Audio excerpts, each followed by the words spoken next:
right, welcome, welcome, welcome, everyone. This is Alicia from Barbell Productions. I'm here to commentate for you. Welcome to the Summer Showdown, hosted in Cleveland, Ohio. We're starting off with our squat openers today. We got some kiddos up on that platform.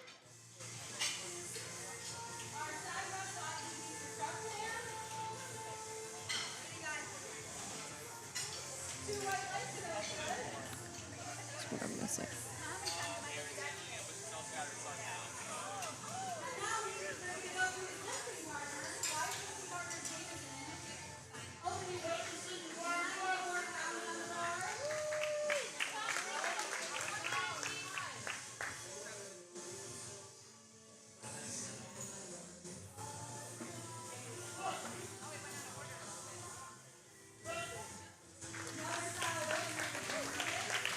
Solid opener for Jason.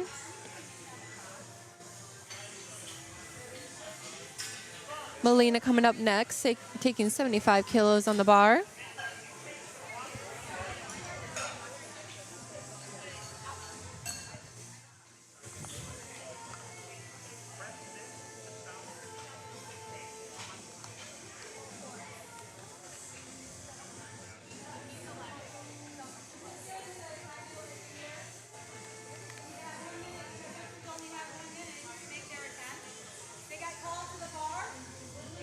All right. Bar is loaded.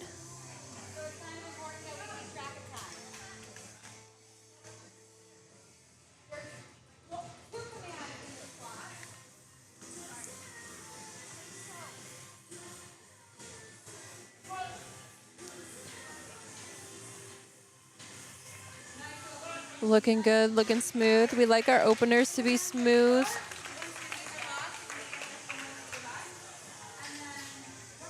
That's 3 white lights.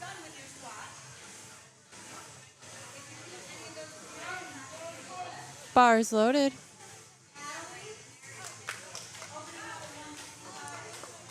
Allie coming up, taking the same weight as Melina. Lisa's on deck.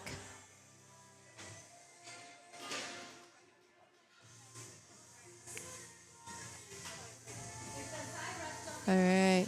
They asked her to replace the bar if anyone's watching at home. They'll just do that within the minute allowed to take the lift to tell her what she needs to fix. So the side refs were just saying that her knees weren't fully locked out.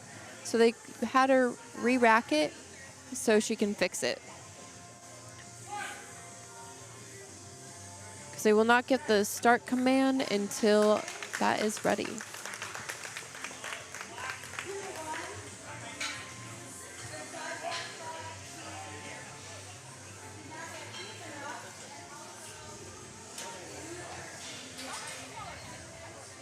Lisa's coming up next. She's going to be taking the bar up to 80 kilograms.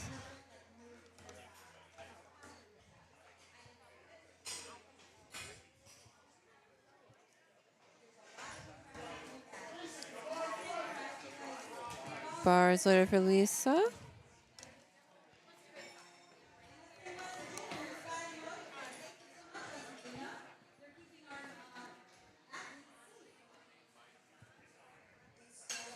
They're just fixing the rack on the side. Thank you for our spotters from West Virginia, keeping our lifters safe, making sure that everything is looking A-okay on that platform. Without them, we cannot be doing what we do here.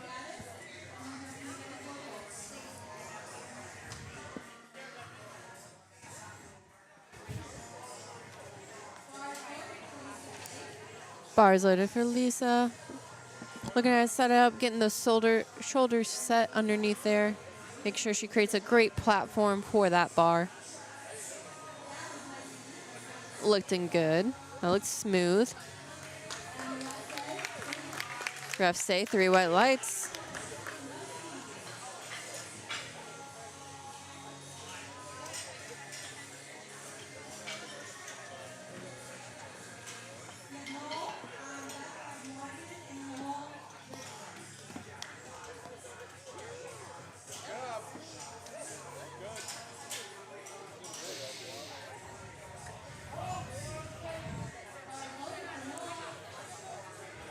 Bars loaded for Noel. Noel, I'm sorry about that.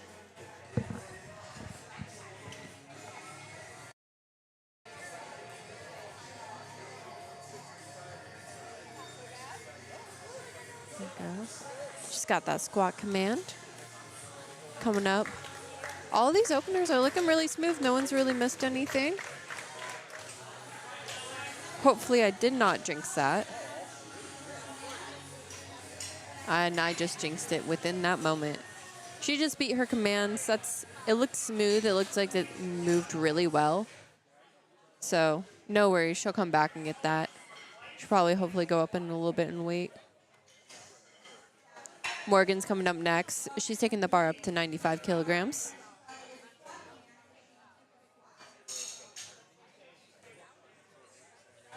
So what she just did, like I said, she missed commands before, and she just missed the squat command.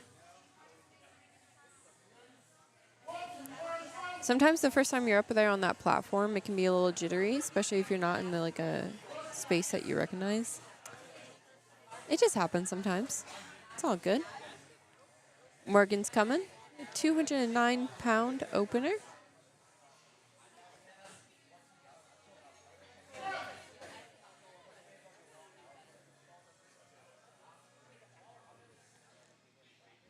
Looked a little high on my end, but let's see what the refs say. Oh, no, they called it good. Let's see how that's going. Good brace. Oh, okay. She hit it. I don't have the best view here. That's why we have 3 refs on the side, to be fair. To me, it looked a little bit high, but that's just my preference. Bar is loaded for Brittany. She's been taking the bar up to 226 pounds. Coming over from Michigan. Digging the purple hair.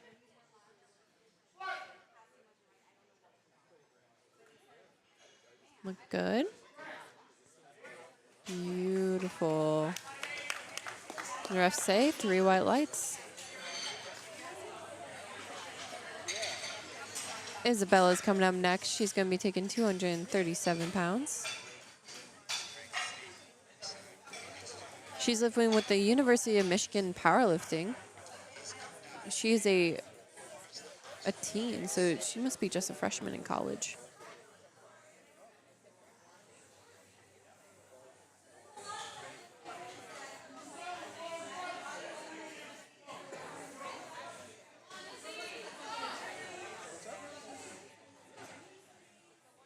All right, come on, Izzy.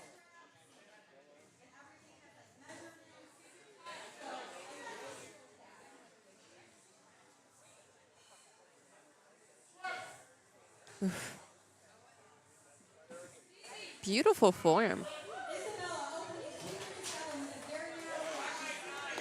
She gripped that bar very narrowly, which just helps activate the lats a little bit more. It creates more of a shelf for that bar. It just takes the pressure off. When I say make a shelf, it's just activating your muscles so the weight of the bar doesn't feel as heavy.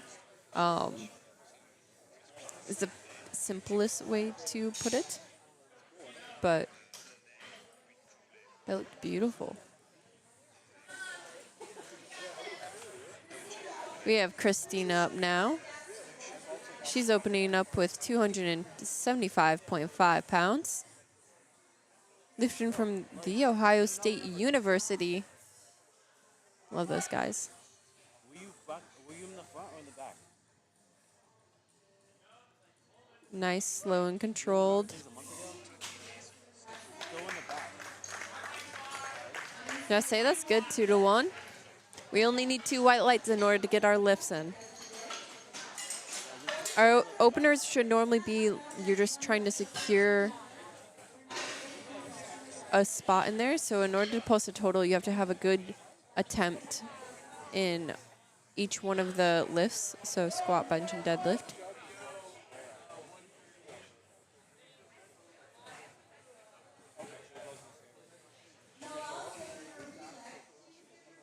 Noelle's coming up.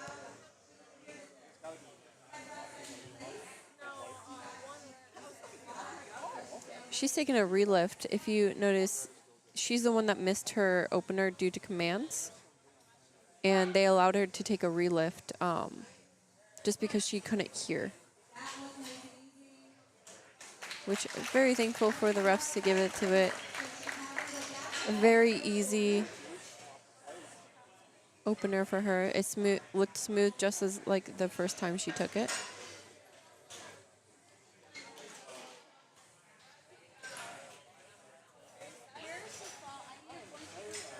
We're back up at the top of Flight A for day 1 of Ohio Summer Showdown. Wyatt's coming out. He's a youth lifter, so he's maybe like a 10 or 11.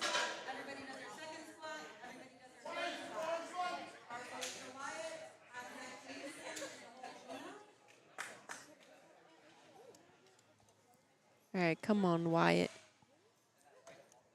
Powerlifting is the sport for all ages. Yeah, buddy. That looked beautiful. He's so small, it's so cute. Look at him go. Oh, it just warms my heart whenever I see like kids lifting.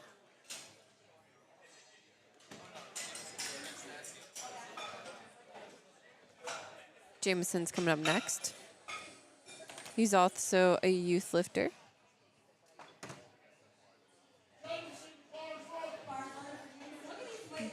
Bar is loaded for Jameson.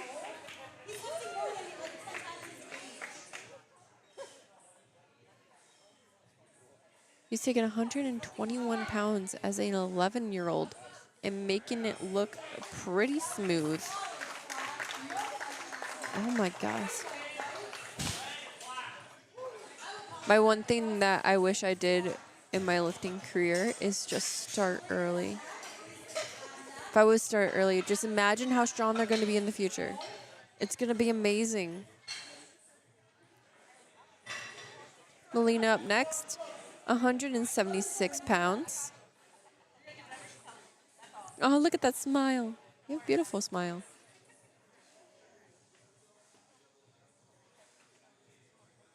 Bar looks a little crooked. Maybe she'll fix that.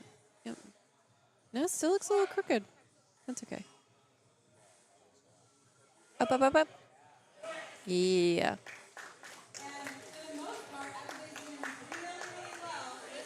Three white lights. Let's go.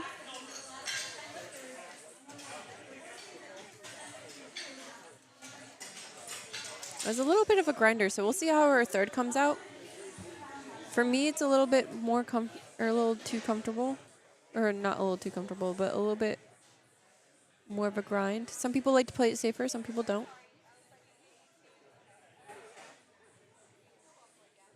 But we have our coaches decide that for us. Looked good.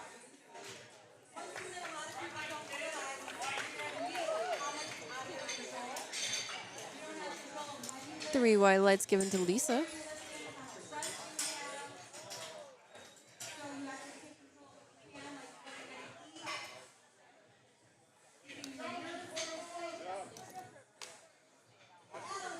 Adelaide's up next. Bar's loaded for her. She looks so determined in her eyes. I love it when you can feel a lifter that has like the fierceness behind them. It's very entertaining to watch. What's the ref say about that? Come on, come on, come on. No lift, 2-1. I believe she missed the rack command. I think she was just a hair too. So what do I do now? So what do I? 187. Oh, okay. So, a little insight from our announcer here. She gives me all the details. That's Robin. She's doing a great job. So she actually just was not low enough. So she needs to get a little bit lower for her squat.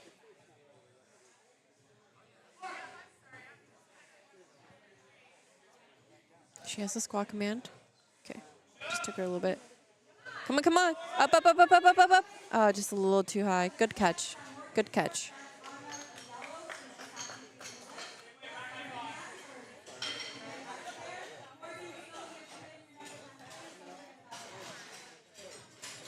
Yeah, just a little bit too heavy. She found a sticking point. Let's see if she gets back from that. Noelle's coming up next, 220 pounds.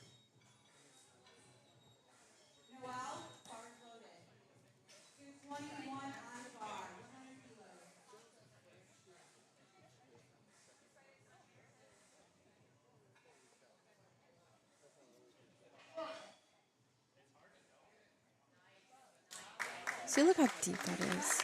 That was beautiful.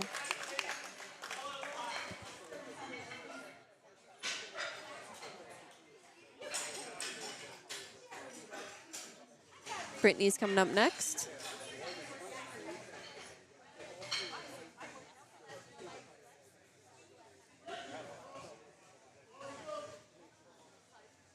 Bars loaded for Brittany, 242 pounds.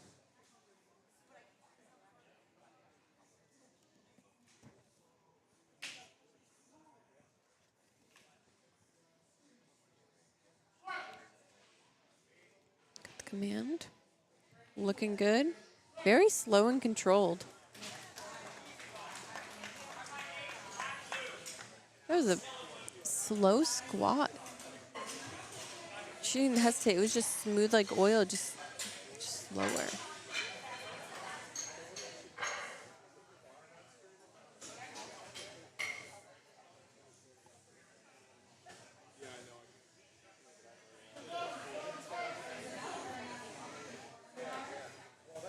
Bars loaded for Isabella.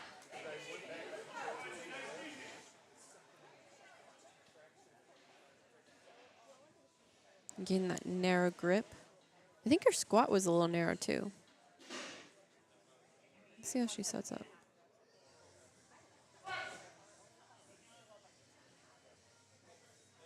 Got the hips back.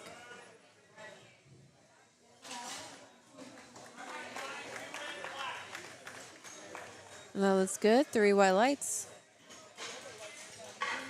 Christina's coming up next.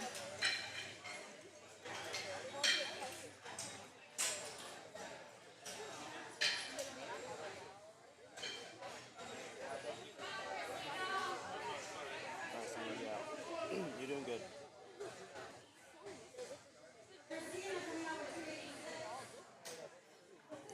$286 on the bar.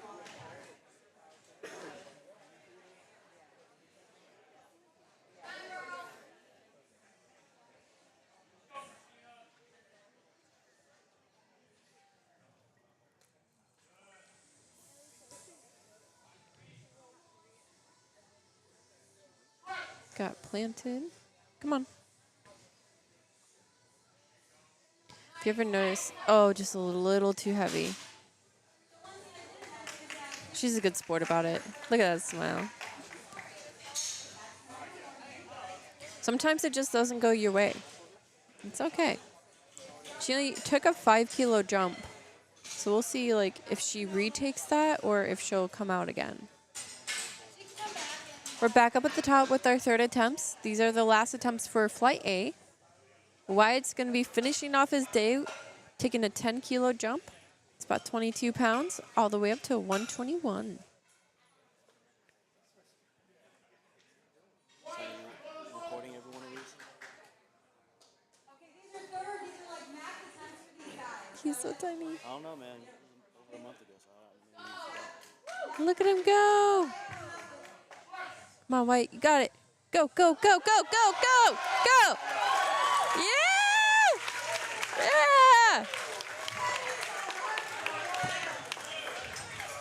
Yeah! Sadly, no lift. He took a step before he got his rack command, but we all saw it. We all know how strong he is. Those commands will get you. It's one of the saddest ways to miss a lift, but he knows the strength is there. He's still strong. Jameson's coming up next, 143 pounds.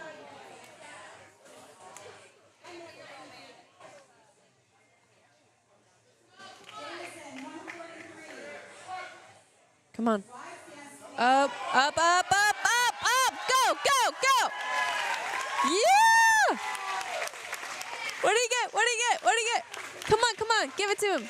Oh, come on. What did he miss? What did he miss?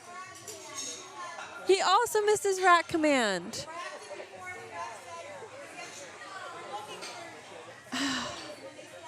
It makes me so sad. So in order to get the rack command, they have to have full control and like lock out their knees at the top. And the refs just sadly didn't give him the command before he took a step in order to rack it. Man, strong little kids. He fought for that one. Come on. All right, Melina, let's see what you got. 181.8 pounds. Fight through. Ooh, that was a good fight. Ooh, ooh, ooh, ooh. 3 white lights. Let's go, girl.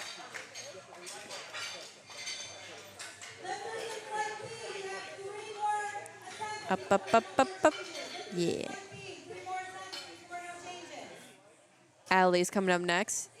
She retook her weight that she missed before. That was 85. She is fierce. She's like ready to attack this bar. I'm here for this.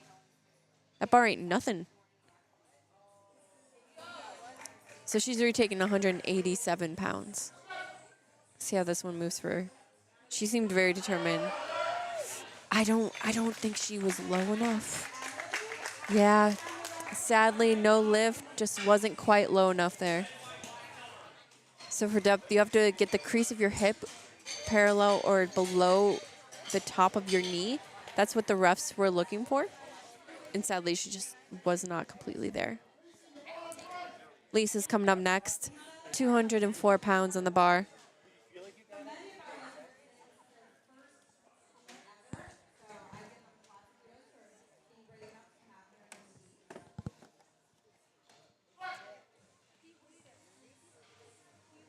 Up, up, up, up, up, up, up, up, up, up. Come on, come on. Oh, I thought she was going to get through that. That's really shocking. I don't know. I had hope because she, like, you saw her pause a little bit. Like, let's rewatch this. Let's rewatch this. Down. Good. And you see her pause, and you see her struggle. And it went up a little bit, and then she just lost momentum. She lost that, the tightness. That's okay. I was rooting for her.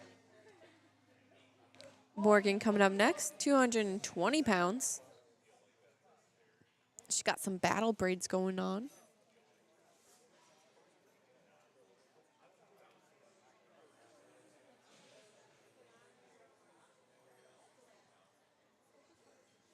Got a good step out.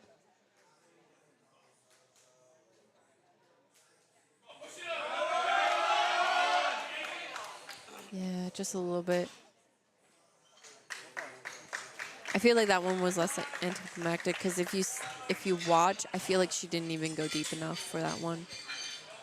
Yeah, she's just a smidge too high. So even if she would have pushed through that, sadly, there would have been just no lift. Noelle's coming up next, 248 pounds.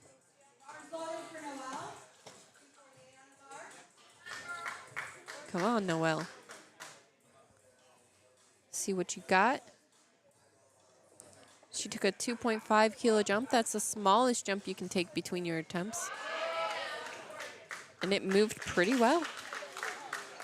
Yeah, there's no doubt about it. She got 3 white lights for that one.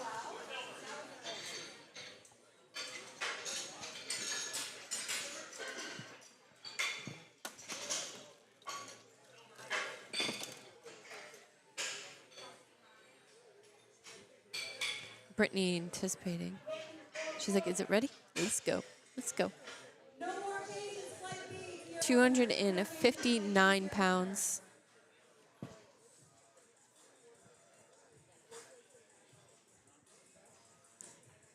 Let's see, she took a 7.5 kilo jump. So that's roughly 15 pounds.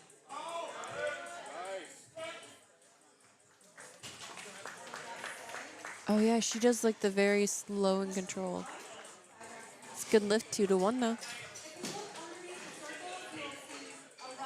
See, when they come down so slow and so controlled there, it's hard to see if it's an actual struggle or not. Because if they're always slower like that, then you can't see if they're slowing down because it's too heavy or if they just lift like that.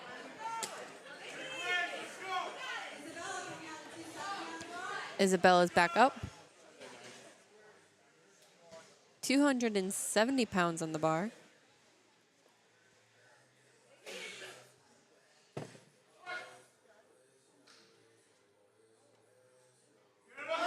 Up, up, up, up. Come on, fight, fight, up. Ooh. Ooh, that was a good one. Come on, yes. 3 white lights. Let's go, girl.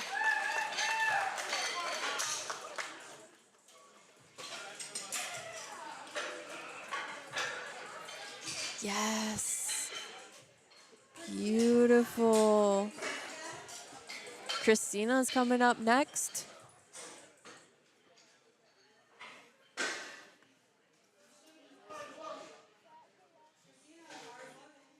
Bars loaded for Christina. Last squat of flight A, and then we'll be going to flight B. Christina's taking 287 pounds on the bar. 2 big red plates. She is retaking the weight that she took for her second attempt, which she did not get. But let's see if she can grind through this one. Come on. Up, up, up, up, up. She fought really hard for that. Let's see. Someone called ticket. Yeah, she went down a little bit.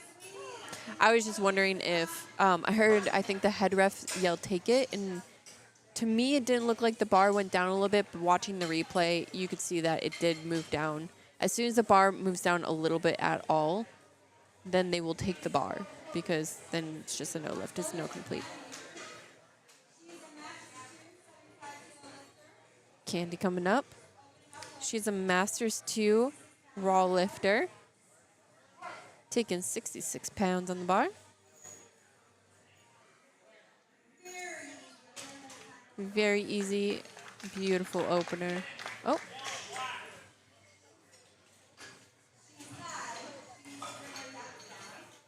They said she was high a bit. Okay. From the front camera angle, you can see that when they lean so far forward, it's hard to see the crease of the hip.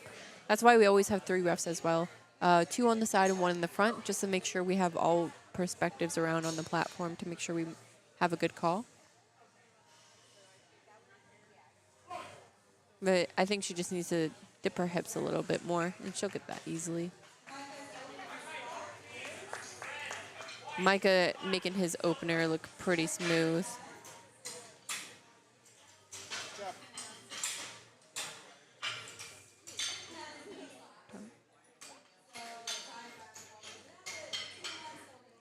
Side ref called for soft knees.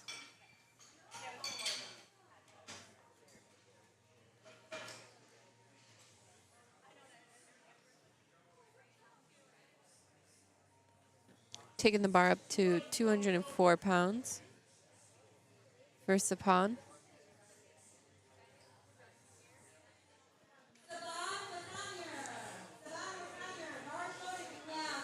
Bar is loaded, Saban. As soon as they call the bar is loaded, they have 1 minute in order to get that start command. For openers, you know, sometimes you'll see them come up a little bit late. That's perfectly okay. Normally openers are pretty smooth looking, so you don't really need to get in. You still want to get into the mindset, but you're like, this is going to be lightweight. So he just hasn't stepped on the platform. You can see him off to the side there. He just has to make sure his wrist straps and everything are on before he steps on the platform. You're allowed to adjust your belt, but other than that, everything should be secured and good to go.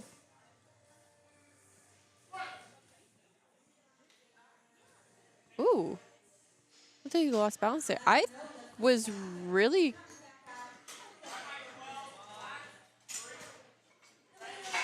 I was really confident in that. Because he came down really fast.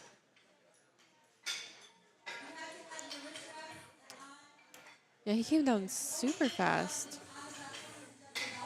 Which sometimes that's not a good sign because, you know, if you just drop the weight down, you're just banking on getting that momentum coming up. But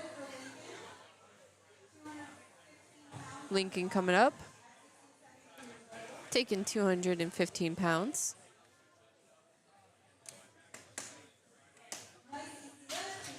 Looked like a nice, easy lift. Let's see what the refs say. Good, 2-1.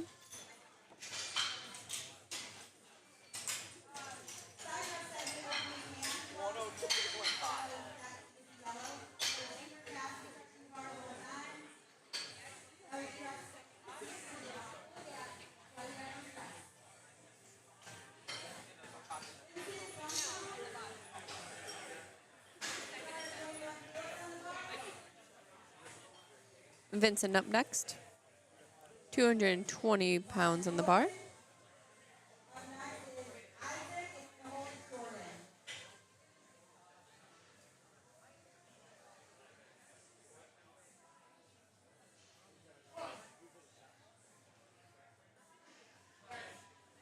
We got some youngins in here in the morning.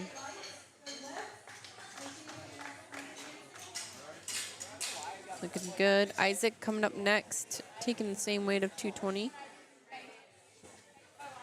Yeah, there's a lot of teens and juniors right now. That's great.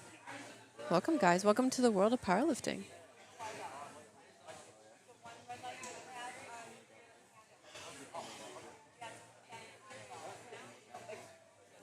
Ooh.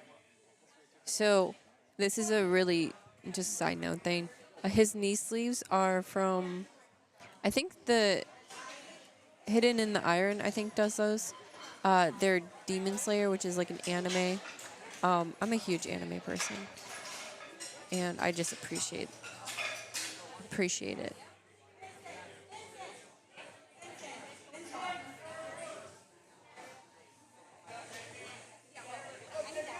Jordan coming up next from Supreme Strength.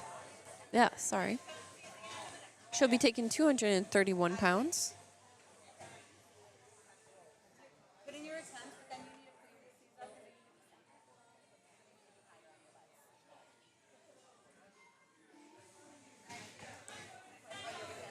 Nice slow and controlled setup.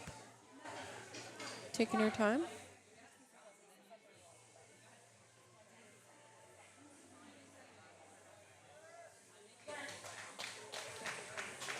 Looks good. Her knees came in a little bit there, which there's nothing wrong in that. There's nothing against that. I just find it that it helps if you push out your knees whenever you squat.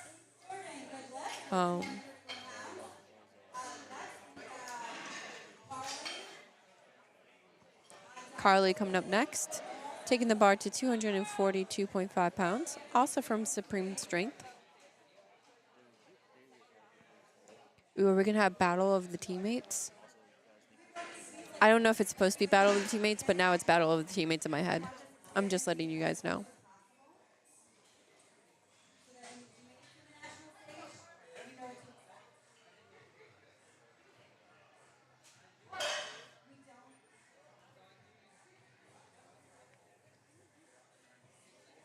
That looked like a perfect opener.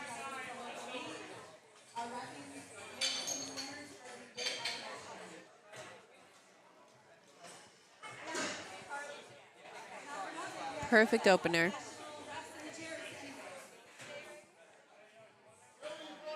Lily coming up next from University of Michigan. Take the bar to 248 pounds. She's got some fans in the crowd. I love it when the crowd cheers. It just makes the energy feel a lot better. Same with chat. Chat, interact. Sorry about that, guys. I'll get a replay on that. It's a good lift. 3 white lights.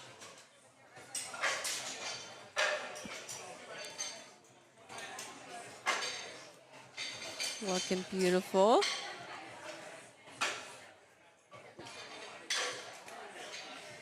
Scott coming up next, taking the bar up to 380 pounds for his opener.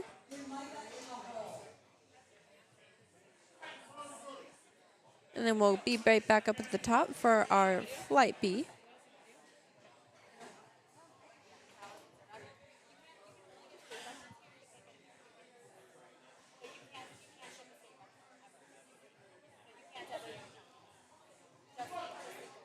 He's very bright. Normally you see a lot of black on the platform, but I'm digging the white. He's really standing out. No lift. Yep, he just wasn't quite high enough. Yet again, if they bend a little bit forward, the front ref, he'll call a good lift, just because you can't really see the crease of the hip when they lean so far forward.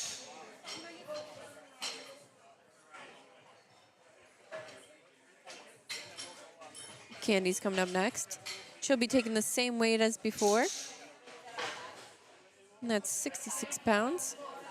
She missed her first attempt just due to depth. Yet again, she had just leaned forward a bit, so they couldn't see the front head.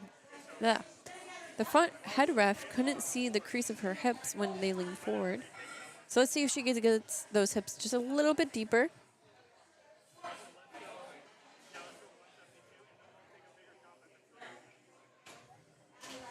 I think that looked good.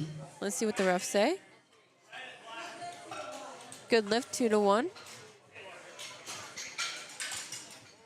Let's see. I believe the side ref called a little bit of depth, but that's okay. We got 2 to 1. That's what we want here. Micah coming up next. He took a 20-kilo jump from his first attempt. Coming out from supreme strength. Making 176 pounds. It looked pretty smooth. Good lift, 2 to 1. Side ref called soft knees. That just means his knees weren't locked out.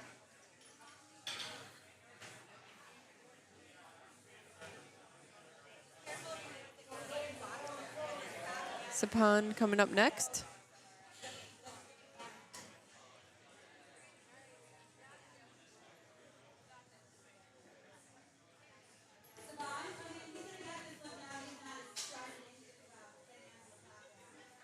He's got a little bit more time. Let's see if he gets this one. He's taking his opener that he missed before.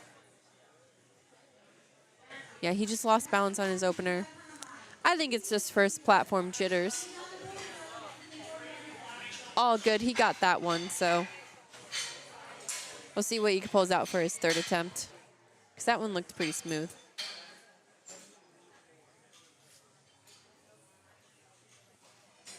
Lincoln coming up, taking the bar up to 226 pounds.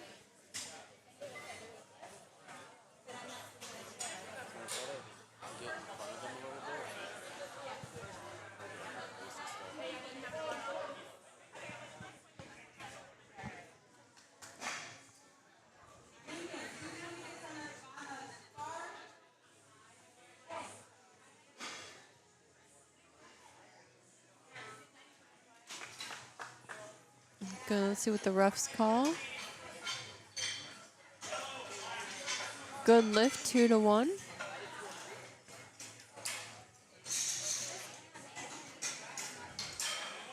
So the side ref is calling that he opens his hand when he comes up, which you can definitely see it coming out.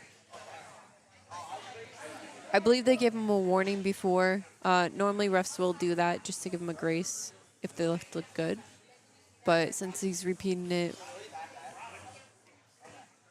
it looked like it was better than his first attempt where it fully came out, or came open. Isaac's up now, though, taking 110 kilos.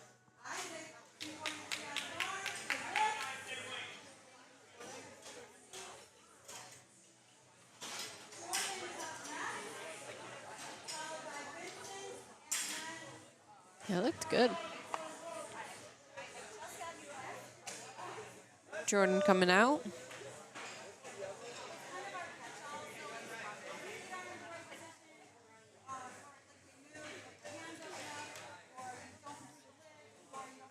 242.5 pounds on the bar.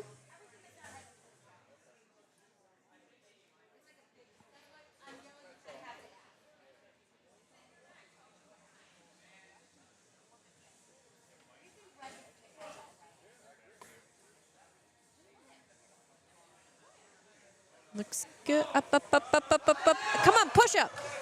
There we go. 3 white lights. Let's go. See, that was hard, though. And I don't know what she's going to do for her third after struggling that much. Like, if I was her personally, I think I would just, like, time out on my third. Depends on, because I have come back after looking like crap, and my third looks, and you don't know where that comes from. So sometimes putting in that effort, you still might get it. Okay. I was thinking, can I have two microphones? You can, like... Sometimes after you have a really bad second attempt, it could just look really hard, but you still can come back with a third, and you just don't know where it comes from. A little words of wisdom from our our announcer here, Robin.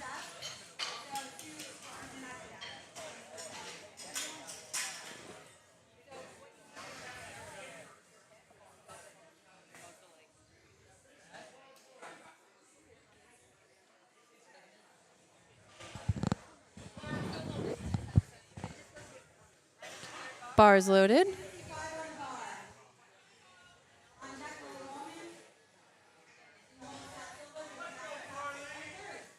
Come on, Carly. Let's see what you got for 264.5 pounds.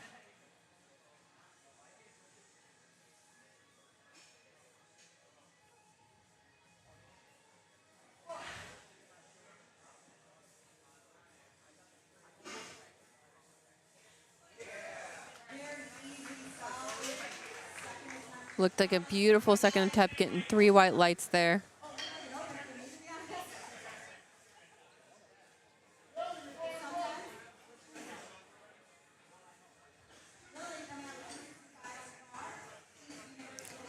Lily coming up next.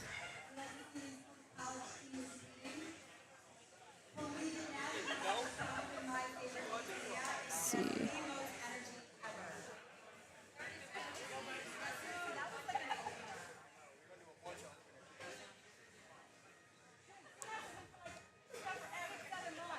All right. So Hank, just so you know, I believe Noah that you're talking about is Noah Mathers. He's in session 2, which is the afternoon session. I believe that's to start around 1 or 2 p.m. Sadly, that is a no lift. She had a little bit of up and down motion while she was bringing that back up.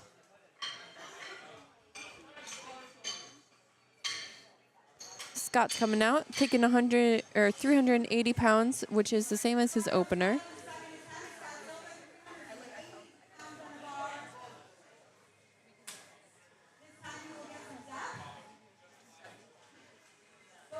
I believe he missed his first attempt just due to depth.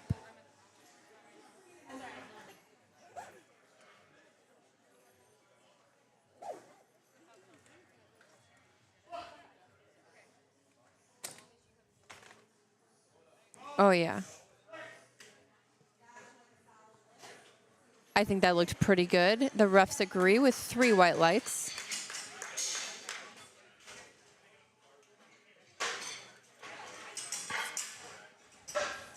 No problem, Hank. Happy to help.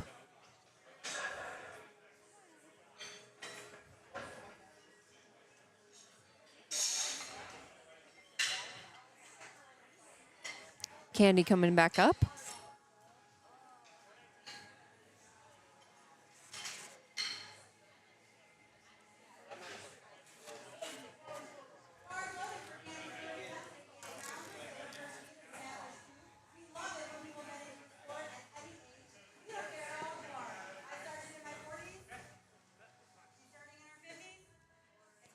Candy, this is actually Candy's first powerlifting meet from what I've just heard. She's in her 50s. Yet again, you can start this at any age. Anyone in the chat, if you're not a powerlifter, come join us. Strength will building muscle in powerlifting not only boosts your confidence, but it's also going to make you mobile and make it so you can keep that strength throughout your lifetime. So I love seeing our lifters of all ages coming out and continuing.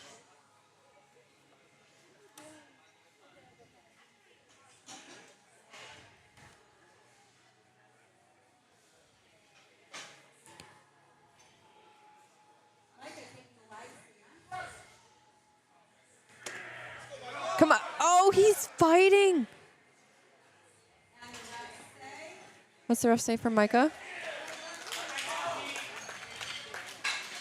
That's a good lift.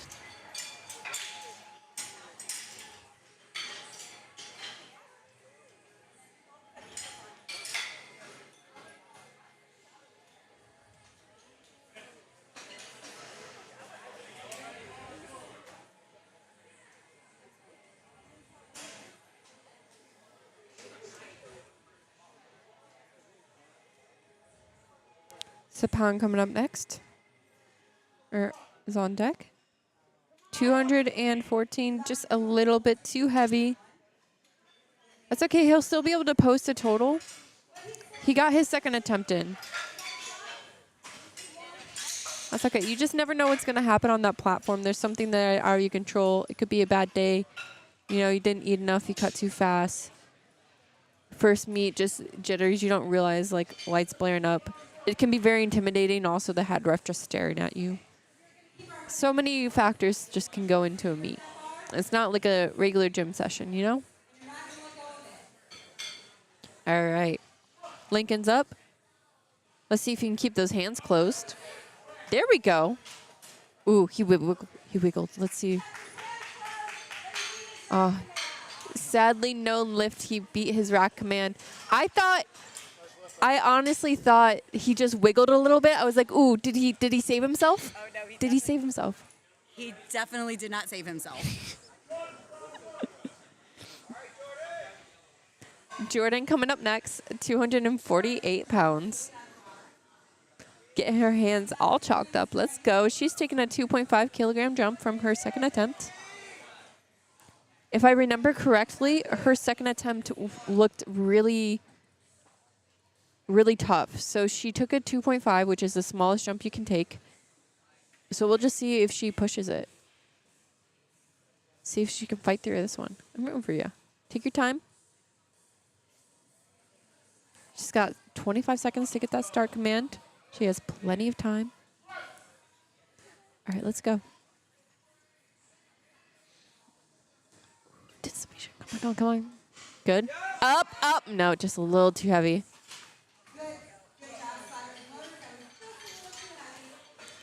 That's A-okay, though. We'll see her back for bench. This is really pretty. Oh, thank you. I like that. Vincent's up next.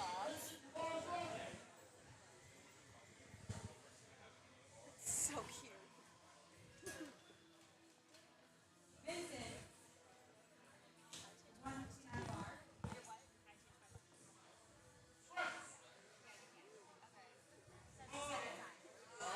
253 pounds. Refs say that's a good lift.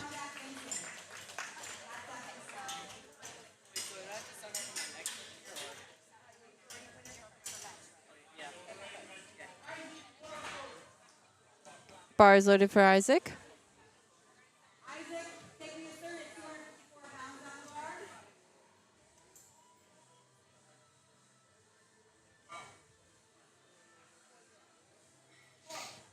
All right, let's see. He took a 5 kilo jump. He still looks like he has plenty of strength left in that tank.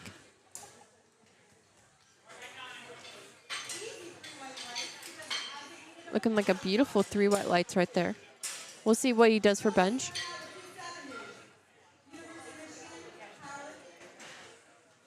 Lily's coming back out.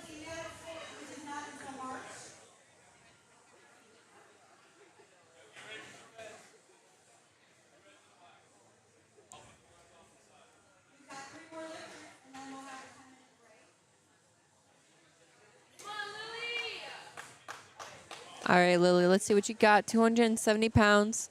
Raiden from University of Michigan. We got 3 more squat attempts for the morning, and then we'll take a 10-minute break and then go into bench. Come on, Lily. Beautiful. The refs say 3 white lights. She actually missed her second attempt, which was 2.5 kilos lower than that. So she actually increased her weight and came back taking it for the snag. I believe they got her an up and down motion.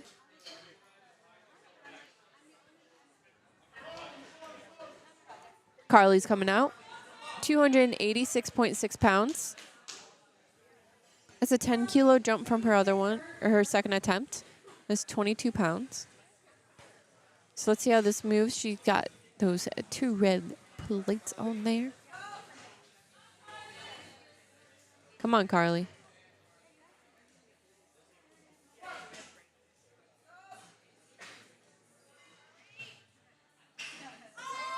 Up.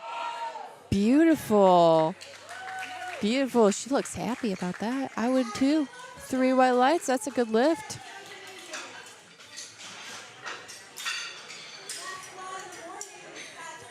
Getting the bar ready for Scott.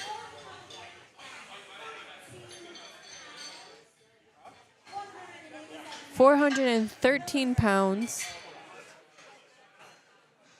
Oof. Okay, Scott. This is a...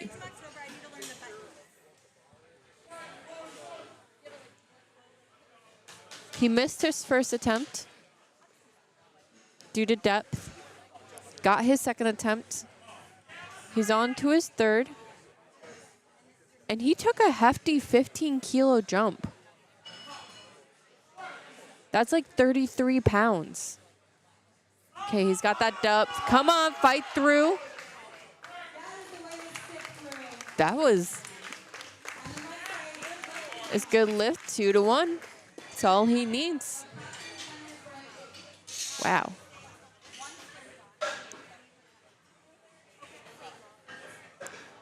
All right. That concludes our squatting for this morning session. We're going to be taking a 10-minute break, and then we'll be back for bench. This would be a good time to use the restroom. Grab some water. Stay hydrated, everyone. Grab some snacks. Check out barbellproductions.com. We're here covering photo and video of all of the lifters.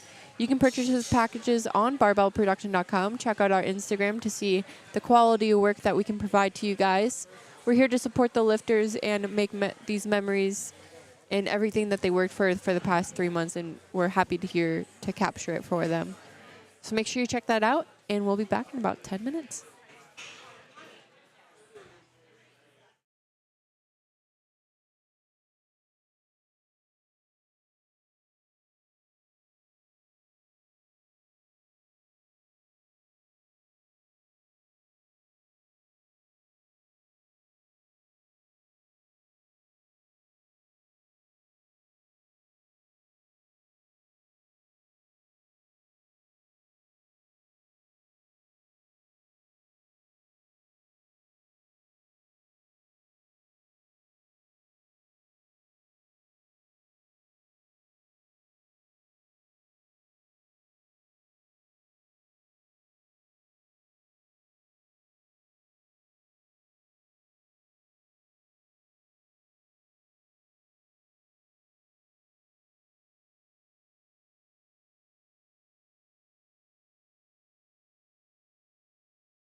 these tables are expensive.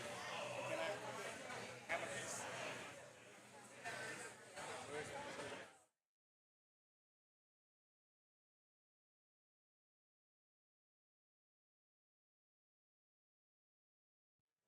I got it. You just got to cover some of the guys here. So probably about that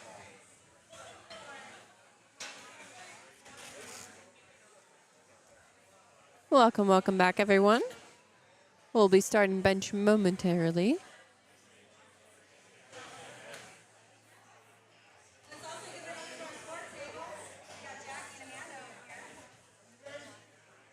We have Wyatt starting off bench. Bars loaded. He'll be taking 55 pounds.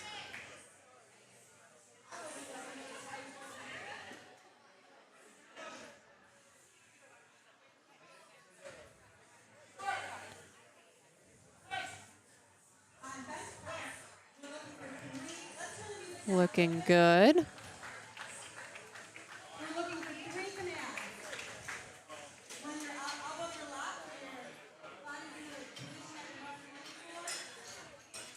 So they're looking for 3 commands for the bench press. You have a start command, a press command, and a rack command. So it's one of the most technical ones due to like missing it due to a command. We have Lisa up next, taking 77 pounds from Michigan.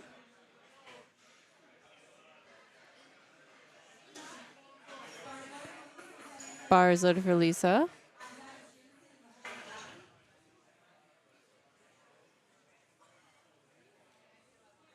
Go out there. We have Jameson on deck.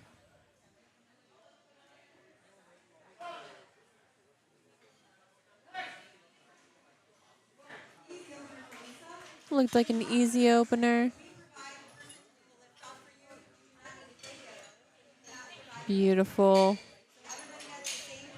Jameson taking 82.6 pounds on the bar.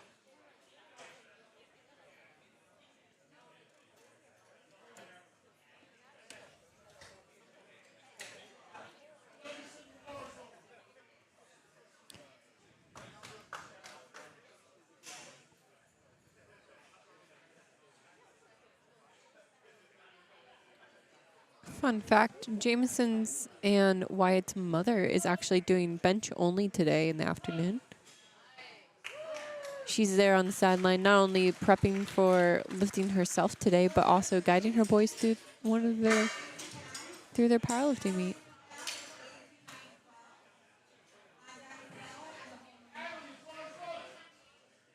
Bars load for Adley.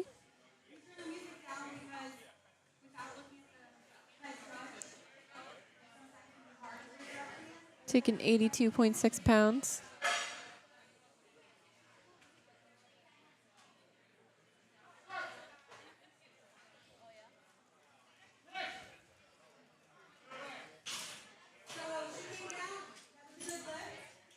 Good lift, 2-1.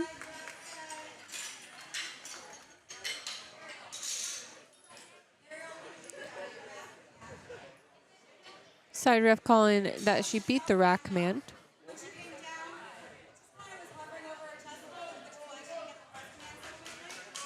Oh, sorry, she missed the press command.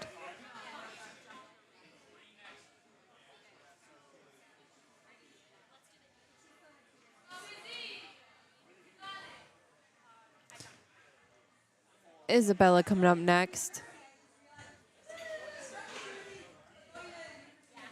Taking 88 pounds.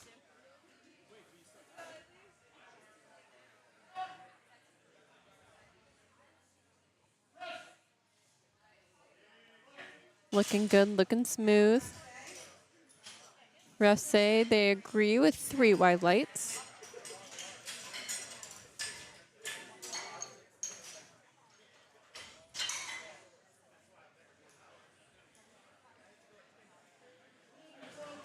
So are the different buttons like different angles?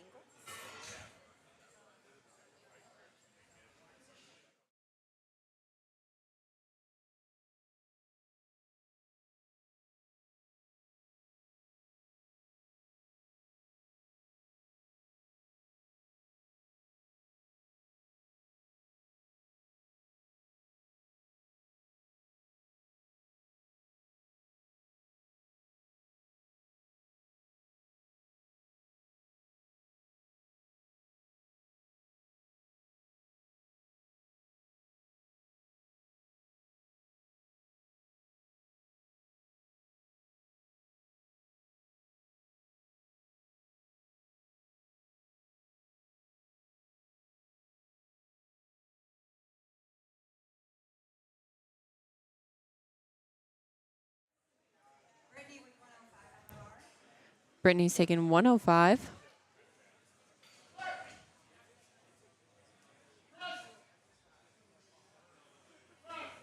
Looking good. Let me also give it up for Barbell Productions. The They're refs say 3 white lights. Beautiful. We have Ecstasy coming up next. They also do other events. They'll do your wedding. They'll do corporate events. They'll do other sporting events. Come and talk to them. So Exy's doing only bench only. Getting set up. We'll be seeing her, I believe, at Nationals here soon. She's been lifting for a while. And I was talking to her before the meet comes up, or before the meet today. And she said that her coach is had her pretty much redo how she sets up entirely for her bench. So let's see how the weights move for her today. It's a lot of technique work that she just wasn't doing very well or progressing how she used to bench. So they messed around with, like, you know, where your feet's placed, how far out you bring the bar, where you bring it to your chest. So there's a lot of, like, little things that you can tweak for your form on bench. And it's going to be different for each person. I think that's valid.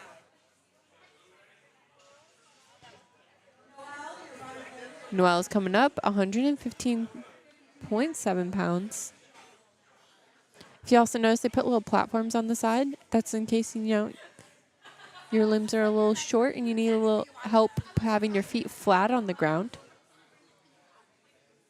Because they are not allowed to lift their feet when they're pressing. They can slide them, though. The refs say that it's a good lift, 2-1. Up next, we're having Christina. Sorry. Christina's taking 143 pounds.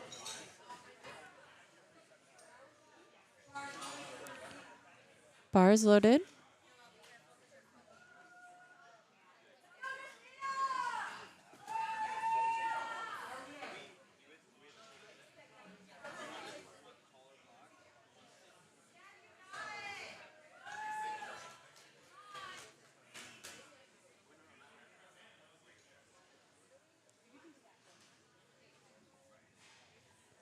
Just got some people cheering for her in the crowd. Loving that.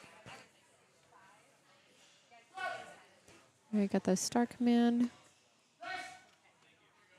Very nice, slow and controlled down. Before she can get the press command, she needs to have it motionless on her chest. That can be like a second, or if it takes you a while, when they think it's motionless, then you'll be holding it there for a while. It can really mess with you when you're up there, but that's just what they're looking for before they give a press command. Morgan coming up next. Taking the same weight at 143 pounds. Let me know how they like the handoff. The handoff is given by the same person, so it's even throughout all. When a lifter comes out, normally they'll let them know how they like it, like 1, 2, 3, then like lift it off. Just clearly communicate. Sadly, it looks like it's a little too heavy for her. So that's a no lift, but let's see what she brings out for her second one. Hopefully she retakes that. Might have just like came down a little weird.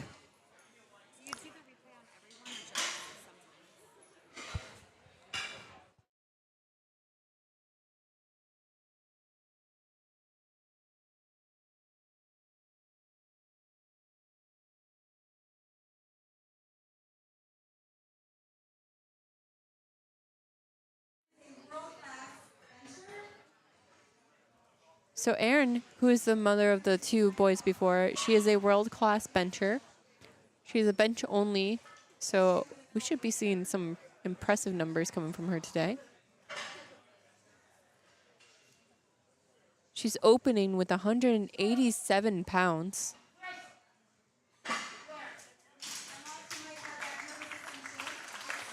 I'm going to do an instant replay on hers because, like, 187 pounds.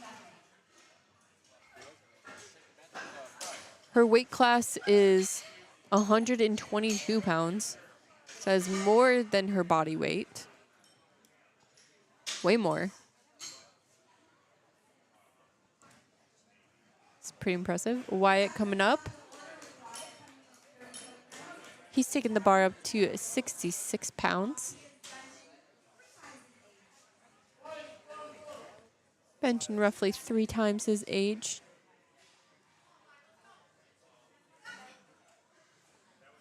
His brother's cheering him on the side with his mom.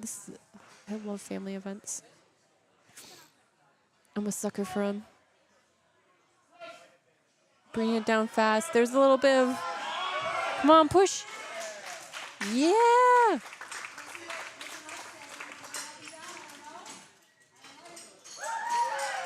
That's a good lift. 2 to 1. I was kind of scared because I thought I saw like a little bit of bouncing there at the bottom before the weight came to a complete stop, so I was a little scared for him. Lisa coming up, taking 88 pounds.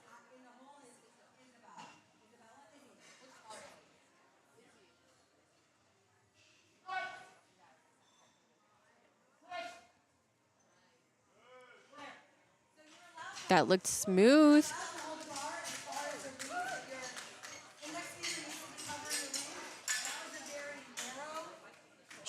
She's benching pretty narrow. Normally you'll see a wider grip just because pulls it out. There's nothing wrong with being narrow. It just activates different muscles.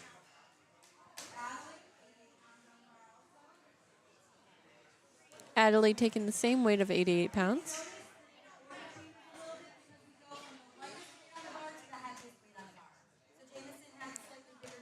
If you're noticing anyone, you're like, where's Jameson? Why isn't he up now? We do it in the weight of the order, or in the order of heaviest to lightest weight. So he just took a little bit bigger jump. He's going to be benching pretty big. Looking pretty good for Adelaide. Refs agree with 3 white lights.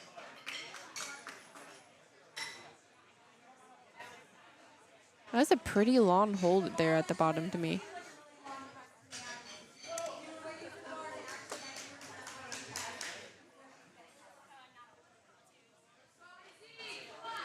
Izzy coming up next. You know, I might steal the hair in the mouth thing. Nothing's worse than like sliding onto your hair when you're setting up for bench. It's like the most uncomfortable thing. And then a bun can be just too big. Come on, come on. Push, press, press, press. Come on. Oh, just a little too heavy. She's shaking her head like, no, that didn't go right. That didn't feel right. I hope she retakes that. I'm sure she'll get it the next time. See if it just came down weird.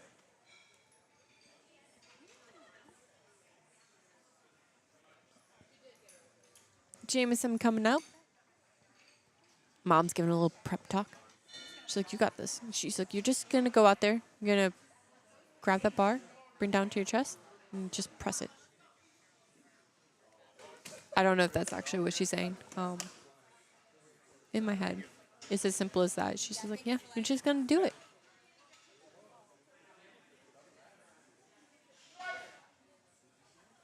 Come on, Jameson. Press, press, press. Just a little too heavy.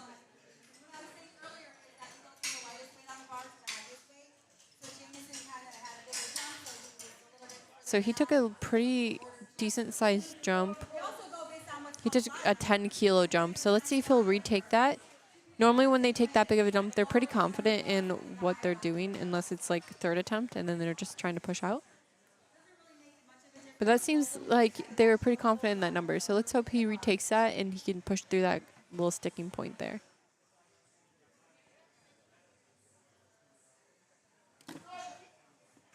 Melina's up. Taking the same weight, 105 pounds.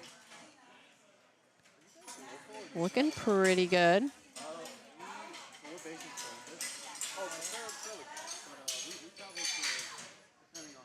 And the refs agree.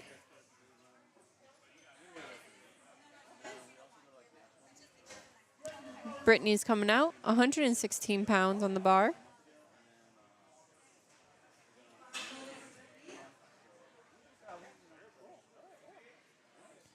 She's part of Reactive Training Systems.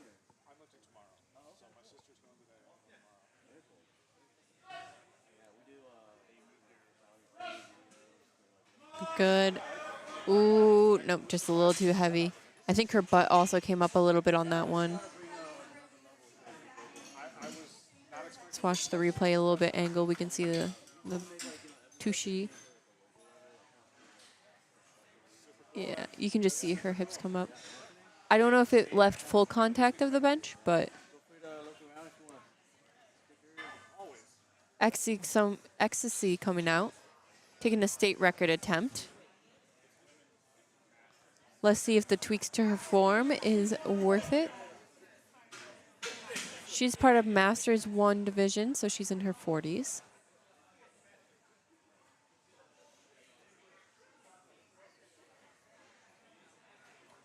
Oh yeah, the part with the butt coming up. Part of the rules that we look for is not only do your feet have to be flat on the platform, but your butt also has to maintain contact with the bench. Your head can come up. Beautiful. Your head can come up if you want to. They just recently changed that about a year ago. Ecstasy, by the way, stole that state record attempt. Looking beautiful with 3 white lights.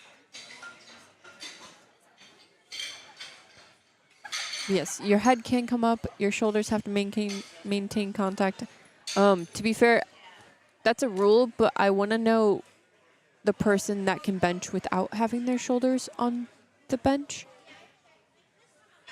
Unless it's like more dramatic, like more detailed than what I'm thinking. But if you can bench without your shoulders, then I don't know.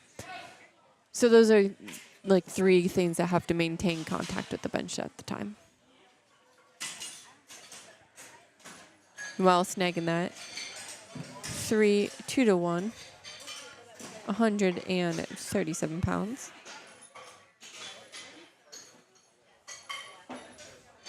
Morgan coming out, taking 143 pounds.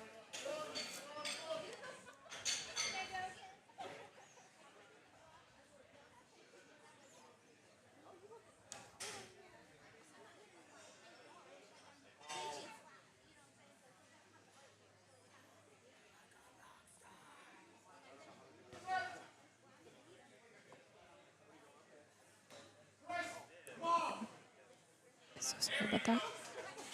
We'll get the replay back on there. Sorry about that. Forgot transition over. Put the replay back on there. Make sure we snag that. Sadly, she did not get that 2 to 1. But let's see what the refs say.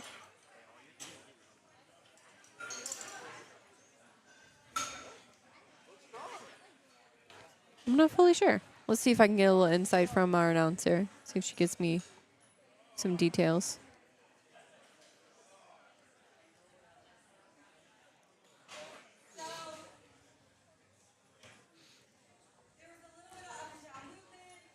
So with Morgan,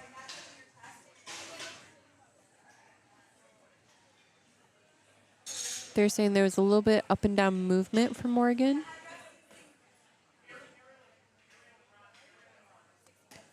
Oh, give it just one moment.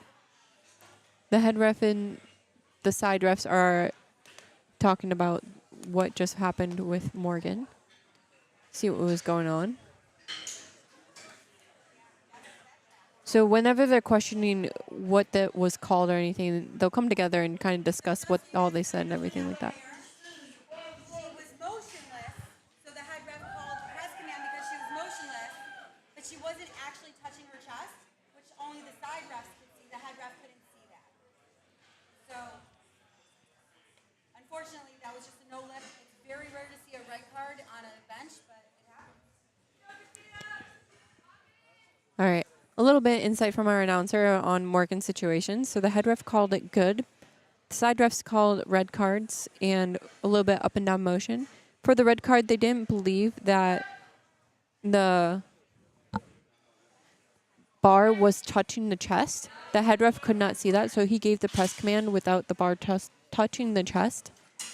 But the side ref saw that, so sadly it's just a no lift, and very rarely does that happen because the head ref is the one giving the call and everything, and he has the best view of that. But sometimes it does happen, and they talked about it. Still, sadly, no lift, but don't worry, she still has her third attempt come out. We have Erin coming out, 198 pounds on the bar.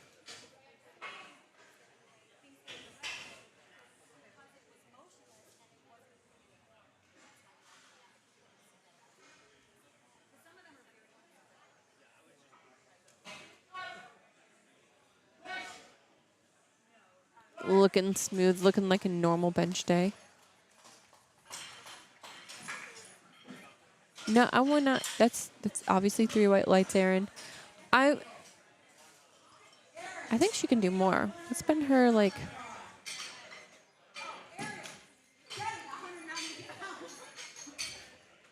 I wonder what Erin's.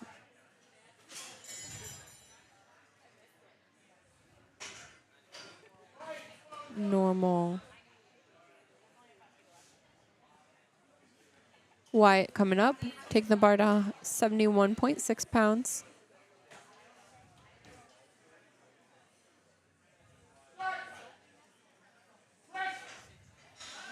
Come on, come on, come on, come on. Just a little too heavy for him. I don't know that many 10-year-olds that bench press.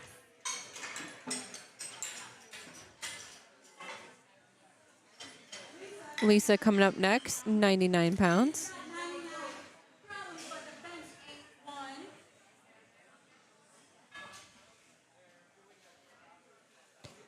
Getting set up with the shoulders.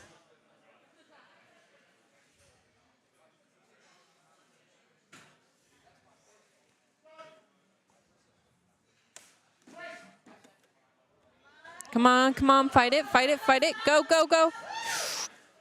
So she fought through that, but I think there was up and down motion. Let's see what the refs say. No lift, up and down motion. Yeah. About right there. Right as she was pushing through, she let it drop just a little bit. Adley coming up, taking 99 pounds as well.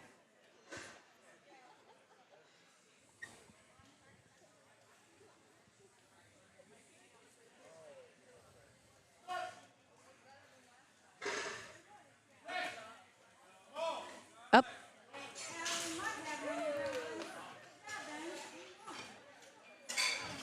Looking great. 3 white lights for Adley. As our announcer likes to say, she has 99 problems, but the bench ain't one. Jamison coming out. He's retaking his second attempt, which was just a little bit too heavy. Let's see how his third comes out.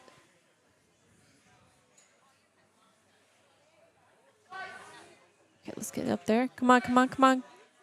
Come on, push through, push through. It's all right. He had pretty good form. It came down really well. Just a little bit too heavy for him.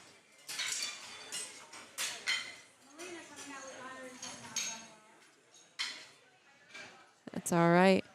Melina coming out, taking 110 pounds on the bar.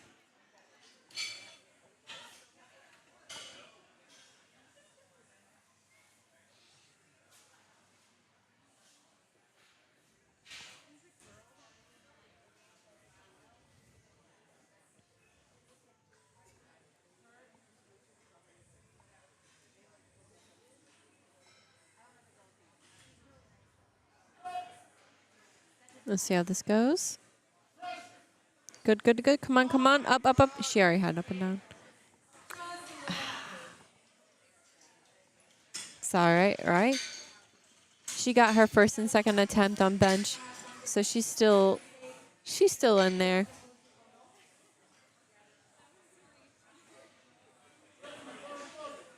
Bar is loaded for Brittany.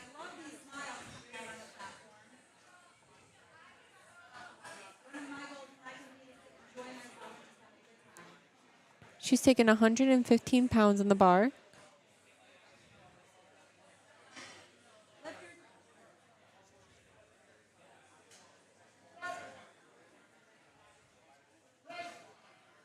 Come on, up, up, up, up, up, up.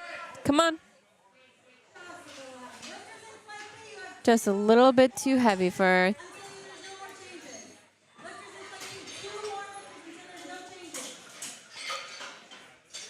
Ecstasy coming out.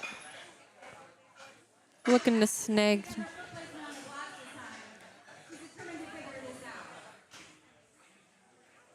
Looking to beat her own state record in bench only.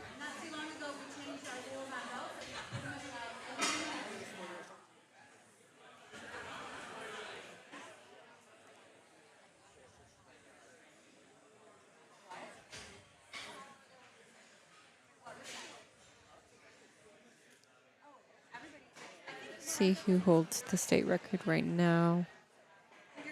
Give me one moment.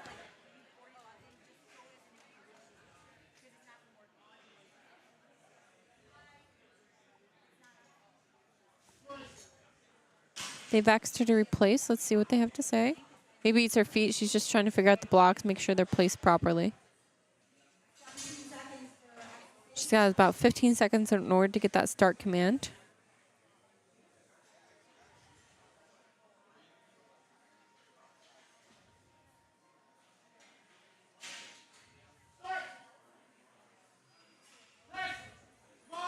Come on, push, push, push, push, push, push, push. Nah, just a little too heavy. That's all right. She got her state record attempt, and that's all we can ask for today, right?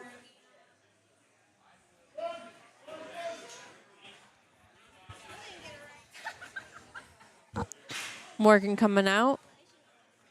Morgan's still trying to defeat 143 pounds. She's missed it on her first and second. She'll need this in order to post a total. Come on, girl. It looked like it was just a little bit too heavy on both of them. But let's see how it goes. Come on. Beautiful. Apparently it was just a groove issue because she took that and that looked like an opener. I don't know what happened.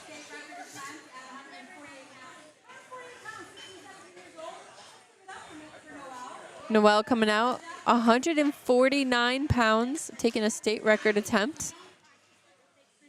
She's in the teens, so she's like 16, 17 years old.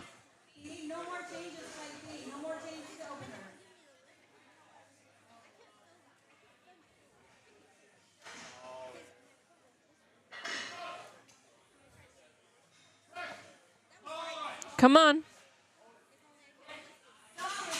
Ooh, looked like she took that with ease. Let's see what the refs say. Good lift, 2-1.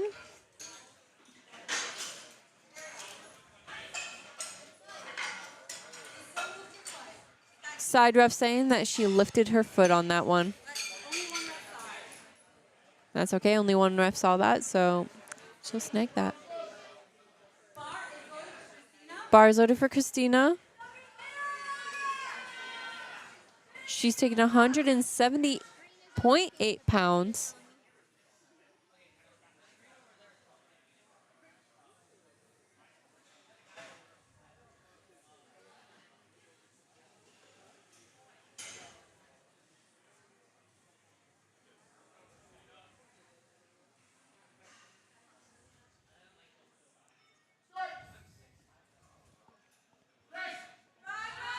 Come on, up, up, up, up, up, up. Come on. Just a little too heavy. That's A-okay.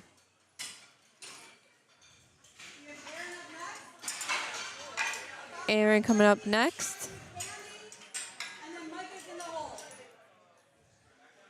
Aaron does hold the current state records for Ohio State.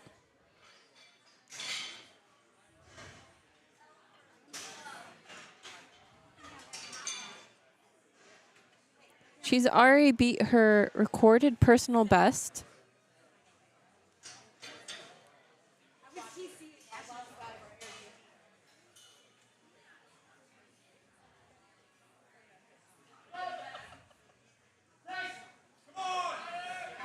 Oh, just a little too heavy.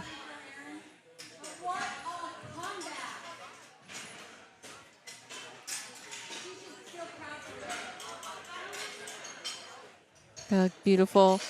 So her snagged a little bit at the end. We're up to flight B. Starting Candy out coming up with 66 pounds. So with Erin, so she actually had gotten 92.5 is actually her personal bench on bench. Or personal best on bench. That is the current Ohio State record. She got that in 2022 at Bench Nationals. Beautiful. So sadly, she couldn't push that a little bit more. Her 90 kilo attempt on her third attempt was to break that record, but sadly, just a little bit too much for her. Sadly, no lift for Candy. See if we can get a little insight. So apparently she just beat the rack command. When she locked out at the front, you have to wait for the rack command in order to replace it back onto the rack. It's okay. She'll be back. It looked like it moved with ease. We have Micah up now, 93 pounds. Looking smooth, looking easy. The refs agree with 3 white lights.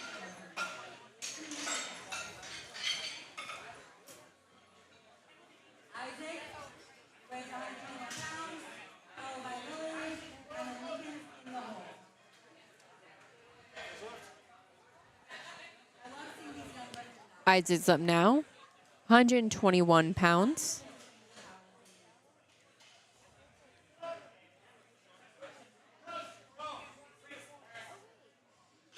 Looking easy, looking smooth, loving it. The refs agree with 3 white lights.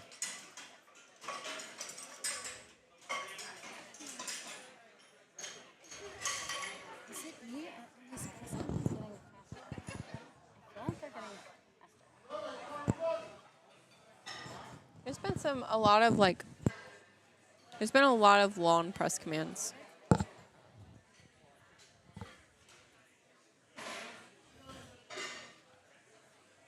Lily's coming up next. 143 pounds from Michigan University.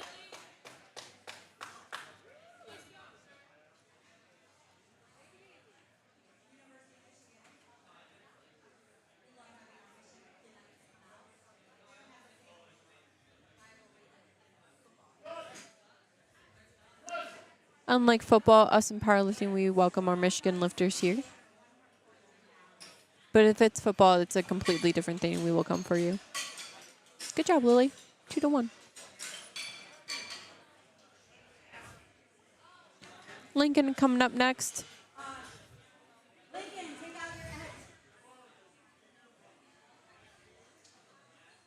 Bars load for Lincoln. He just has to remove his earphones before he can come out to the platform.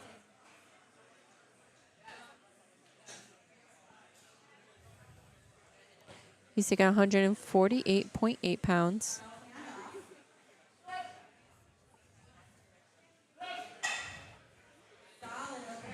Looking like a beautiful opener.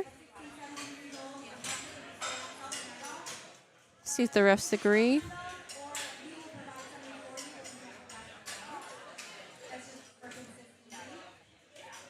And they do. 3 white lights. Jordan coming up now. 148 pounds.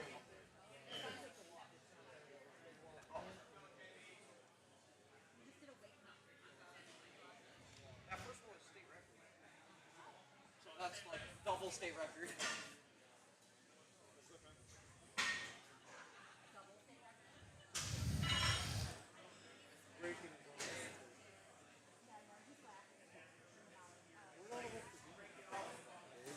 So I believe Lincoln in his teen division, he just broke the Ohio State record. Because he just did 67.5, and the current Ohio State record is 65 kilograms. So anything else that Lincoln posts, he'll be taking those state records. It's beautiful. That's a good lift for Jordan. Sapan coming up next. 154 pounds. He's had a rough morning so far with missing his first and third attempt. Let's see if his bench goes better. And yeah, it looked beautiful. 3 white lights.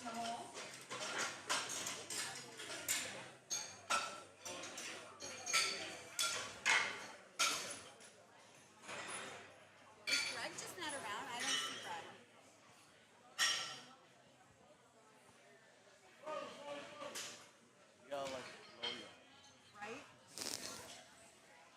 Right? Bars loaded for Carly.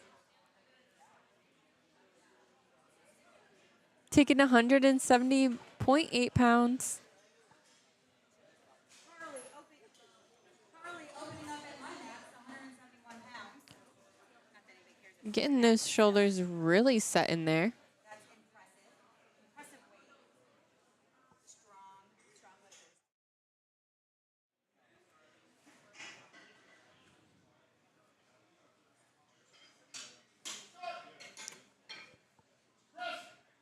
She has a pretty high arch, but that is A-okay. We are not against high arches here. Rock says good lift. That is a good lift. 3 white lights. No lift. It's not like a, her arch is high, but it's not like, I've seen higher. I have also seen higher arches.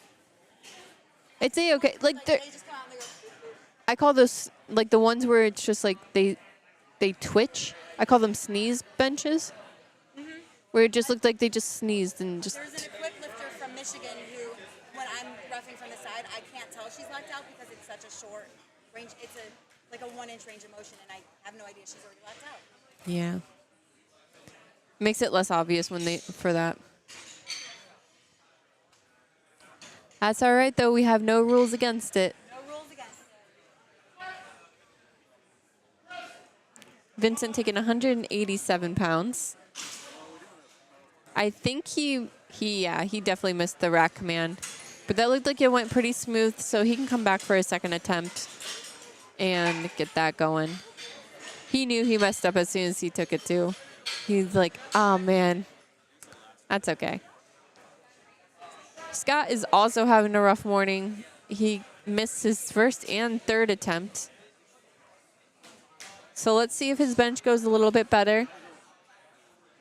He's taking 226 pounds.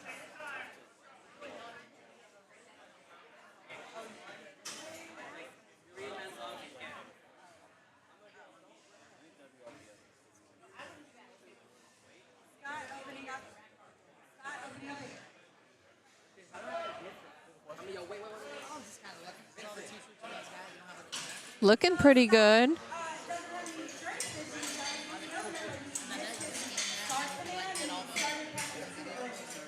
Gotcha. So his strength is completely there. He's just missing his commands today. He had a rough morning for squats. Let's just see if he can open his ears a little bit more, hear those commands, and get through with that.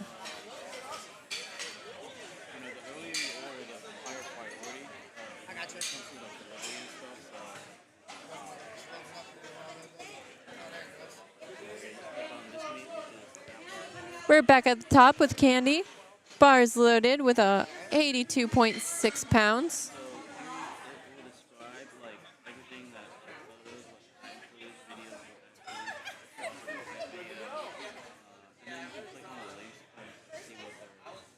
Okay, so you can like do a song to it and like, oh, dude, that's If you do that, we'll email you, or you can email us. She did miss her first attempt. I believe it was because she missed the rack command. Hold it. Beautiful. So you actually get to decide. I'm sure there's different categories, huh? So if you want to pay extra, you get it quicker, huh? It's okay. I believe in her squat too. Oh, no, in her squat, she had like a little bit of depth issue. That's okay. This one was just like command issues on her first attempt. A-okay. Micah coming out, taking 116 pounds on the bar. Teen 1 division, so he's like 15 years old. Casually just benching 116 pounds. Making it look easy. I think that moved better than his opener. It's beautiful. Isaac coming up next.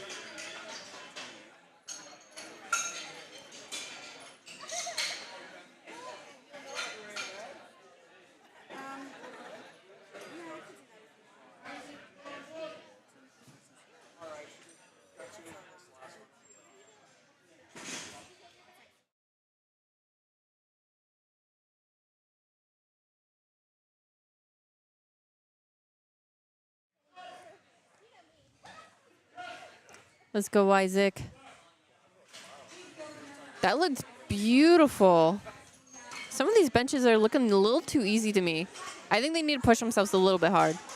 I don't want anyone to fail. I just want to see them struggle a little bit.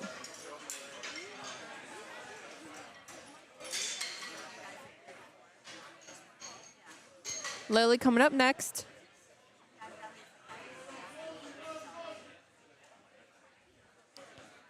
Bars loaded for Lily.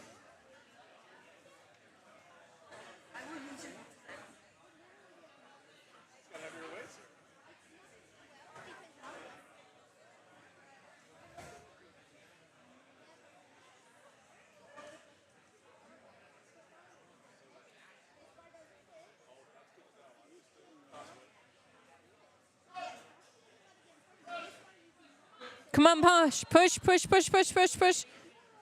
Just a little too heavy. That's all right. She has her third attempt that she can try that again.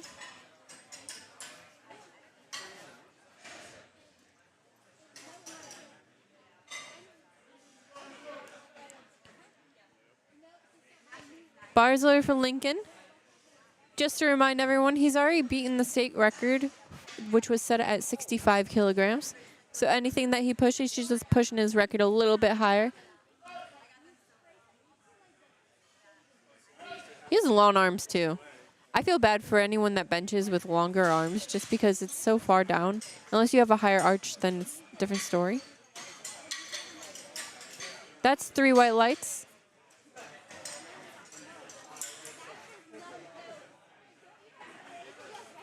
If you notice during his push out, the bar was uneven. That's perfectly okay.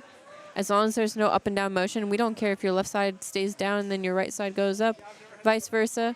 As long as you fully lock out with no up and down motion.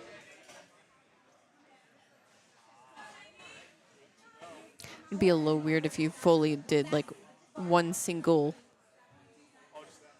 push on each side.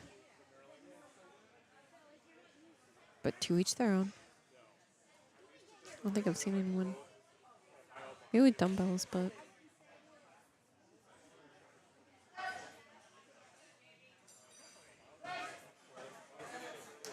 That looked beautiful.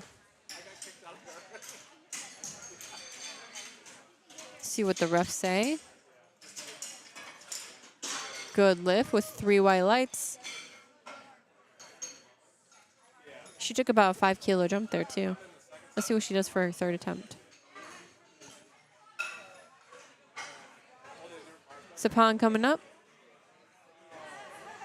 His opener looked pretty smooth. So let's see how his benching goes now. Let's hope he can keep up this streak. Please no commentator curse.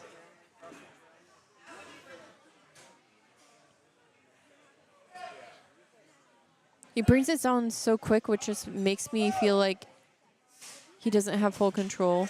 He also lifted his butt on that one, so I don't think he's going to get that one. Yeah, no lift. His butt came right up when he went to go push. Yeah. That's all right. He pushed through a little bit of a sticking point. But sadly, you just got to keep that butt down. Bars loaded for Carly, 182 pounds.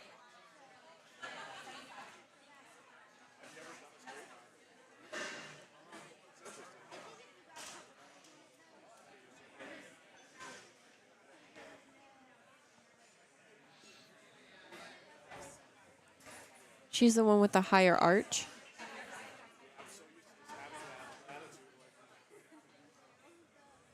Some people, in order to train their arch to be like that, they'll just lay on foam rollers and just to practice that like flexibility of their spine. Some people just have it as well. Like I watched some like gymnastic girls that they just have that flexibility. That's 3 white lights for Carly.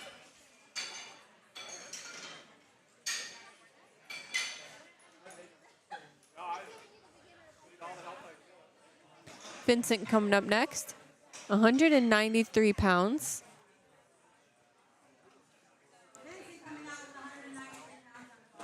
He missed his first attempt, but he took a 2.5 kilo jump. See if we can see why.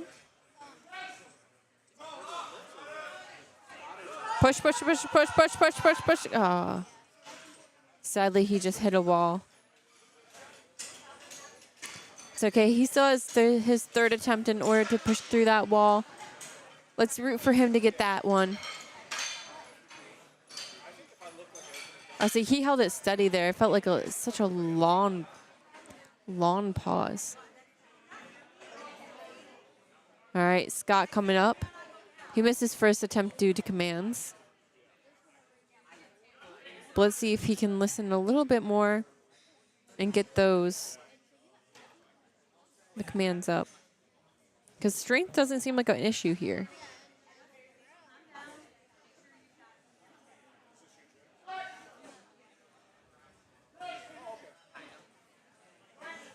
There we go. That's exactly what they're looking for, Scott. 3 white lights.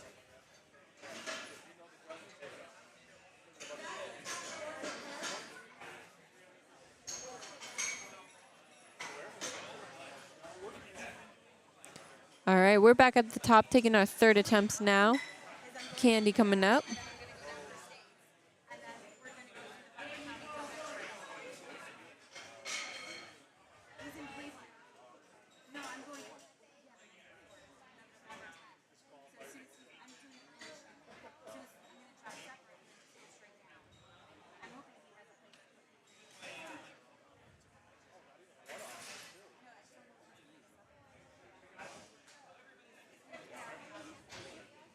All right, come on, Candy. Let's see what you got.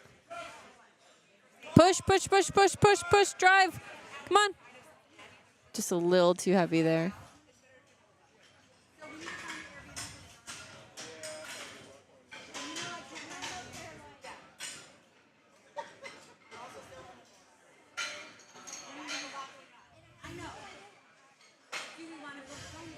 Mike coming up next. 132 pounds on the bar.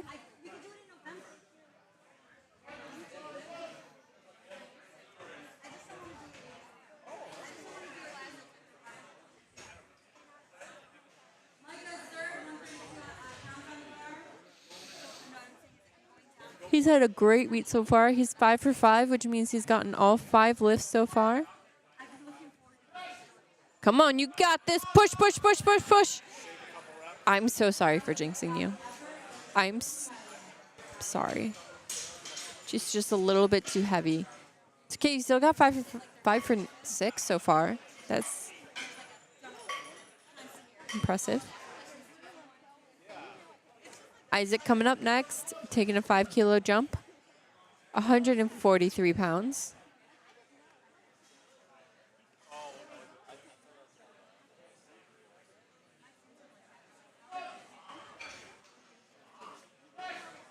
Press. Beautiful. See what they say.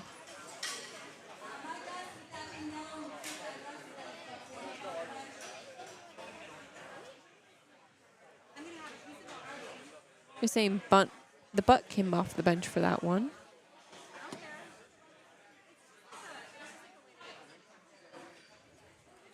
Lily is up now, taking 70 pounds again, or 70 kilos. That's 154 pounds.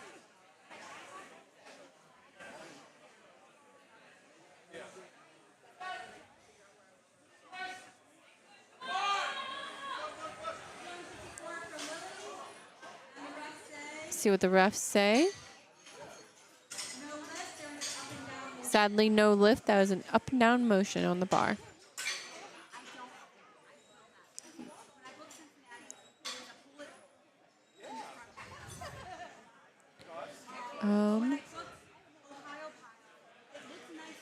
Give me one moment, guys. I can look up to see.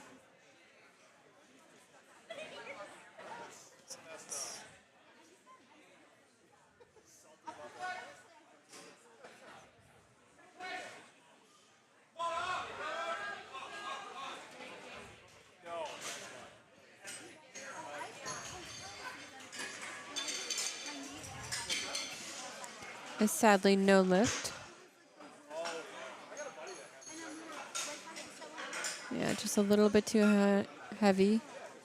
Sapan coming up next, taking his second attempt again at 165 pounds.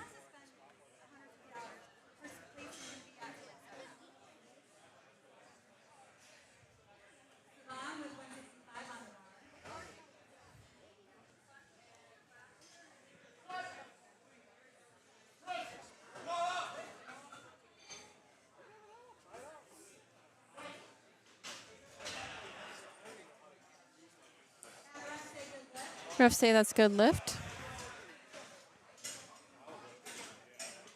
Oh, if anyone's lifting that, I would say for heavy lifters, we do have a day 2 of this meet, which will include our heavier weight class lifters. For deadlifts, let me pull that information back up. We do have Jordan on the bench right now, taking 165 pounds.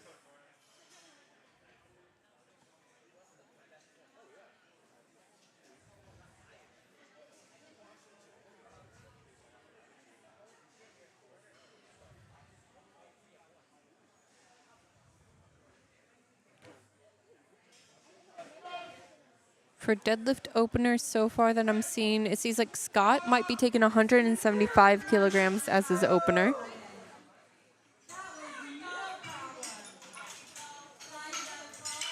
Jordan snagging that with 2-1.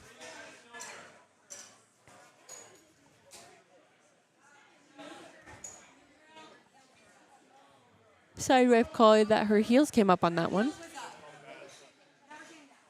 Carly coming up, 187 pounds.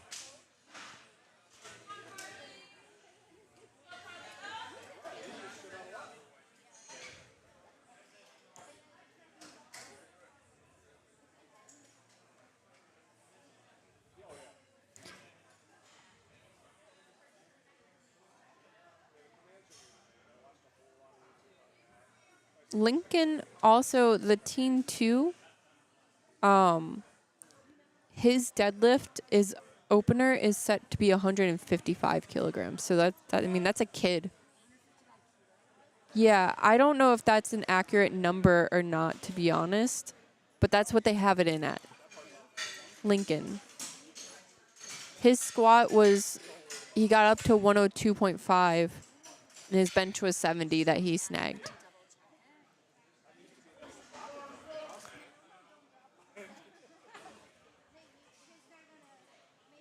Vincent coming up, 192.9 pounds. I think I just caused some panic by looking up what deadlift openers are. Yeah, that sounds pretty... We're double checking that number to make sure that was entered incorrectly, because 155 pounds for like a teen kid. I mean, if he can do it, I'm going to be like amazed. Come on. Oh my God. Vincent. Oh. That was a fight, Vincent.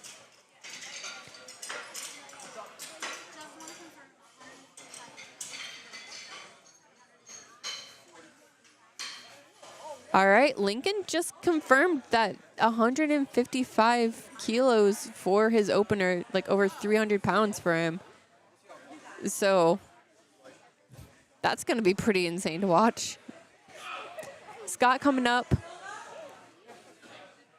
He's up to 20 kilos. That's 264 pounds. Let's see how he goes.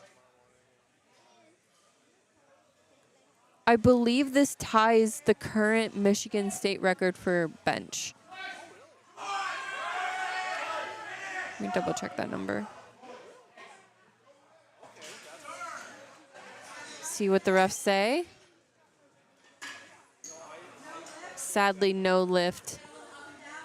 Had some up and down motion. If anybody from the afternoon session wants to do a equipment check, we're going to have a couple reps. But it looks like if he just tweaks that a little bit, he's going to be doing good. Check, the more we get So that concludes our benching for this morning session. We're going to be taking another 10-minute break. Yet again, grab some water, go get some, use the restroom, grab some snacks. Check out barbellproductions.com. We're here presenting you with the live stream. We're glad to do it. We love to see the lifters here today. We're also taking video and photography of all of the lifters here. So go to barbellproductions.com, check out our work, buy a package for your favorite lifters. They're sent digitally so you can get them printed out as big as you want, use them for social. They're a great gift to show that you care for your lifters, that these memories and how much effort that they put into preparing for this meet is something to be proud of. All right, see you guys in about 10 minutes.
All right.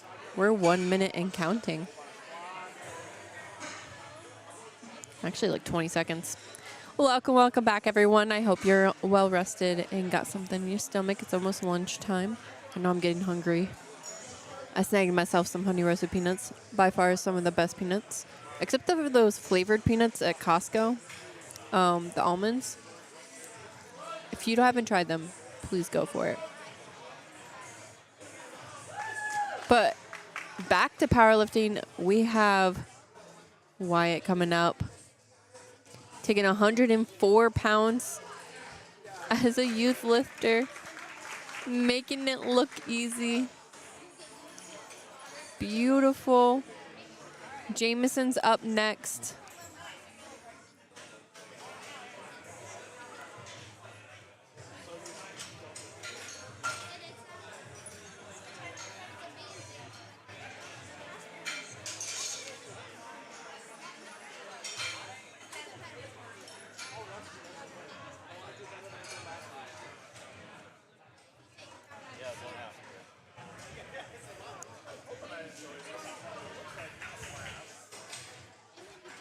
Jameson taking 176 pounds.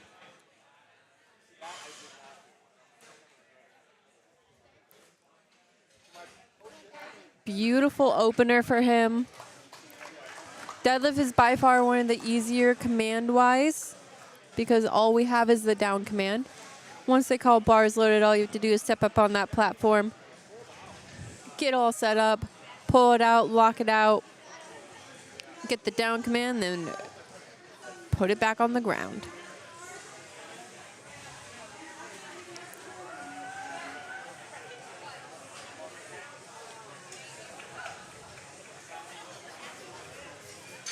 Three white lights for Lisa.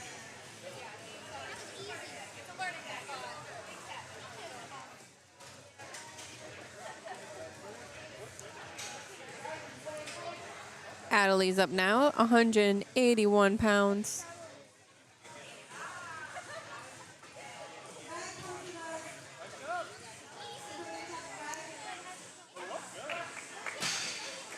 Conventional puller right there. Looked like she felt pretty good about that. Pulling just how she likes it.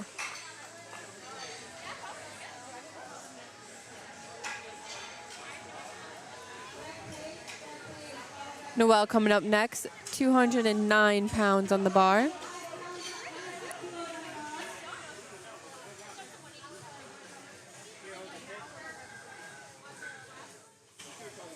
Again, another conventional puller.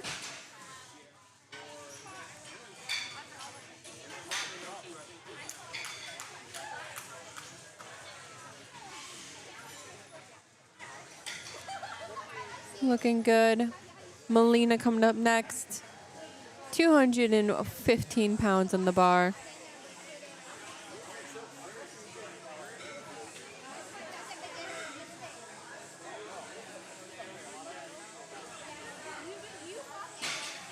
These openers looking like they're moving pretty well, pretty smooth. Just how we like them. Deadlift also goes the fastest, I think, for the lifts. There's just a lot less to change on the platform. We just have to change the weights on the side. We don't have to change any rack heights or safety bars. So that's pretty nice. Bars loaded for Morgan. 265 pounds.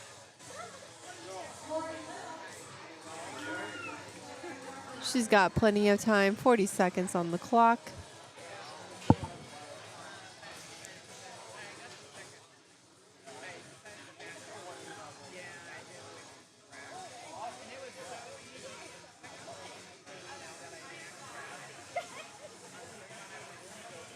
I don't know if you guys noticed, but it looks like she does like a little countdown, like 1, 2, 3, go. I love that. I love everyone's little rituals before they get onto the platform or when they're on there to get into the right mindset. I do fully believe that sometimes this is just a mindset. A lot of it's strength, but if you believe you can't lift it, then most likely you will not pull that off the ground. Christina coming up, 270 pounds.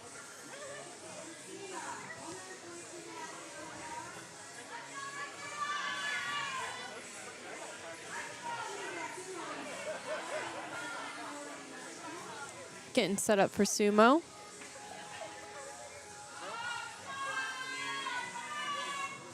Looking like it's not even budging on the off the ground.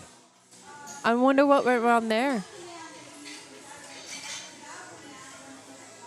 We'll see what she does. Maybe it's just a fluke. Maybe it's just going crazy. We'll see how her second attempt comes out. Brittany coming out, 292 pounds.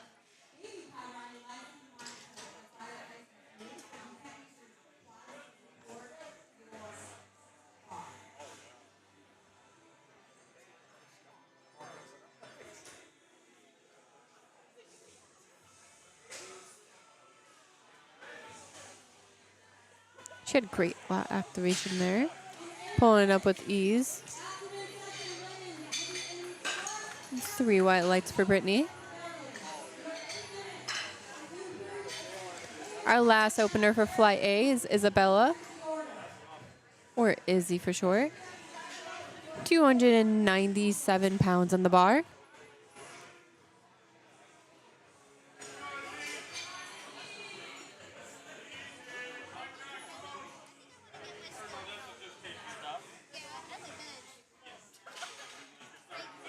Come on. Looked like they pulled pretty well. That's 3 white lights. All right. We have our first openers for deadlift out of the way. Let's see this weight increase. Let's see it get a little bit harder for them. Getting the bar set up for Wyatt.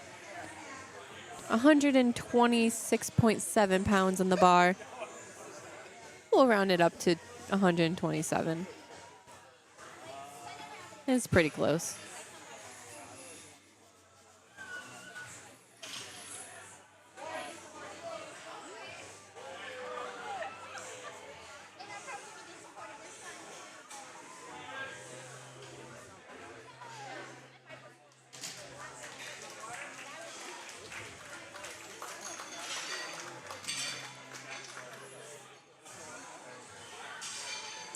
Looking pretty good. Refs agree with 3 white lights.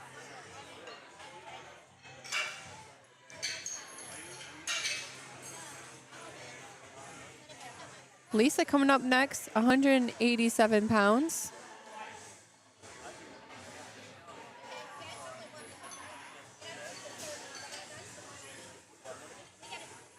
Her first and second attempts for squat and deadlift, or squat and bench, have been pretty well.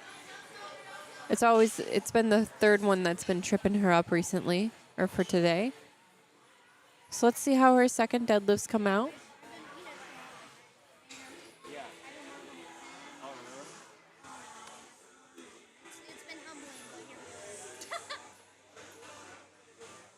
Looking good.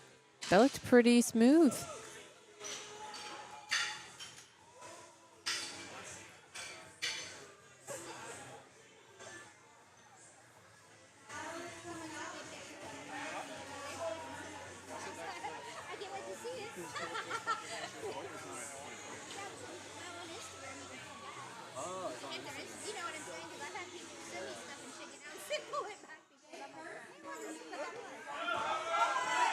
Come on. Look at that big smile. She is proud of that one.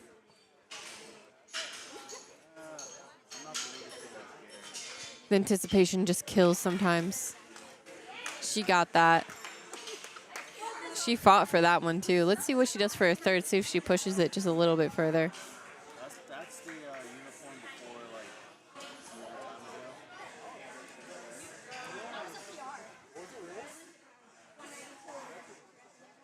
Jameson's up now, 198 pounds.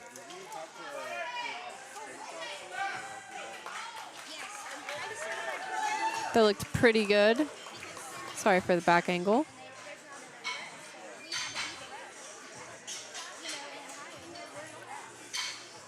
Get a good front angle replay.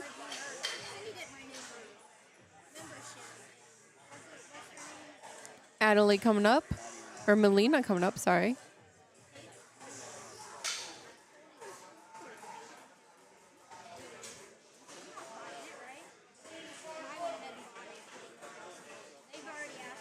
Bars loaded.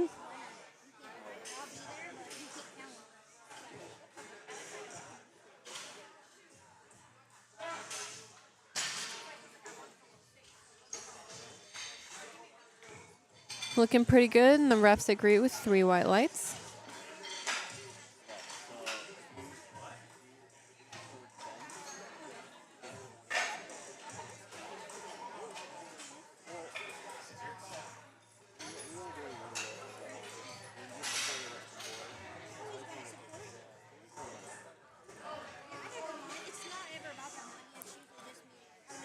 Bars loaded for Noelle.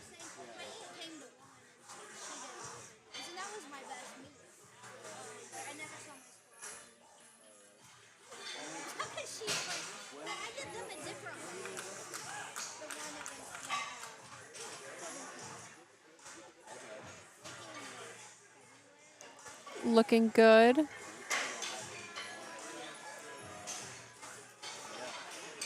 Sorry if there's some jitteriness to this video, or the video. Been trying to figure that out for a little bit, but Christine is up next. 270 pounds. She's retaking her opener, which just didn't come off the ground at all. Just having them wipe down the bar, make sure everything's nice and clean for her. They use chalk on the bar, or on their hands, in order to be able to make sure there's less likely chance of gripping. Helps with the sweat. But if too much chalk builds up on the bar in like the little grooves, it does the exact opposite. It makes it a smooth surface, so then it just like kind of slides a little bit more. Unlike the baby powder on their thighs.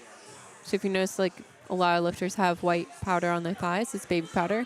You're not allowed to support with the bar while you're pulling it up on your legs or your quads.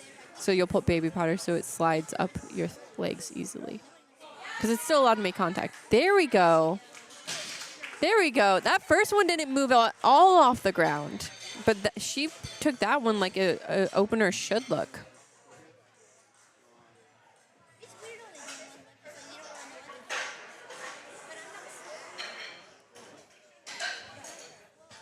It was just a fluke. It was just a fluke.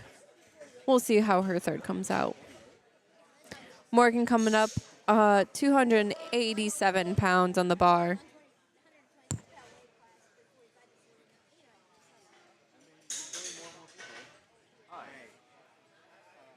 Normally in this area, when there's not a meat, there's some foam roller.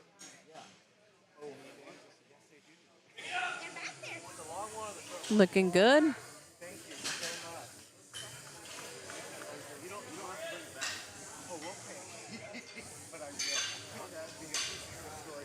Refs say 3 white lights.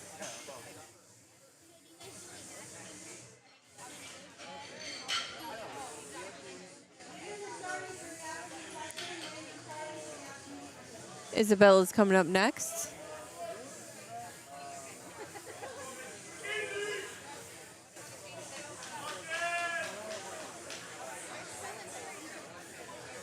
£314.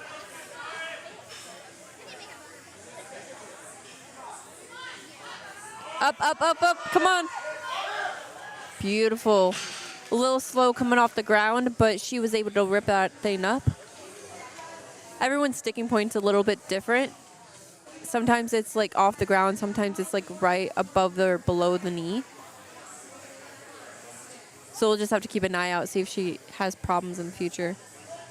Oh, she actually did not get that one 2-1. I believe they said lockout. Like her shoulders just weren't fully locked out.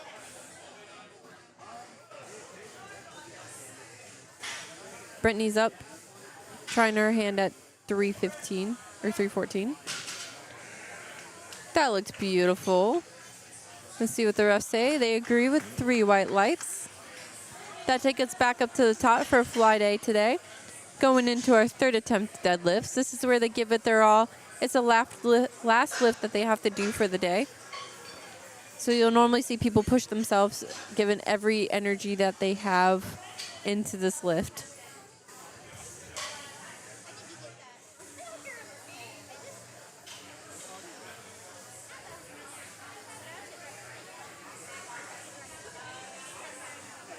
Wyatt's going to be taking his 3rd attempt at 149 pounds.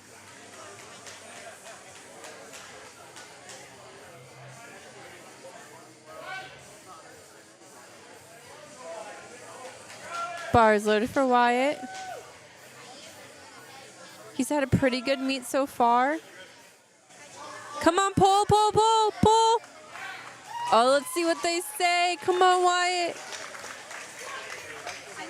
Good lift, 2-1. We'll take it.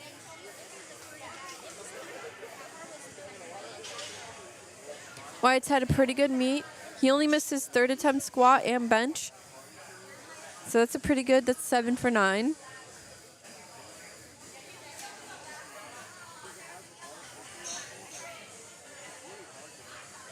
Allie getting pumped up for her 3rd attempt. Oh, I love that energy. Her deadlifts have been looking pretty smooth. She's been pretty happy about them.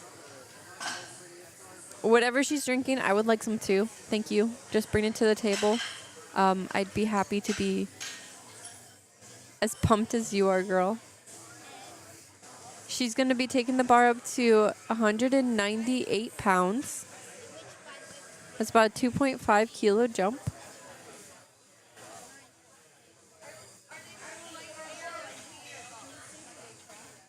All right, let's go. Bars loaded for you.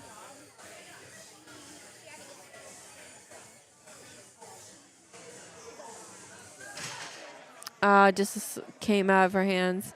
Just a little too heavy. Grip wasn't there for you. That's okay. I love the energy. You had a good meet today.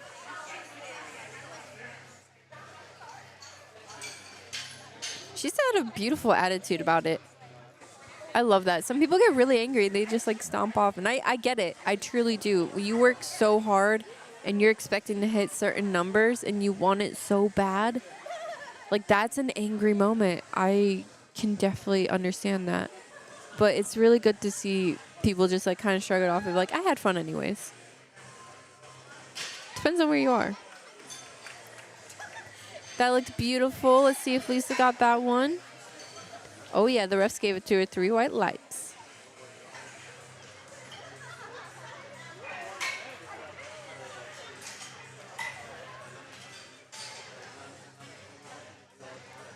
Jameson coming up next. 209 pounds for his 3rd attempt. That's a 5 kilo jump.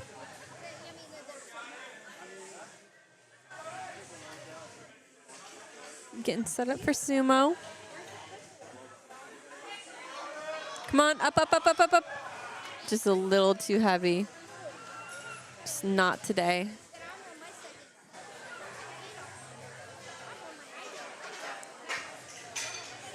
Melina coming up. She's taking the bar to 237 pounds even.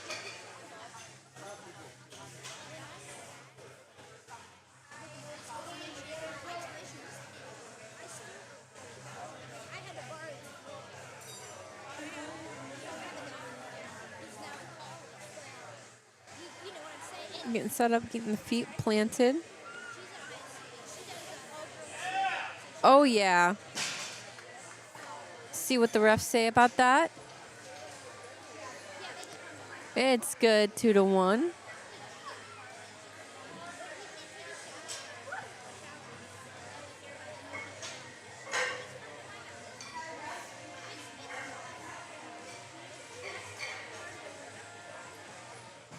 I believe the head ref called soft knees on that one. Noelle's coming up next. This will be a state record for her. 259 pounds.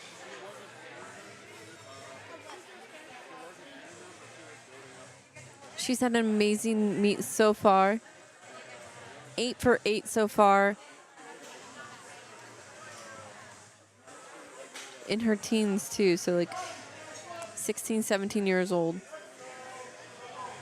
Breaking state records.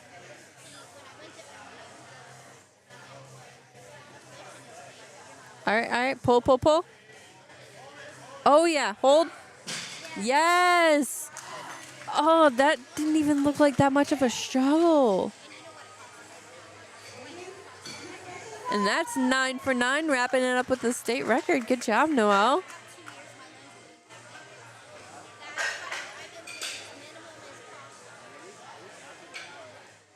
Christina coming up next. Her first one didn't rip off the ground, didn't come off the ground at all. Second one ripped off the ground. She took a 5 kilo jump she's up to 281 pounds now. So let's see how this goes for her.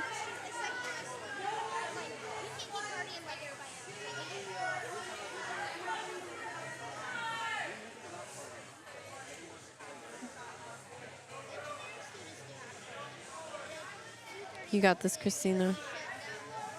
Come on, come on, come on. Up. She got off the ground. Beautiful.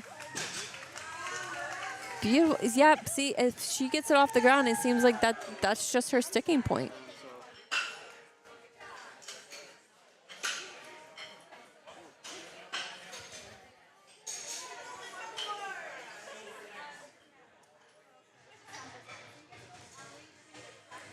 Morgan's coming up, taking 309 pounds, not 339. 309 pounds.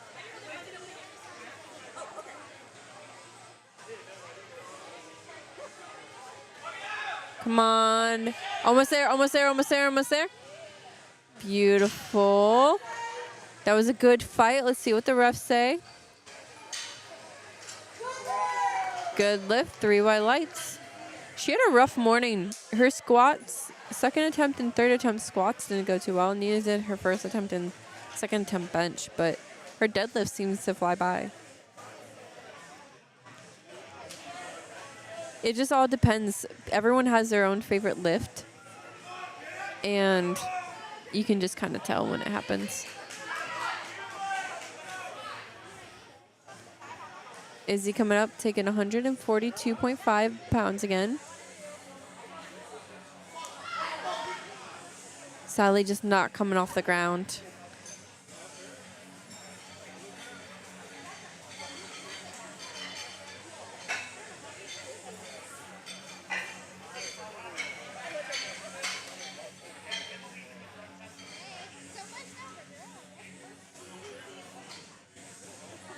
Brittany coming up next.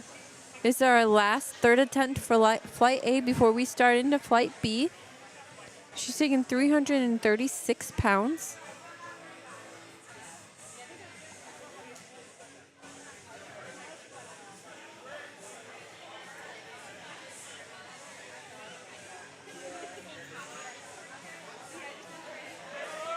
Up, come on, finish up, finish up, finish up.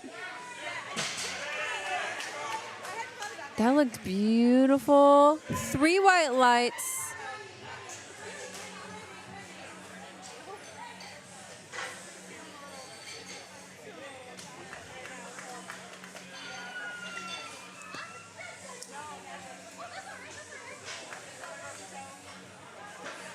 All right, we're back up at the top for our second flight of the morning.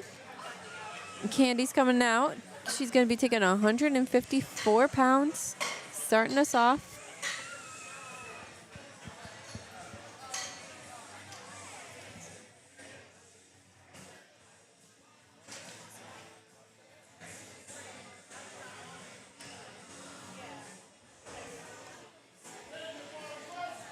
Bars loaded for Candy. I want candy. Dun, dun, dun, dun, dun. I don't know if anyone remembered Aaron Carter back in the day. It really depends on your age range and who's watching. It's a good lift, 3 white lights. Micah coming up next, 204 pounds on the bar from Supreme Strength. He's had a pretty good meet so far, doing 5 for 6. He missed his third attempt to bench, but that's A-okay. Maybe he was just saving it for deadlift. His third attempt to squat is actually his deadlift opener. So he might just be a deadlifter.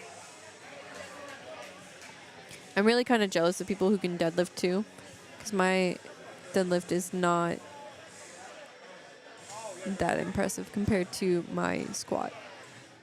Jealous. Wow, he flew that off the ground. It was nothing. I mean, it's an opener, but like, dang.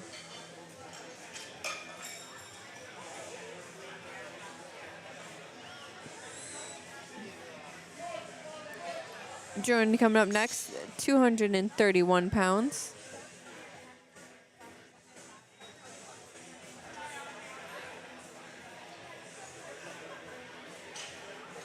Getting her feet set.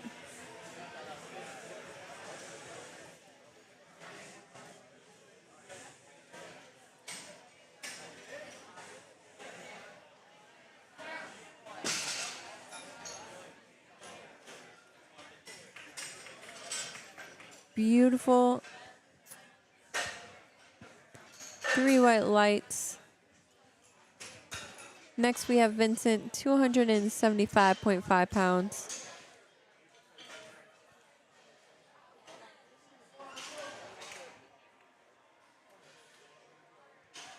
Bars loaded for Vincent. Conventional pull. He just paused there for a moment. He's like, can I lift this? And he's like, yeah.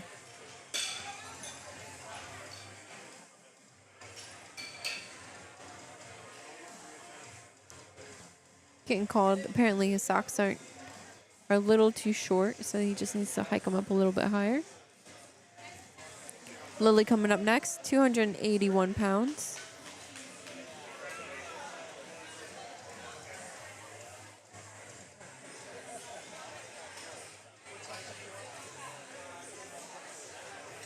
It's a fast setup. It's a fast deadlift too.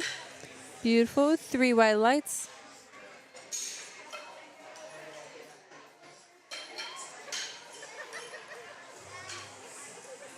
Carly's up next.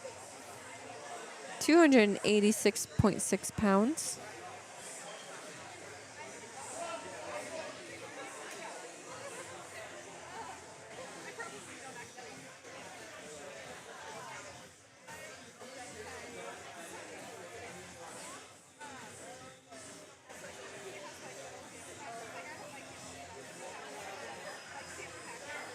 Beautiful.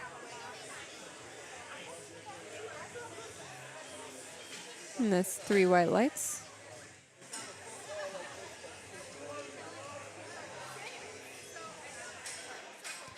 Bars loaded for Sohab with taking the same weight of 286.6 pounds. Looking good. Good, 2 to 1.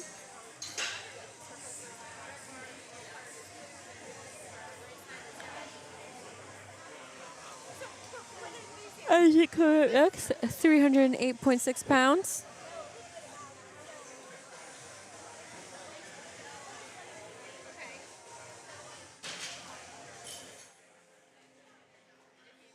Openers are looking smooth, looking easy. We got 2 more openers. We have Lincoln and Scott coming up. So like we talked a little bit before, Lincoln is a teen, so he's 16, 17 years old. He's opening up with a 155 kilogram deadlift.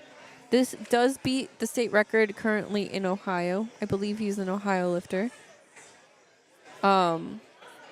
18 deadlifting 342 pounds. Snagging it with 3 white lights.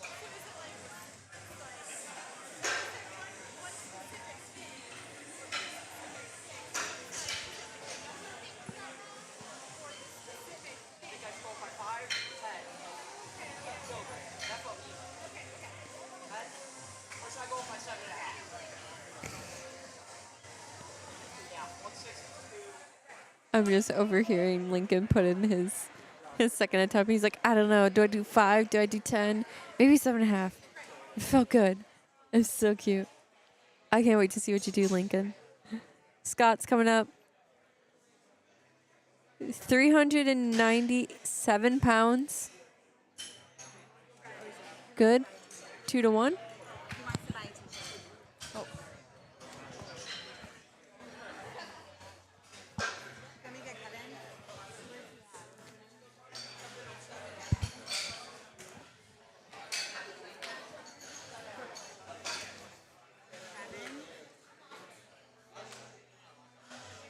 I see him.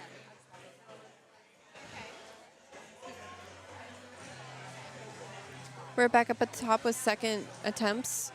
We have Candy with 171 pounds.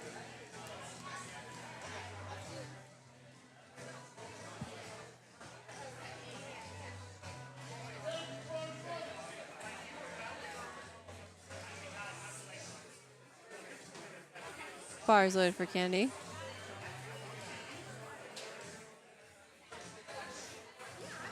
Ooh, looks like she hiked it up a little bit there. We're not allowed to have supporting of the thighs, and definitely looked like she did. So sadly, no lift for Candy. Yeah.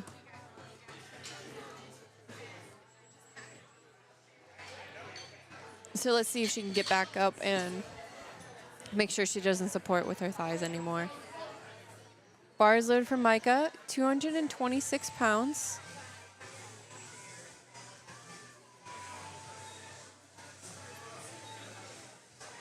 I like how he looks up too. And he just rips it up. I like to imagine in his head, he like sits there, holds it, and he's like, all right, Sky, this is where the weight's going. It's going right up with you. And he just rips it. That's what I imagine in my head. I don't know what really goes through his head, but. Jordan coming up, 110 kilos.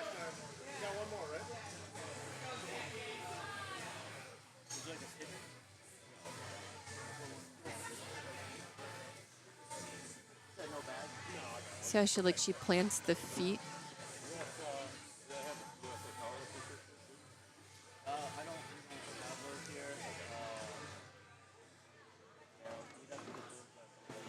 Really digging in before she rips that thing off the ground.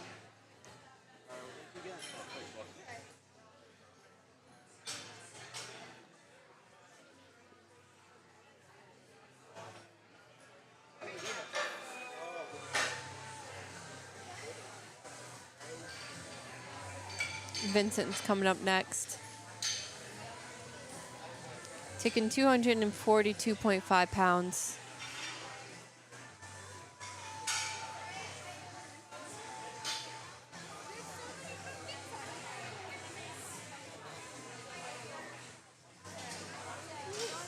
Just making sure we have the bar properly loaded. Looks like we have a little bit of spillage on a bit of fluids on the platform.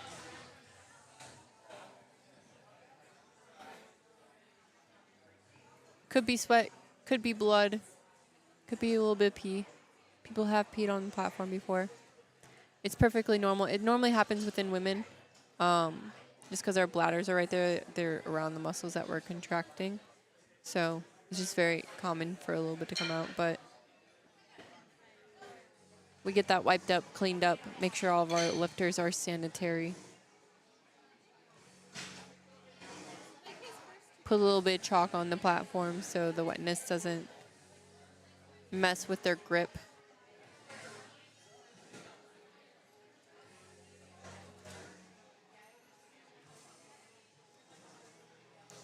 Give us just a moment. Just trying to rub in that chalk. All right, bar is finally loaded for Vincent.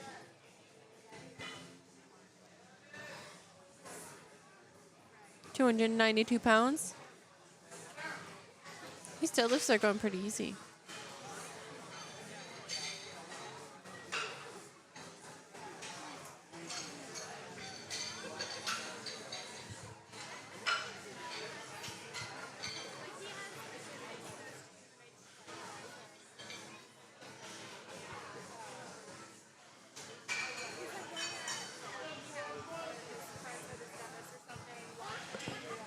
pound coming up next. 297.6 pounds. Looking a little slow right there, but that's okay. Got the lift 2-to-1. We'll see how big of a jump. He took a 5-kilo jump between his first and second attempt deadlifts. So we'll see if he takes another 5 jump. Bars loaded for Lily.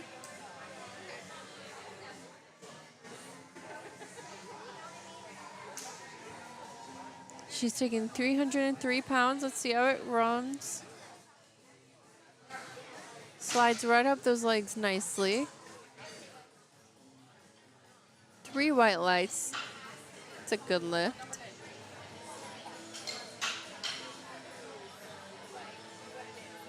Whenever you deadlift, you want to make sure the bar is as close to your body as possible.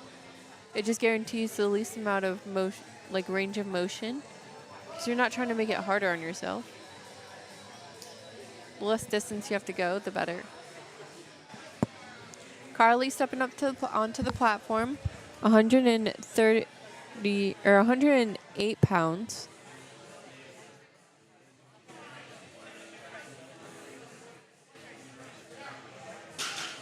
A little bit of shake in the leg as that came up, but that's okay.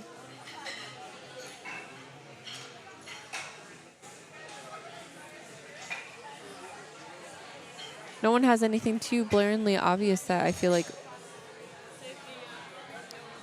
would come up for deadlift. Isaac coming up, taking a second attempt to 319.6 pounds.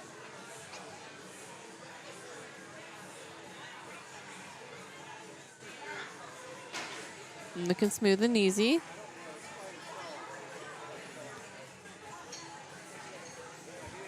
All right, guys, I need some more struggle in the deadlift. I think you guys are playing it safe here. It's okay. You still have 3rd attempts to make me change my mind.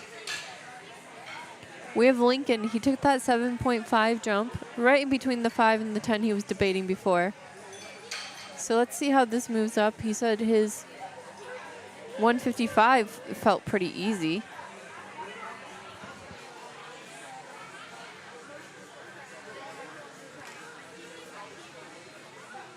Come on, lock out. Beautiful.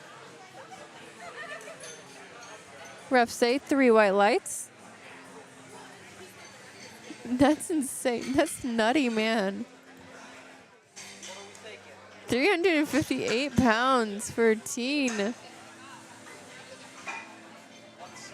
I don't know what kind of jeans you have, but dang, can I get a pair?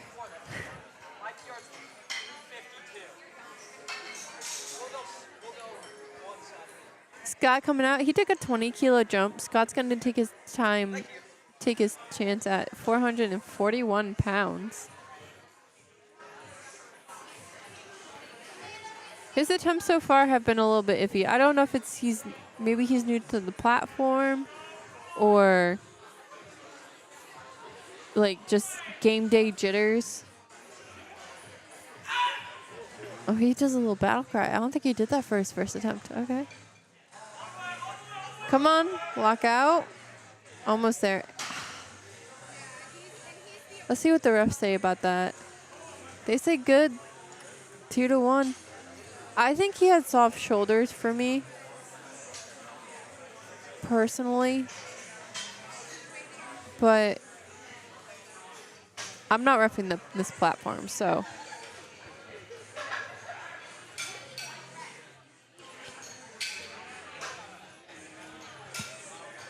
All right, we're back at the top.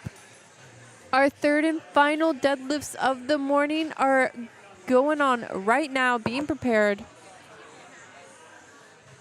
Candy is patiently waiting. I like how calm and cool she is. That's how you should be on your first one.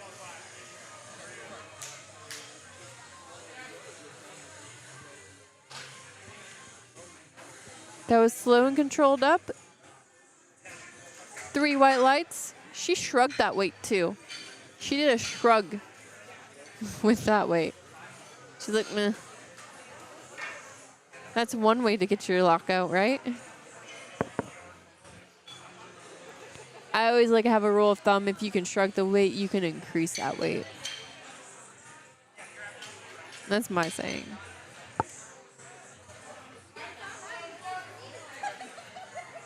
No.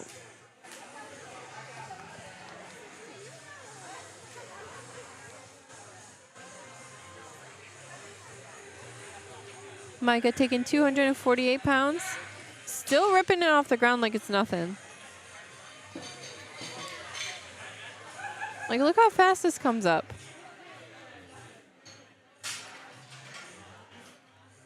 Go for it. Like, it looked like he struggled for sure. Like, the grit of his teeth. He was definitely bearing it, but, like, I don't know. It moved pretty fast.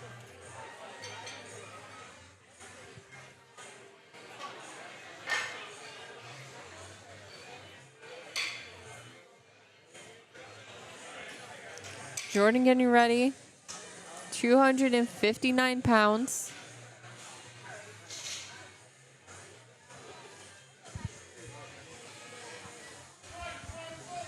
Bars loaded for Jordan. All right, let's go. All you got, Jordan, right here on the platform. Let's go, let's go, let's go. Take your time.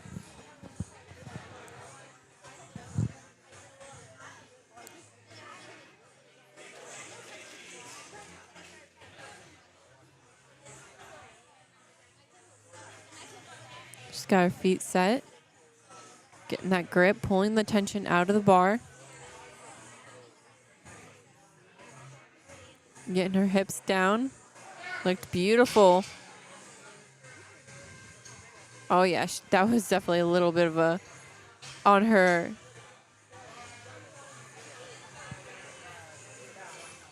on the edge a little bit there.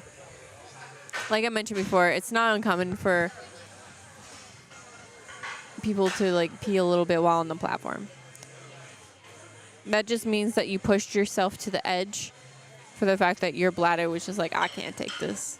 And that's, I think it's an honor.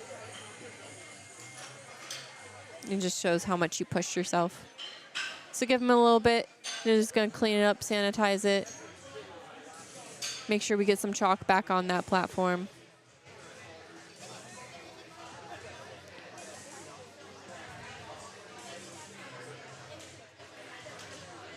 Lily patiently waiting.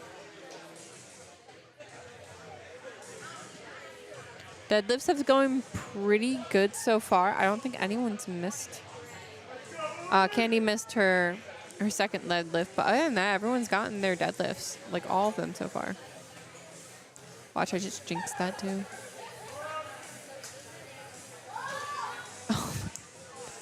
I need to learn to be quiet. It's me, guys. It's not you. I swear. It's definitely me. I'm jinxing all of you. I'm so sorry. I'll keep my comments to the end. Vincent coming out, 314 pounds.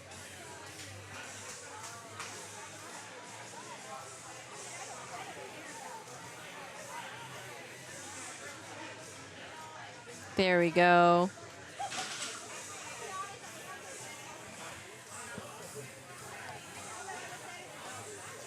Three white lights for Vincent, finishing strong. Zapon's going to be taking the same way with 314.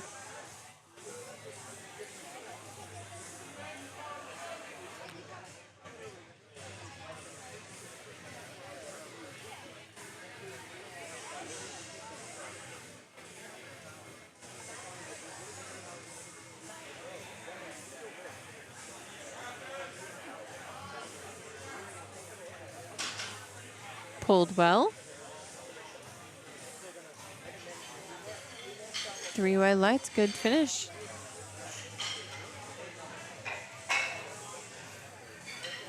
Carly coming up next, 325 pounds.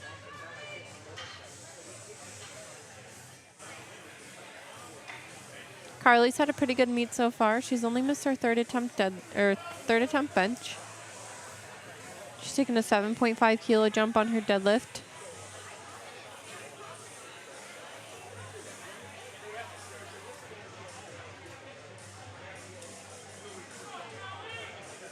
Come on, get set. Pull that tension up.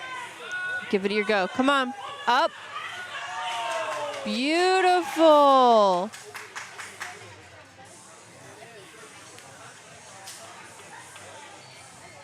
That's 3 white lights for Carly.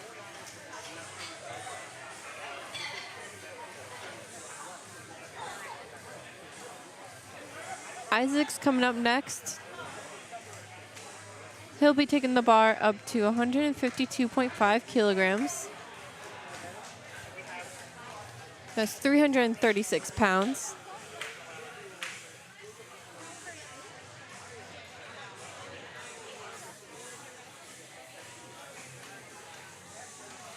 Still making them look pretty smooth. I don't think any of his deadlifts has slowed down at all.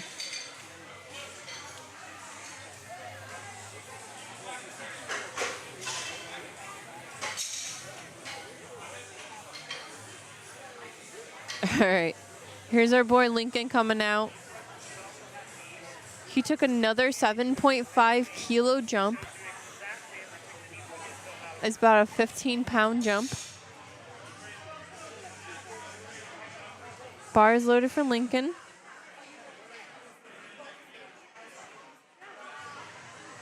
Come on, up, up, up, up, up, up, up, up. Finish, come on, come on, come on, come on, come on. Ah, just a little bit too hard.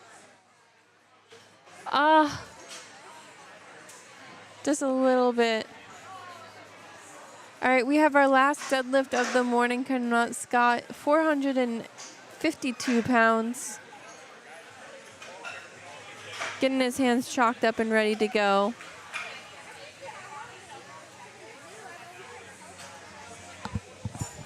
Sorry.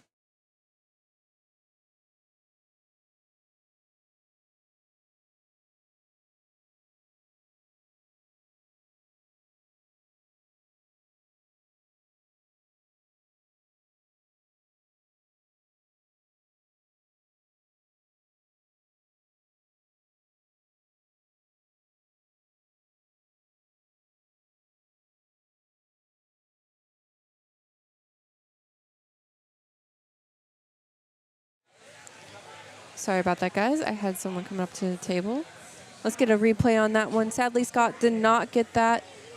Just a little bit too heavy. It slipped out of his fingers. Yeah, it looked like he was just at the top of his lockout, too. It's okay. You gave it your all, and that's all we can ask for. That concludes our morning session, our session 1 of today.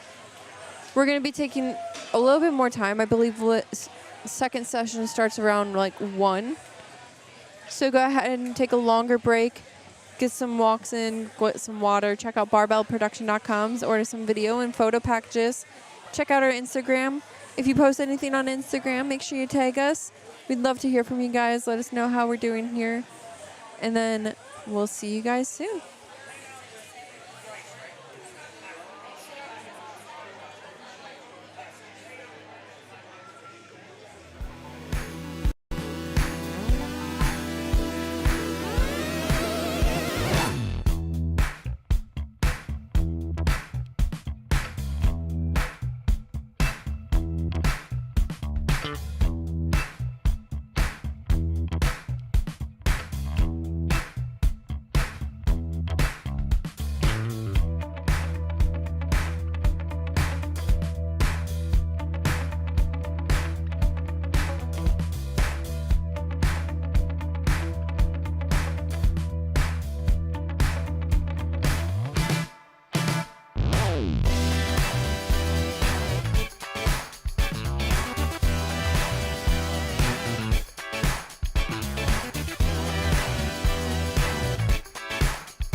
Right here is where I need it.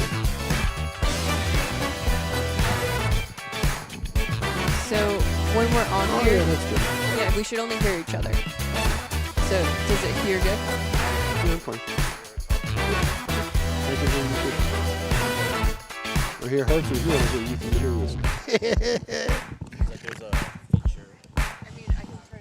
All right, Gary, can you say something?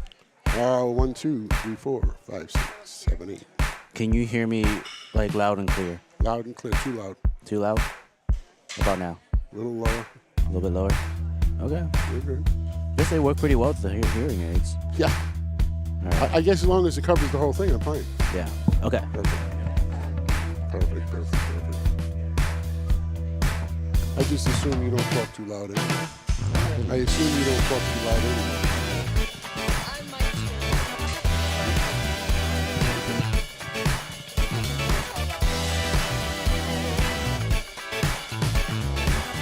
It's like a resistor I have on my car, my engine. If the engine heats up, it's past the first one, there's a resistor that stops it.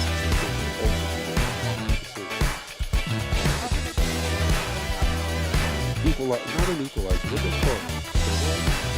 There's a name for it if you get it.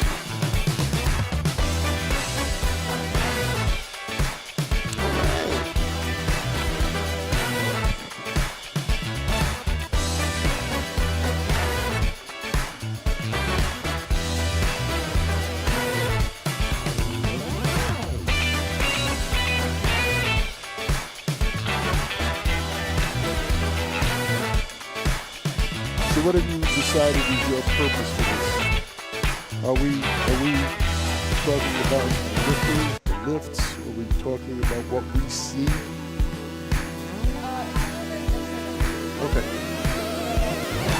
Obviously, like I want to make sure I provide audio in case they're not like watching, just so they know like, what the weight is and whatnot. We talk about rules and what's been called, so they understand. Because these aren't people that like they're not watching the nationals, like they don't know the rules. So we go over if anything's been missed. If something seems like it's weird, if like I'll make comments like, oh, that was a little heavy, maybe I give my permission. Okay. So that's almost like what Robin does when she wants to look it up.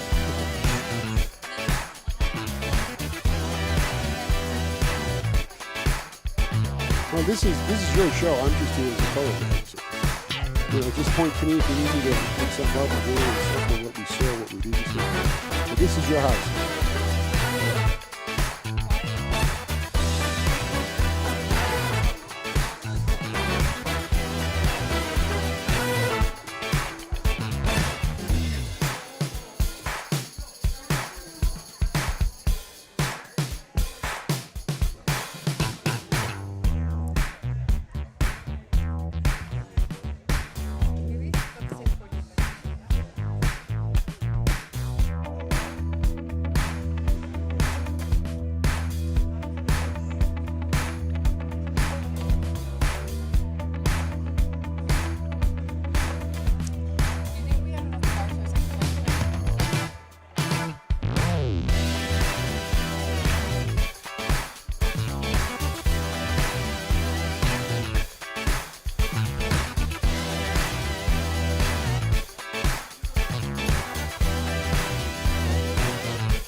Sure. You asked me to come over after you placed your order.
that what volume is?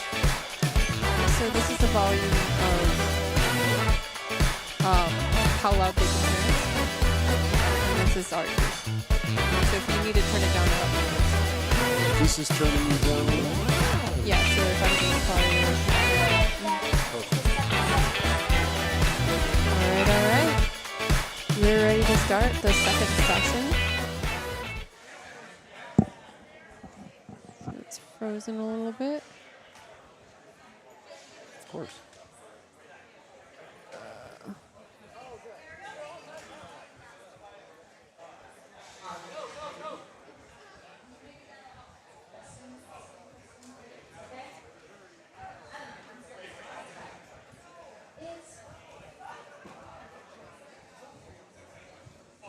Of course. Give us just one moment. We'll get the video back up for you guys. Yeah, a little bit of difficulty, but don't worry.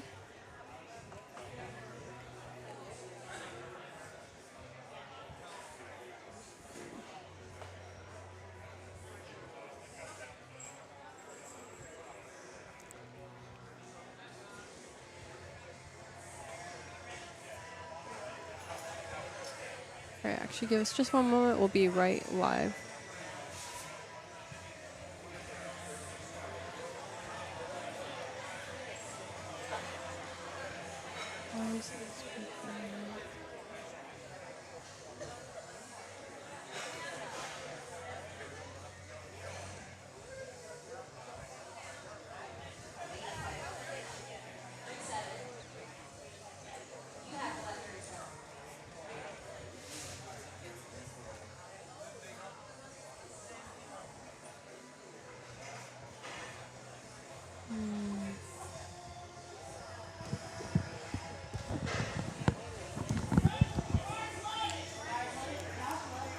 Am I live?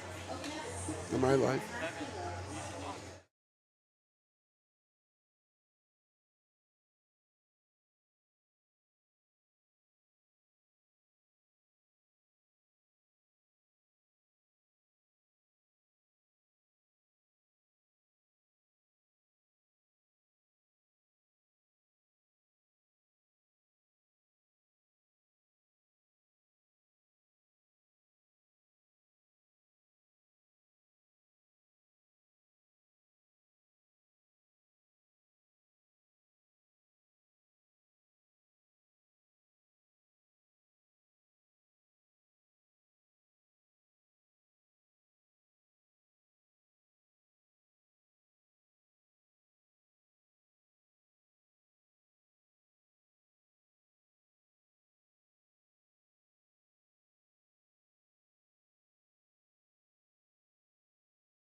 There we go.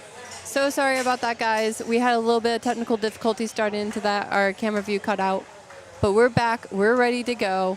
We're still in openers, so we're still seeing some easy lifts happening right now. So you guys haven't missed the big guns yet. Don't worry.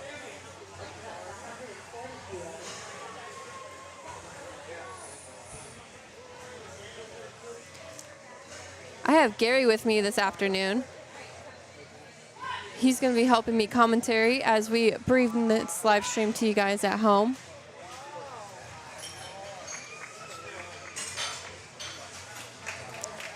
I got some youngins here. This is a kid coming up now is 14 years old. So Luke Gidding is coming up, and he's 14 years old? Right. Look at him, know what you see. Yeah. Bring the mic up a little bit closer to you. Just make sure everyone can hear you. Can you hear me now? Yeah, you sound pretty good now. Sweet.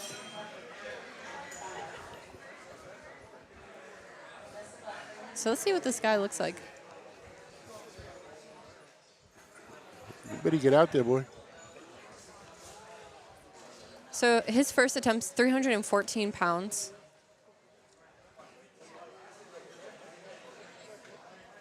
I would say I didn't see any other information about him online in the Lifting Cast base database. So I don't know if this is his first meet or what. It's not his first meet, but it's his first meet without his coach. How long? Do you know how long he's been powerlifting for? No, I briefly saw him in the weigh-ins, Oh, gotcha. and I was attempting to check his birth certificate as I didn't think he was the first, but he is. That's surprising. Listen, kids are just built differently nowadays. Tell me about it. And there's better coaching, better nutrition. True. We know a lot more about like health and fitness now than we did ever like back in the day. And it's ever evolving too, which is pretty great. And that's where it actually starts, is the health and fitness. Alpha Fitness, you guys said? Health and fitness. Oh, health and fitness, yeah. Yeah, that's where it should start for all of these kids. You should not go right into the gym and lift. Get yourself acclimated to a routine. Oh, yeah. Plus, your body's still changing too. That's one thing to take into consideration. Yep. It can take a beating, but... It's a good lift for Zachary. 330 pounds. So our morning session really, or this first flight really consists of just like teens and juniors. Except for, I see a Larry on here. Is he in Masters? He's in Masters, yeah. He's 73. Not the Opens. No. And they're the lower weights, right? Yeah. This guy's squatting 2 times his body weight.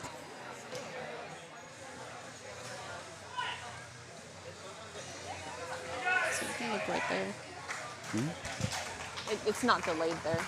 Oh, I'm better off live. It's bigger. Okay. And I can face you. I see. Well, it's better communication. I got a pretty good face. That's not too easy. Lloyd coming out next. He's having 347 pounds as an opener.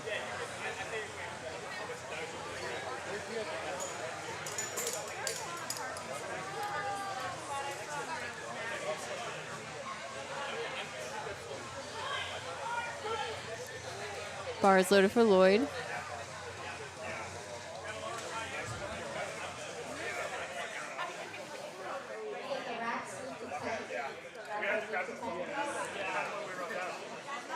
Gotcha. So we just have a little bit of delay. The rack height was just set wrong. Either the information was given wrong or he didn't provide any, so they don't know what to put it at. But that's okay. He has time to change it. We'll get it going for him. Now that I see the rack height and the height difference, that obviously looked very wrong. Unless he's trying to like overhead press this. Our head official, Rhonda, she got it straightened out. She fixed it. Oh yeah, she'll take care of it.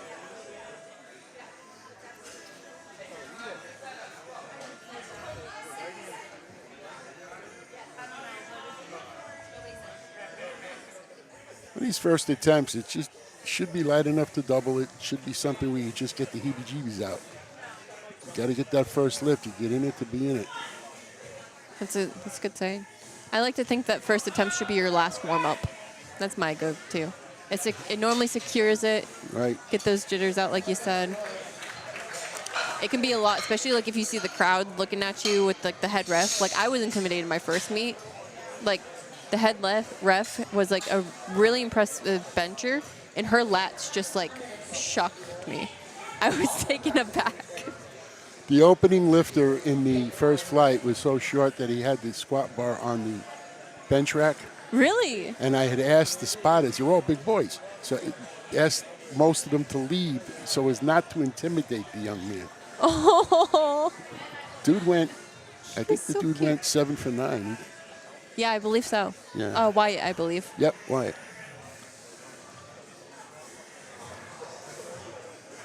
We have Jacob now. He's going to be taking 352 pounds. He's a 16, 17-year-old. It's a team 2. He certainly put in the work. Let's see if the officials thought he was deep enough.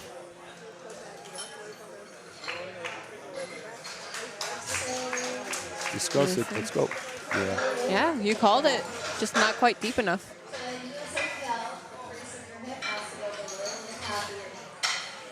So in order for him to hit depth, the crease of his hip has to go parallel or below the top of the knee. That's what they're looking for at the 3 refs around the platform right now.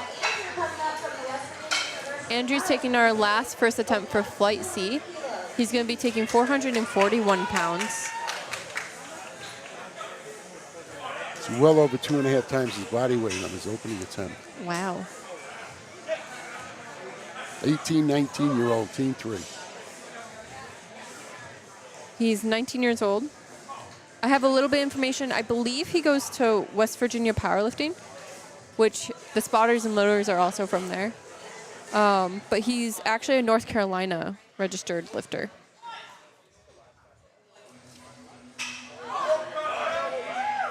Nice. That looks pretty good. Looks strong. See, good 2-1. They called blue on the side ref. What's the most likelihood of that? Move his foot? I was looking, I didn't see it. It could have been the foot I couldn't see. Gotcha. His second attempts, it should look like they're putting in a little bit of effort. It should be something that they can't just easily do, but not their max. So this is an effort lift. This is the one that's going to determine whether they place today or not, generally. Unless, of course, you know, they are excelling a different lift. But That's true. That's true. But the second attempt on the squat's important. It sets up the rest of the meet. Well, the first one, because you got to be in it to win it, but this will set them up. It looks like we're not seeing where Joshua went. Larry's back there, though. There He's he getting comes. some mobility in. Yeah, There's Joshua. it's coming out now.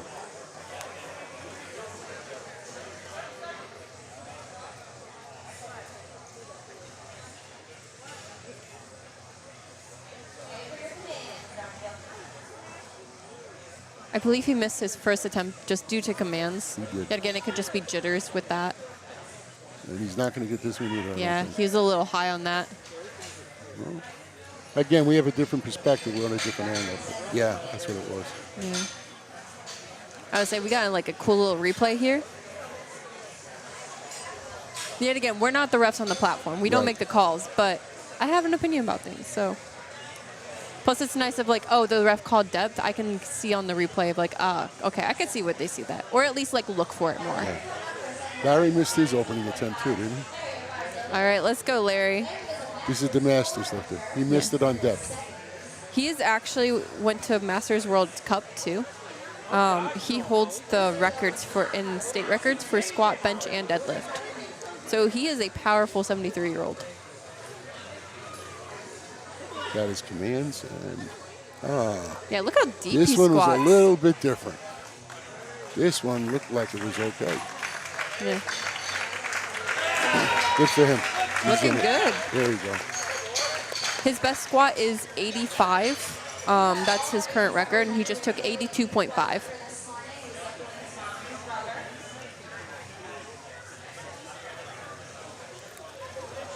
For the folks watching at home, you'll see that there's two different feet set up. There's some people that go tight and some that go wide.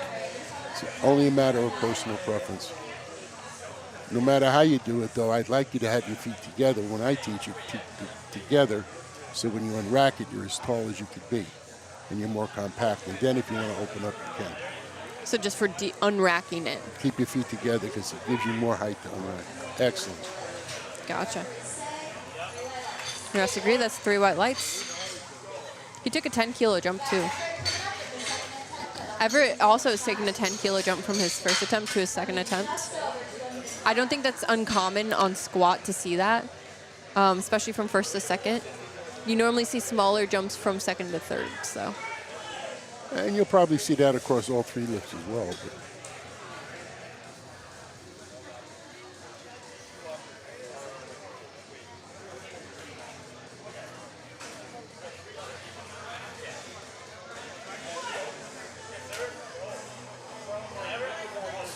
That looks beautiful. Oh, there's a beast and a half. Good job. I think he has a lot more in him. Well, Yeah, 3 white lights. I know in the beginning at the rules meeting, so when they went over the rules with the lifters before the meet started, a lot of the lifters said that this was their first meet. So I'm kind of wondering, like, if we're going to see a lot of weight left off the platform. There's no doubt about it. Without having, and lifting here is not like lifting in the gym. You know, Correct. it's where you're comfortable. It's where you always are. And you probably get the benefit of the doubt when it comes to calling depth and stuff like that. Which is why it's important to come out to a meet like this, even if it's a local meet, because you get other people than your best buddies looking at it. True. You're going to get an honest opinion. So, and again, you know, everybody tells you open up light. I mean, if you're used to making 10 kilo jumps, then that's what you're going to do. That's true. That's true.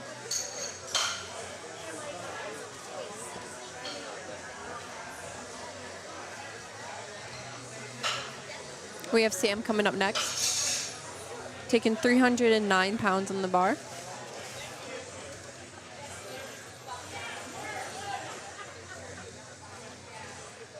We got some Noah fans in the crowd. I know Hank was asking first session, whoever Hank is. Shout out to Hank if he's watching. We have a few other people looking. That was a bit of a grinder. No, he paused on the bottom. He paused on the bottom? I think he paused. Not necessary, but, and it didn't hurt him, but it looked like he paused. Yeah. Yeah. I love that. That's unique. kind of a flex, man. Yeah, be unique. If you're pausing on the platform, I don't know. That's good in training. And I guess if you're I was going to used say, to let it, me see him doing on a good third now. He'll be sorry for that.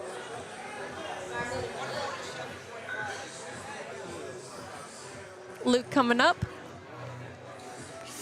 14 years old. His hair is something else. Oh my gosh. Get out of my way. I can't see. You head up, you get up. That was beautiful. Yeah.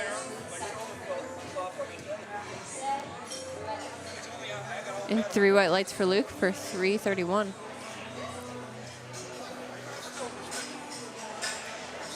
Carson coming up, taking the same weight.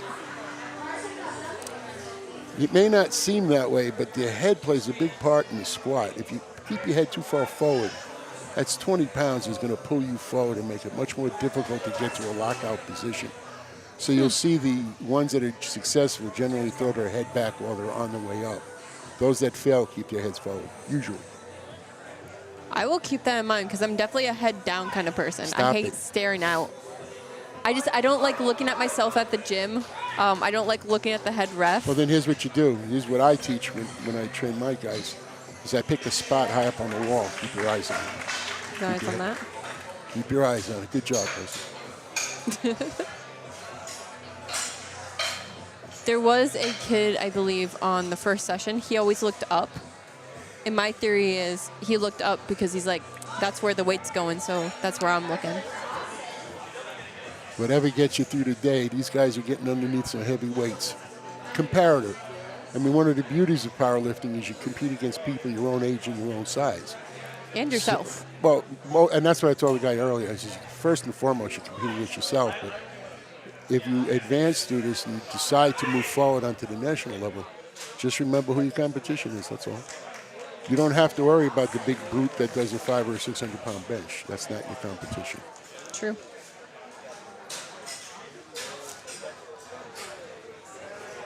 Did I lose my, or do you have it? Oh, yeah, he stole it. Oh. He wants his iPad back. Sorry. I can see live. I can't see the screen up there. I got this too. Oh, wait, I'm plugged in. No, leave it. I can see it. Okay.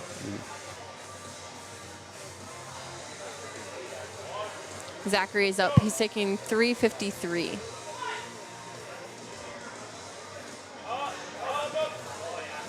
Nice. So use head straight forward if you can drop. Oh, yeah, I got to keep track on the heads. Everybody in our listening audience is watching that now. Everyone's just like, heads up, heads up. All right, let's go. We're calling heads up 7 up here. All right, let's see what we got here. And this fella missed his opening attempt as well. So he needs this to stay in the meet.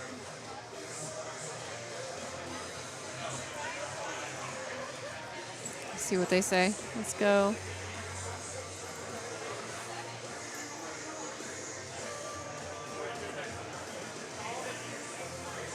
What does what mean? Go, Jake. And That was- he pushed his head back. See how that works? Jake actually missed his first attempt too, so he took a 2 point. Oh, he missed this one too? What they calling for? There were nothing underneath. I don't know. I thought that looked beautiful. I mean, I'm not a ref up there. You got that replay? It just happened, yeah. I sadly cannot pull it back up again. Okay. I don't know. I'm not a head rep up there. Maybe they saw something I didn't. They But clearly did, but all three of them, so. A little pressure for his third attempt, but certainly strength is not his issue. all right, Lloyd. He's taking 375 on the bar. Looks like they got the right rack height this time.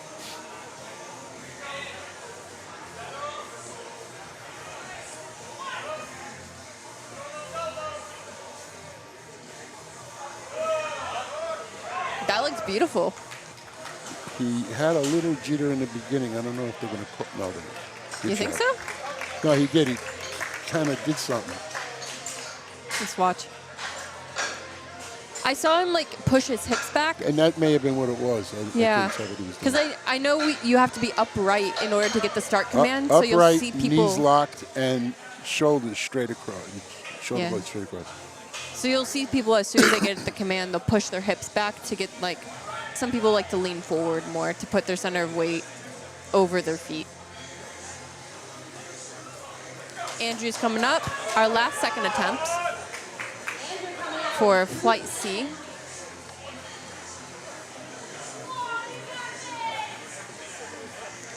He's taking 243 or 263 from West Virginia University Powerlifting. That's 30 pounds short of triple his body weight. Depth is good. Depth is good. Ah. His head was up though. Yeah. Well, I mean, at some point it's just going to be too heavy. That's right. No matter if your head's up or not. Exactly. And we're going into thirds. And everyone, let's get behind. Yeah, he hit that really well. He just got into that hole and couldn't break past the parallel. And again, sometimes that can be overcome by sheer speed. Yeah. If you try to slow down and slow up, it can cause problems. Because you have to speed your way through whatever your sticking point is. You gotta use the momentum a little bit. With some control, because I've seen people just drop down and they just drop down way too fast. They lose all tightness within their muscles and it just... Which is why those that go down slow tend to come up slow, and there's the ones that have the problem. You can go down slow and then boom, we call it rock it up. I don't think he's going to get this one. It looked a little high to me. He looked a little high. I think he's been having issues. He didn't get his first or second attempt. Yeah. It's a shame. Sadly, he will not be posting a total today. You have to at least get one good lift within each of the 3 lifts. So he needs a good squat, a good bench, and a good deadlift in order to post a total. But that doesn't mean he can't still compete. We still want to see him out there. We still want to see him on the platform, giving them all just kind of like, one, get the practice, and 2, just enjoy yourself a little bit. Back to the first rule of powerlifting. Have fun. Oh, I thought it was don't talk about powerlifting. Or is that Fight Club? No, that's Fight Club. I'll talk about powerlifting all day long. Who wants to talk? Larry's back up. I believe this is his state record that he currently holds. So let's see if he can match that, see if his strength is still there.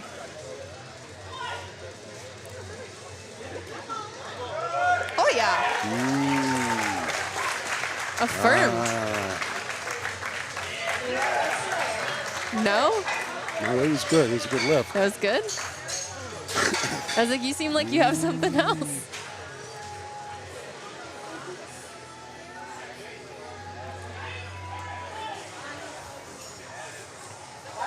Brendan's coming up. His third attempt's going to be 315. He's gotten all three, or his first and second attempts so far. We'll see him carry through to his third. Taking a 5 kilo jump, that's about 11 pounds. That was beautiful.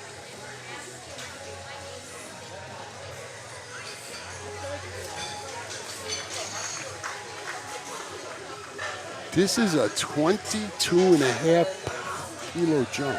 Oh yeah, that's a lot from second to third. He must be looking. It's too early to be worrying about placing, but it's got to have something to do with that. That's a 22.5 kilo jump. I believe. That's 47, 48 pounds, maybe 50 pounds. I'm not saying this holds any merit, but I believe the coach that was behind him, she's also like a national powerlifter, right? I think she has her pro card, maybe. I might be mistaken on that. She's lifting tomorrow, I know. Up. He took Excellent. it. Yep. He took it. Yep. Excellent. That was a huge jump, but he got it. Which means this is likely his first meet, and he's going to go back and redesign his attempts. That was a lovely, lovely third attempt. Good for him.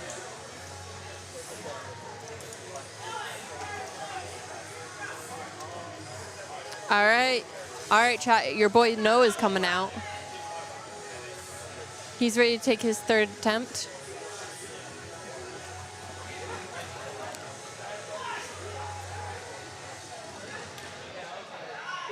Good job. 281 pounds. I think he stole it.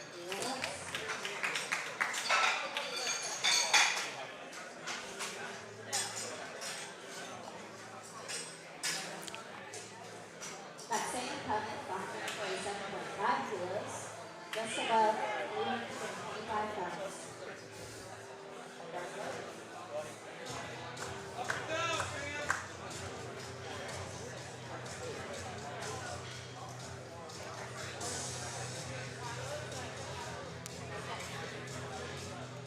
Up. Get your command. Go.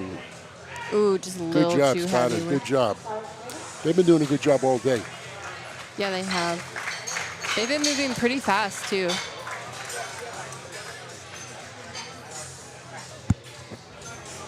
Our meet director is Ron Brinker. He does nothing but bring in the best teams of spotters and loaders.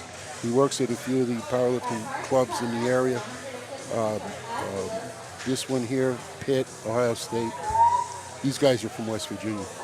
So he's got some good college kids around the platform. Makes it a lot safer for the kids. Oh, yeah. I don't think I've seen like a college like spotter or lifter team that's been bad, to be honest. So shout out to the college teams for like teaching them people the safe way to lifting. And they've done them for a couple of cycles. So there are kids that were working, graduated, and Yeah. the new ones moved in. So it's why we deal with the powerlifting clubs, because they're always feeding new people in. And they always need the money for the programs. That's true. So it's a win-win for everybody.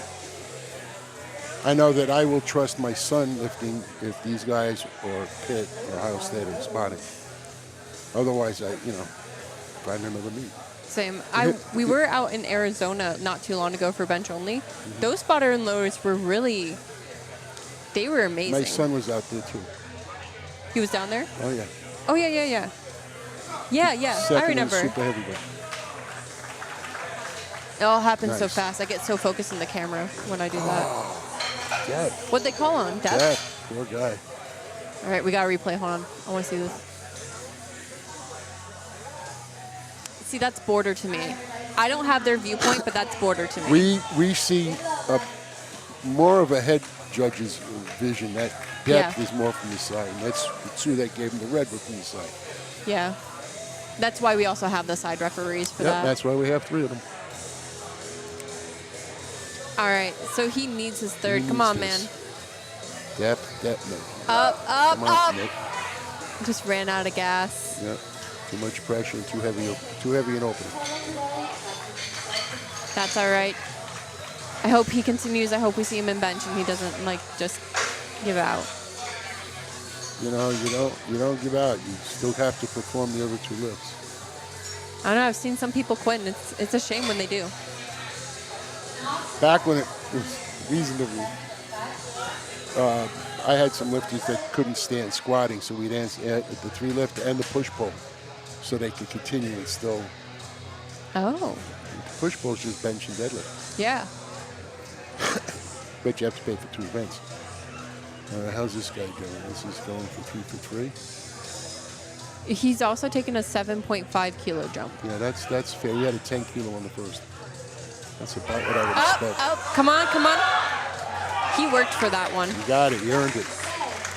We earned it. That's a third attempt. That was beautiful.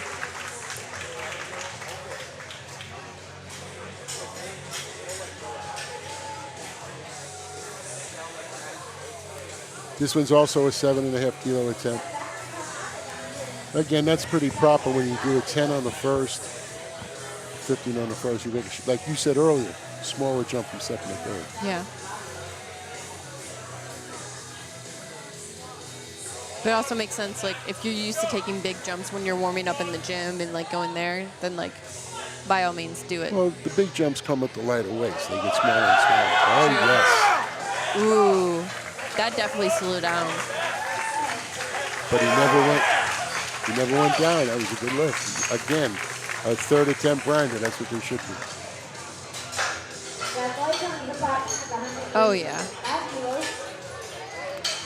Now, this is a 12.5 kilo jump after a 12.5 kilo jump. Again. So he just decided to split in half. Again, that's their method of going. I always get so scared of it. I know that's me. That's Understand my the personal philosophy thing. they're thinking of, though, is it wouldn't be that big a jump if you lighten up your opener. Yeah. So that jump's going to be bigger. This is the one that's, it's a little confusing, but I'm It sure really they'll work depends it. on your strategy on it. His Yep. first one did move really, really well.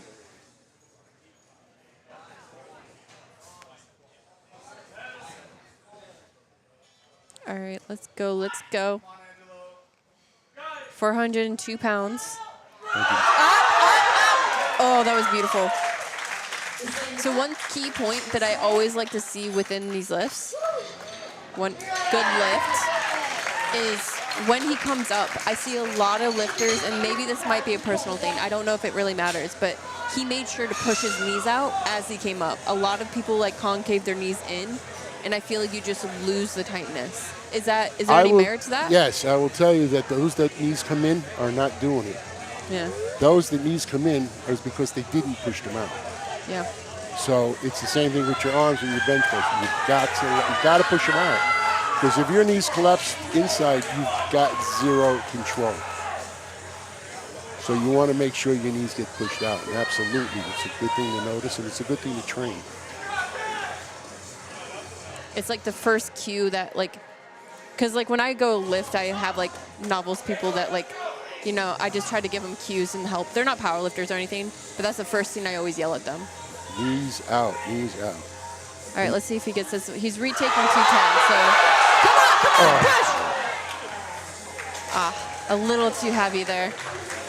And the other thing to remember on a squat when you're with your knees is to keep them back beyond the toes. So if your knees go forward, you'll never recover. They go too far forward. Noted. All right, we're back. That was the end of Flight C, so the first flight of this afternoon session. We're rolling on to first attempts for Flight D. So these are going to be easy openers. We want them smooth like butter. It should be a warm piece of toast with a warm butter on a warm piece of toast. Like, it just should slide. That's a description. Everyone can relate to toast, right? Just me? Especially with hot butter on it. Ooh, and a little honey. Yeah. Ooh, a little honey. Okay. Yeah, there I like you that go. little flavor. All right, opening attempt. Got a good solid stance. I couldn't see. Did he go deep enough? Let's see. Somebody was in my way.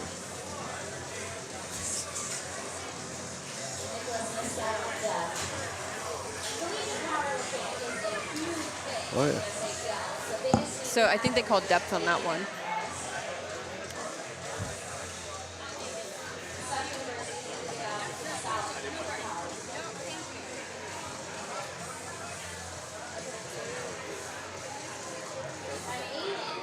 We have Aiden coming up next.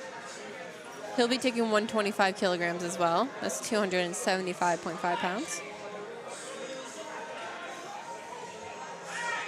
Looked beautiful. It's a good lift.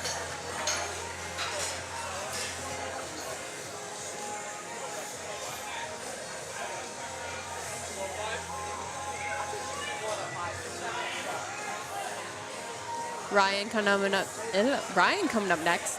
297.6 pounds. We'll just round it up to 298.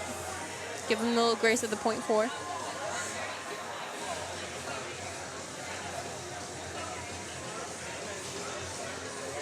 I always feel bad for people with long legs when they squat, just because they have a longer range of motion to go for. They do have an advantage on the deadlift. Do they? Long legs? Yeah.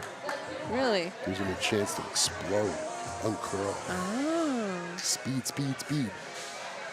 I always thought deadlift too, like the longer the limbs. I guess if you have long arms though and short legs, less range to pull up Yeah. for lockout. But I could definitely see like it's kind of like a spring, right? Exactly. Not a coiled spring, flat spring. Flat spring? You know, like in the car. The flat spring, the blade, Okay. and it comes back up. Sam coming up, Youngstown State University. Opening with Deep enough. 298. Oh, yeah. That was pretty solid. Over the years, we've had some very cool Ohio competitions, lifter versus lifter. Big benchers versus the big deadlifters. The lower body guys versus the upper body guys. There have been some epic competitions. Like posting total wise? Yeah, Wow. epic competitions. I was like, not to toot our own horn, but I think Ohio's just breeding different lifters here. You know, I've said it all along, we're a breeding ground for bench pressers. Is that where it comes from? Oh, yeah. Maybe it's something in our waters. Well, I can almost take you back in history, but it turns out there was a lifter here about 20-something years ago who was one of Titan's forerunners with the shirt. So that's where it started. Mm-hmm. He was one of the first guys to use the shirt. And then we came into King's Gym up in Bedford Heights. That's where he worked out, and then everybody got involved. And it started as equipped, but then when the equipment got just too expensive, most of them just became raw lifters. But we have a plethora of high-quality bench presses in Ohio. I mean, that would make sense. I would say equipment and lifting has kind of like, I think it's coming back a little bit, but it definitely died down a lot. I remember the first Roy Nationals, I think was in St. Louis. Maybe it was New Jersey, Pennsylvania, but they were expecting 750 lifters and 1,200 lifters. First Roy Nationals. Wow. And it was, believe it or not, very well run. Wow. With all the surprises, and it just surprised everybody. Yeah, I was like, they normally cap them now at like. Now they do, but it's up until now they hadn't. Yeah. But we, after that one, they knew what to expect. Oh, there you go. That was beautiful. There you go. That's an opener. There you go. Good job.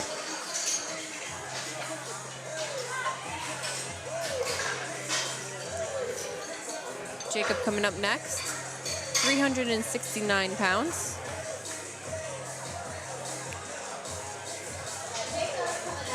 All the hotbeds of powerlifting, you got them in Wisconsin, Minnesota, Texas, and Ohio. Those are your hotbeds right now. I would say definitely Texas. Texas has high school nationals. Yeah. That draws 1,200. They do it outdoors at the Alamo. Outdoors? At the Alamo. It's a fabulous event. And it's a high school state, not national. It's high school. I National. mean, no wonder they breathe them different if they're lifting in that heat. Well, they play football in that heat too. Oh my gosh. Watch out, watch out. Oh yeah. That looks good. Yeah, see, he made a mistake. See what he did? He dropped his head right at the end. Oh yeah, head up. He had it up all the way to the very end. Let's see. But he got the lift. We'll watch the replay. Up. You're right. Gotta remember those heads up. It changes the dynamic, changes the weight distribution of the body in the whole weight, body, and the whole thing. So I have a theory now. So if I have my head down throughout most of the weight, and at my sticking point, I throw my head up, would that give me more momentum? It might. You'd To have give to it try back. it. I mean, if that is what you're going to do, just keep it up all the way. That's fair. And then you That's don't fair. have the sticking point. That's true. Oh yeah, up and down. That's the way to do it. We just stand up here. That's all we do.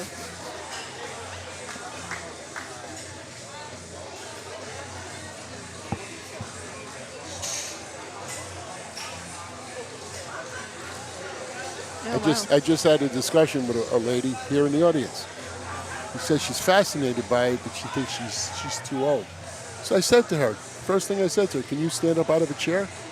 She goes, yeah, you can power lift. I mean, seriously, right? That's true. I mean, to be fair, you don't even have to stand up out of a chair. You could be a bench only. She's 70 years old. She can do anything she wants. Oh, yeah. Age is but a number.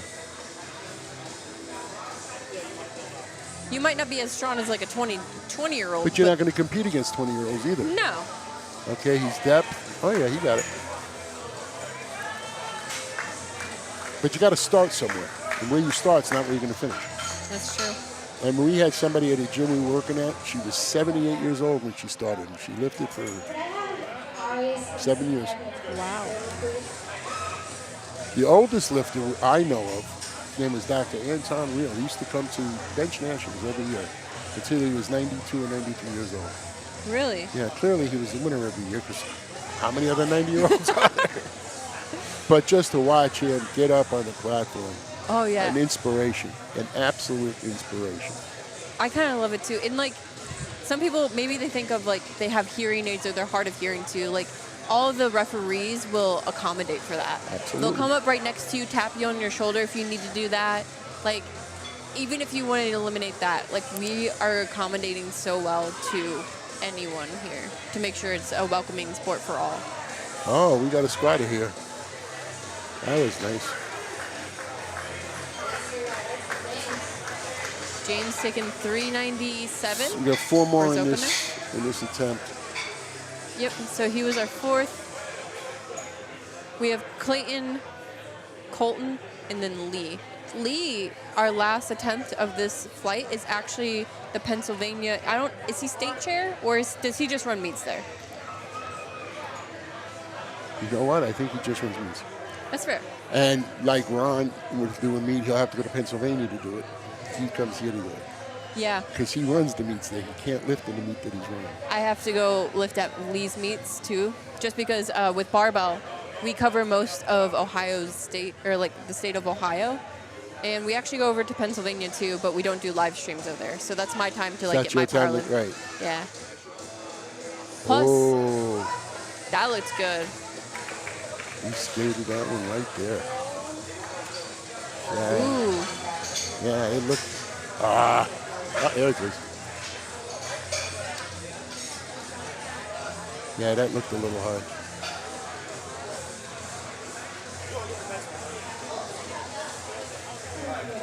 Did we replay that one already? The replay? Did Yeah. you do that one? Yeah. Colton coming up. Opening up with 457 pounds. He's coming down from Michigan. We had a couple of Michigan lifters here too. Oh, yeah. And I said this before, in the rules of football, don't come into our state, but in powerlifting, we'll welcome you. But football, different game, get different story. I thoroughly enjoy that situation. I'm not from Ohio originally, so Where I you- do enjoy it. I'm from New York. Where are you originally from? New York. New York? Oh. That is over 500 pounds, so now we All right, Lee's coming out. 513 pounds on the bar as his opener. He may be running meets, but let's see if he'll rule this meet. We get the left side in, please. It's pretty close to 3 times his body weight. Yep. When you have a squat over 500 pounds, as you've seen all along, we've had 3 spotters, 1 back spotter and 2 side spotters. Once it crosses 500 pounds, they need 2 extra spotters, 1 on each side as well. Yep, it's just to take as much weight in everyone to ensure that we can get the weight off them. And it doesn't hit the floor. So you have 5 big beefy guys up there. Oh yeah. And I don't care who they are, you just have 5 people. We've seen them with tiny little girls who've done an excellent job. So as long as you know what you're doing. That's true. As long as you keep it safe. Now you notice what he did was he took the standards on the rack and moved them in. Only Reason one for side. Did he only do one? Okay. He only did one. And then sometimes they'll do 1, sometimes they'll do 2. He puts his hands on the outside because he probably waddles when he walks out, so avoids hitting the plates against the standard. Oh. I always wondered why you would go wide grip versus like a narrow grip. Well, there's also the real big beefy guys can't get their arms together. They have to keep it out. That mobility. Right. See, he's got one arm. Oh, he's got both of them in, so why would he? That makes no sense. Well, I'll he's ask really him later. pushing the edge too. Come on, Lee. Yeah, he made it look like nothing. Let's go, Lee. I saw some veins on that head, though. I'm just saying. Those were veins are popping. But yeah, if you looked at it, when he had it on the rack, he was pushing the edge. If that one rack would have been there, he would have been a little bit too much. I don't know the advantage. I'll ask him later. I'll ask him during the break, and when we come back, I'll have the answer. Oh, that'd be nice. That'd be nice. All right, we're back up at the top. Nicholas is coming out for his second attempt. He's going to be taking the same as he did for his opener of 275.5 pounds.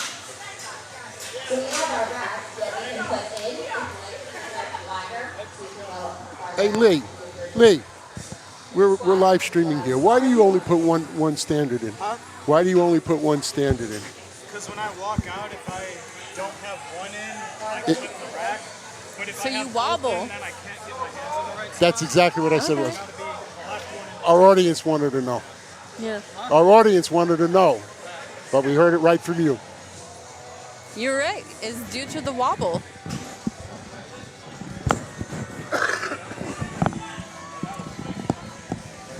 I also know Lee for a little while. So. He's such a nice guy. Oh my gosh, is he ever?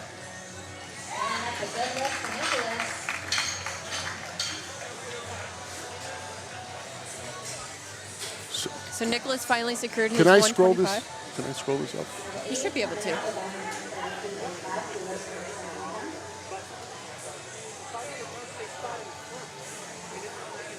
Oh, it's snapping. Okay, no, don't worry about it. I I'll just say- wanted to see what his second attempt. For Lee. Yeah, Where's Lee at? Where's Lee? there you go. No, you passed it. Did I miss it? Yeah. Oh, there you go. Oh, He's that's taking a a modest. 7.5. Yeah, that's pretty. No, it's 12 and a half. Oh, no. 32 to 45. Yeah. It's 12 and a half. Oh, that's 12.5. I thought you said 2.5. I was like, that's definitely not 2.5. I'm not that bad at math. That's my thing. To me, words are hard. Math is easy. I'm a visual person. I can draw you a picture of what I mean. Will the pictures contain numbers? Maybe. then I'm good. My wife does that to me all the time. She starts describing. I've got no visual. I can't picture it. Write it down. I'm also the exact opposite. If you don't describe it enough, I'm imagining something completely different. My brain has gone all the way down Narnia, and it's not coming back. So Ryan's taking... A very lovely squat. He took a 7.5 kilo jump. Looked like that went well. The head ref called yellow. So would that be a rack command?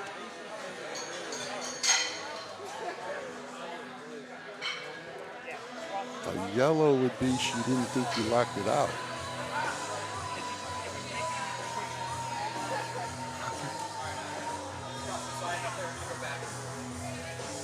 Again, everybody's perception is different, I'd say okay. and that's why we have 3 officials. Okay, they're having a discussion about foot placement. Something happened with his foot. That's what happened.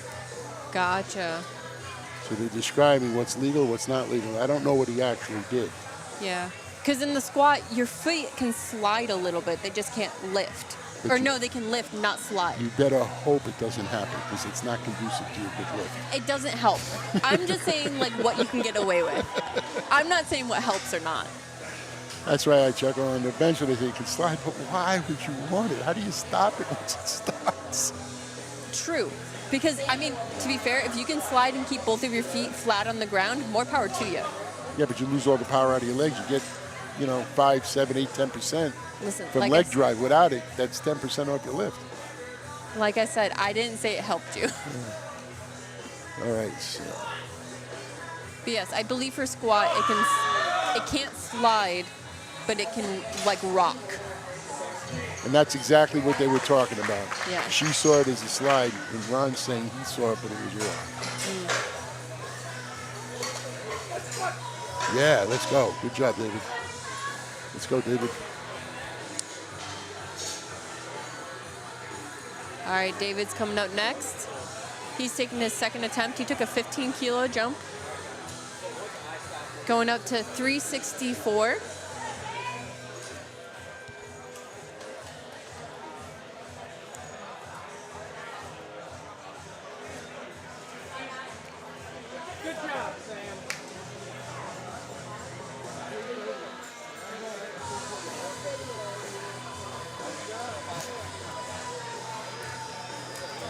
Chat, are you okay? You seem like you're fighting a little bit.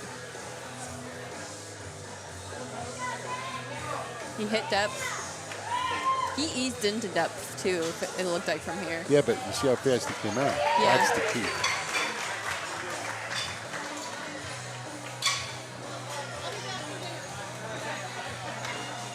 And boom, finish strong. See that snap at the top? That was beautiful power up. Demarius is coming up next. His jump, though. Yet again, everyone's different, but it's 22. Okay, it's 22 and a half, but 22 and a half. we don't know how much he lowered his opener from what, You gotta get your opener, and that's the whole key. I know. The big trick, we'll see what he does on his third attempt. That was a bit of a grinder, but not too bad. I suspect he'll have a much smaller jump from now until the end. I hope so. I hope so. That was a bit of a grinder that if he pulls more than a 5-kilo jump, I'm going to be surprised.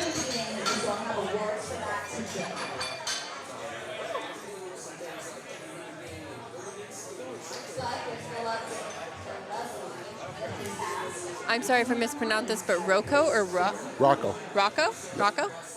Rocco Mata. Rockamata. That's a catchy name. Not for powerlifting. It'd be a great boxing meeting.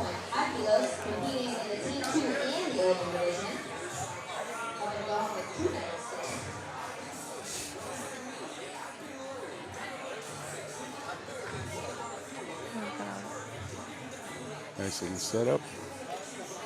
Okay, chat. So what's the fight with chat right now? Noah versus who?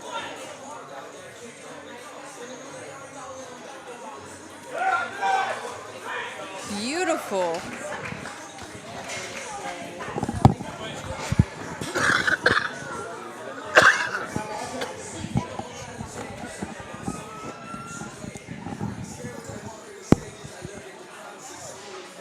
There you go. Jacob's coming up next. 402 pounds. Oh, Noah versus everyone. Okay. Let's see where Noah's placed at right now.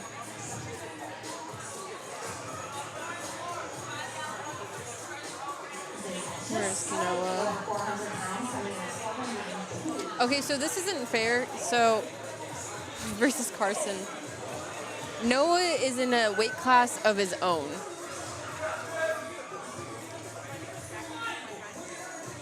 So, Ooh. in chat. Ooh. Hold on. See what they say. All right. Good. 2-1. Side ref called down. Yep.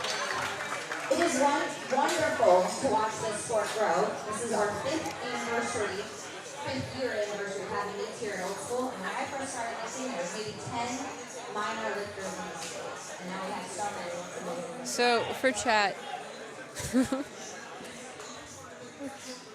Noah is in a weight class of his own, so technically he's not up against anyone of his own weight. But they do calculate dot scores, which is like takes weight into consideration due to your total. So we'll see how he turns out on that. Body weight. Body weight, yes. Body weight versus weight. And age. Oh. Up, come on! Are you gonna fight? Ooh. Yeah, he's not going to get credit, but it was a hell of a grind. What do you miss? Up and down, right? Watch. Oh. Right there, boom. Yeah, just a little bit of a That's dip. all it takes. Oh, that hurts so bad. It hurts when it's just a smidge. That doesn't bother me. Guy put the effort in. What kills me is to watch an athlete get to the very end of the lift and just not finish it. Oh. That, especially when it's a grind, then you have to feel for them. But you know, they put in the effort. That's true. I feel like that happens a lot on deadlift sometimes, Yeah. where they lock it out, but it just slips out of their hands. We also got to understand what the difference with the deadlift is it's, first of all, it's your max, but it's the lift that wins first, second, or third. This is where you play. This is where guys will take extra weight on, hoping they'll get it. To try to get on top. That's in order to either Because get on the podium or to win. Yeah. Because at the end, you're trying to like go against like, Now okay, you're do I going- need to squeeze like 5 kilos out, or can I be reserved and do 2.5? Exactly. That was nice. That's the He second. missed his first one, I believe, due to depth. Wow, he almost got it right this time. He got it half right. Hey, we take it 2-1. That's all we need. Absolutely. Colton coming out with 215 kilos. Colton coming up next, 474 pounds. Go ahead. Large loaded for Colton. Bars loaded.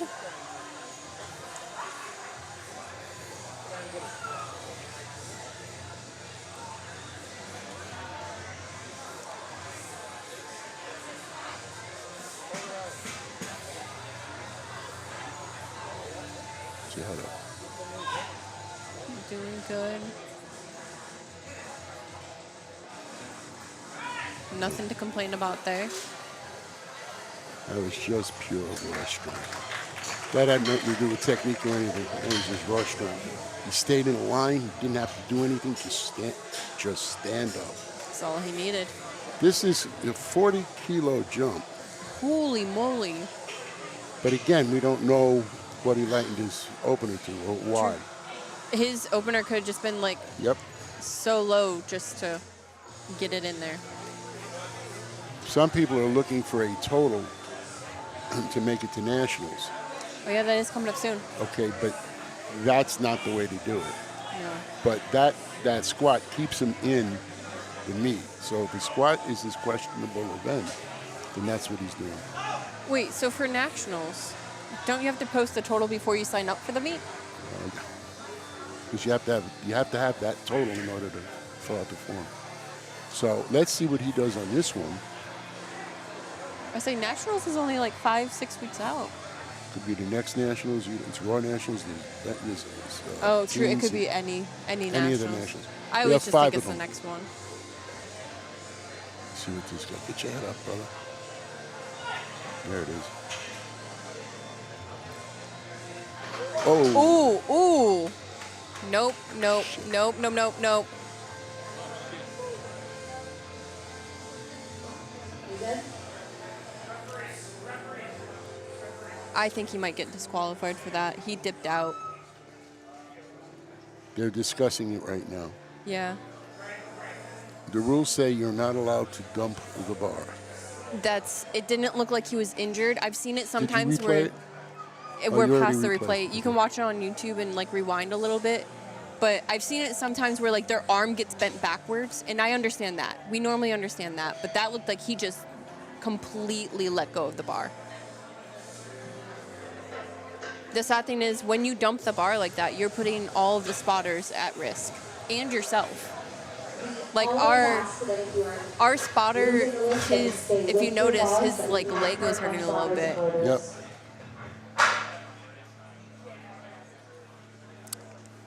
I'm gonna. Did they disqualify him? I don't think they did yet. That's what the conversation was about. Yeah. I was trying to hear like what they announced on there. Okay, so the weight didn't land on his foot from what I'm hearing, but it did hit his quad, the back squatter. So he has ice on that. So Give him a break a little bit. what did we decide to do about the lifter? I'm not sure. What did you guys? Hello. Hold on. She's Jean, hey. Did Jackie. they disqualify him? Yeah. Oh, yeah. They disqualified him. Yeah. The rules state on all the lifts, you stay with the bar. If you can't Yeah. dump it, you stay with it. The spotter will catch it. If you Listen. dump it, that's where the danger comes in. And what they're saying is that's exactly what he did. I mean, yeah, if he didn't get out of the way quick enough, or if that landed on his foot, like 500 pound, like what? That was 480. 485 on your foot. Like, it hurts when you drop like a 25 pound accidentally on your toe. Like, imagine 485. And I get it. I truly do. You're scared up there sometimes. If you have a lot of weight on your shoulders, but that's why we have so many people there supporting you. When was the last time you saw anybody take a 40-kilo jump for the first and second attempts? We did talk about that too. That was Obviously, a little aggressive. That was a big jump. And who suffers? The guy who got hurt suffers. And then the guy that's ready to go behind him, now he's got an extra weight. Not as bad when you're raw, but Lee's coming up to do a 540-pound squat. He's been ready for 2 and 3 minutes. Yeah. So yeah, we try to keep safe. That's safety of the athlete is primary. There's nothing more important than that. Yeah. That's why, like I said, I get it if you're scared. Like, a lot of weight's on there, but you just got to trust that we got you. That's part of this game of Sure is. everyone's here for you. I guess all we can hope for is that everybody is okay. Yeah. I don't know where that spotter went. I saw some ice on him before. He's probably sitting up in the corner somewhere. So as we suspected the last time Lee was up on the platform, he only moves one rack in, but he still keeps his hands on the inside. The reason he does that, I don't know if you heard him say it as he walked by, but he does it because he wobbles a little bit. When he comes this way, he avoids clipping the post with the weights, which can really knock you off balance, especially at this weight. Yeah. He's also asking for the rack. They had the rack height was wrong. Yeah. He's in every right to do that. That's why you see a lot of people pace back and forth, double checking the weight, double checking the height, because every little bit on that platform matters. He So we actually started with the powerlifting team. We're starting with us tomorrow. We have coaches do that. That's checking the weights and checking the pins and all Yeah. that. But the quality athletes will certainly check their own weight. Yeah. You just want to triple check. I mean, we normally have like the head spotter checking it, and then the head ref will check it. You as an athlete should check it, and so should your coach. The truth of the matter is the head ref can only see one side as he gets up and walks around. That's fair. All right, Lee. See what you got, Lee. Come on. All right, Lee. Let's get out of this mojo. We had a little accident. That's okay. Everyone came out alive. No ambulances called. And Lee is nailing this weight. As beautiful. That's how it's done. Beautiful squat. So I suspect he'll do another 12 and a half. There's Lee's dad. Hi. Lee is your fault. Lee is your fault. Yes, it is. I'm glad. That's a proud dad. When you say he's your fault and he's like, yeah, I'm glad. He's all my fault. I got to tell you, as a parent watching your kid, it's so hard. And then coaching him, it's even harder. I got to tell you, to this day, not just my son, but any athlete that I'm coaching, if I go to put in an attempt, my hands are shaking like there's no tomorrow. Oh. I get so personally invested. I mean, you spend so much time with them. And there's so much discussion. And now it's either beautiful or it's not so beautiful. Now you got to make changes. But as a parent and as a coach, you feel every single lift of every single athlete that you work with. Oh. I'm telling you, my hands are hysterical. Sometimes I have to pre-write them. And I'll have 3 different attempts for each lift so I know which one just to pull out and hand in. So I know what the father's feeling. I would say I can definitely see how that's scary, but I can't wait till I feel that feeling. Oh my gosh, it's the best. I did the same thing with my grandson when he lifted. Because when they nail it, you're like, that's it. Very good. A beautiful third attempt by Nicholas. 292 pounds. He had a rocky start, missing his first one. Well, got made his up for it. second one.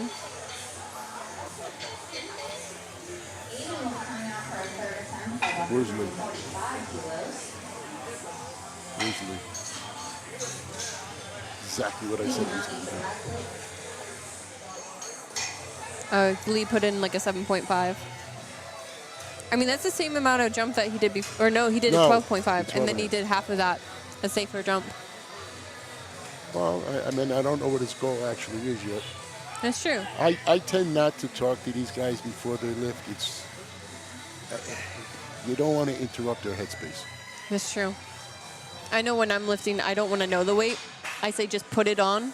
I thankfully have Kevin here that coaches me. And I tell him just like put in the weight. I don't need to know.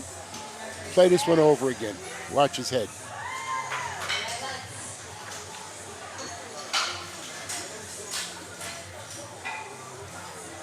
Bring it. Boom.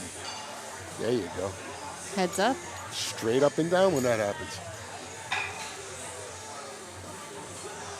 All right, I'm going to go to the gym. I have squats coming up Monday, so. Well, I'll be here tomorrow if you want to do it here before this stuff. I'll make sure to do that at 6 o'clock in the morning. Yeah. All right, we'll do it on the break. Yeah, 6 o'clock's a little aggressive.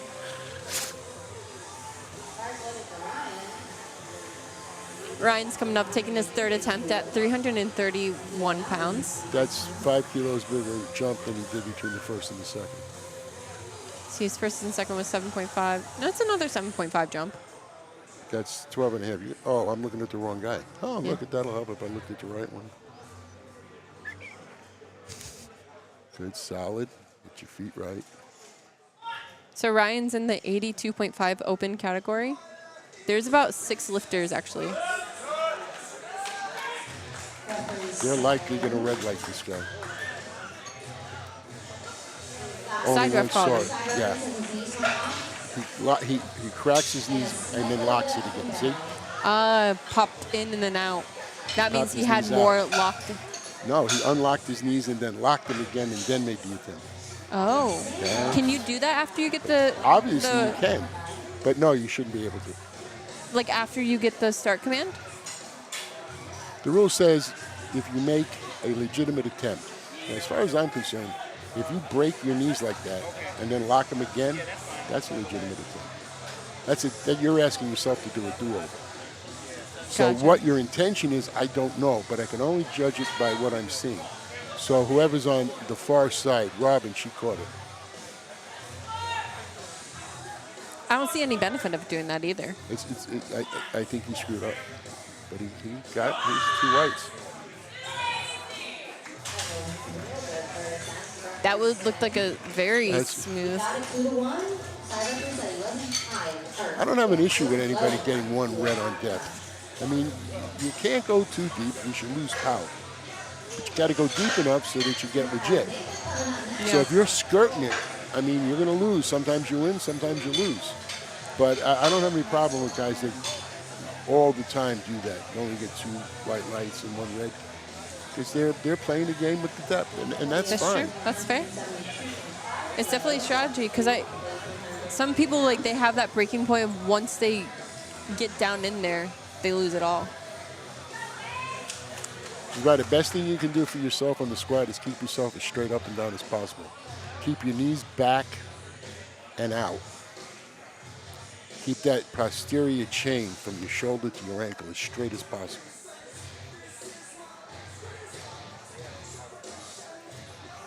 So I definitely tend to like lean forward on mine, but I had to do, I think it was safety bar squats that just changed my like center of gravity in order to fix that a little bit. The way I fix it is with box squats, believe it or not. Box squats. Yeah. Box squats is where you start on the bottom and you bring it up. Okay. It forces you to come up straight. See, I tried to find a box at the gym that would fit me because I'm a little shorty. No boxes. There wasn't one short enough to break like parallel with me. Can I embarrass you? Go for it. Yeah, Walmart sells one. You can put it together. It's got 3 different sizes. Okay. My grandkids. I'll be carrying in my big 9 box. and no, it gets assembled. You'd have to leave it at the gym. But my 9 and 11-year-old use it, so there's depth enough for you to go. Okay.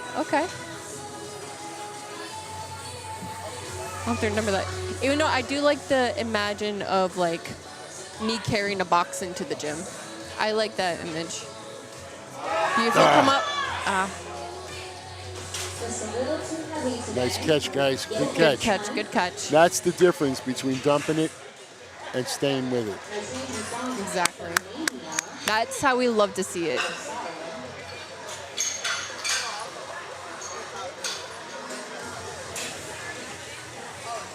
I say I still haven't seen that spotter come back yet. I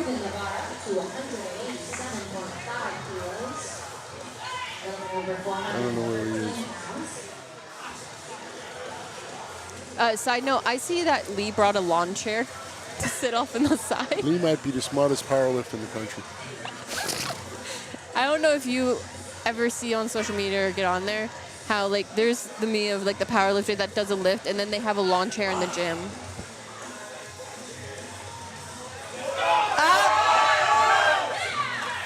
Fought it. What'd you call? What'd you see? Again, I don't want to talk out of school, but he never locked his knees when he started. I don't know why they started. His knees weren't locked at the beginning. I think Robin saw that. Did she drop her arm? You can't. You already replayed it. But if she dropped her arm, she didn't see it. Again, angles are funny. She called Blue. Blue is Robin not, did. Blue is not, that's violation of the rule. Maybe she thought he wasn't locked coming up. Yeah, that's what I'm If wondering. he went to the same position coming up, then he wasn't locked out then either. I would say that's normally, I feel like that's a good sign. Not a good sign, but something to look for. Of if you're not sure if they lock their knees out at the top, if you see the lockout at the end of the lift, that will tell you if you're right or wrong. Or is that unfair to say because you dropped your hand? It's exactly what to say with the bench. Okay. Because a lot of guys will try to start on not locked, and then they can lock it out at the end. So it's a funny game. Nope, good call. See what he did? Good call. He said no, he stayed with it, and they saved him. Good job, guys. That's going to be every lifter we see that like doesn't make it and doesn't drop the bar.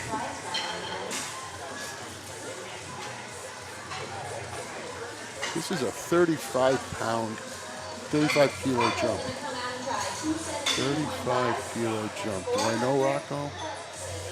Wow, that's a big jump.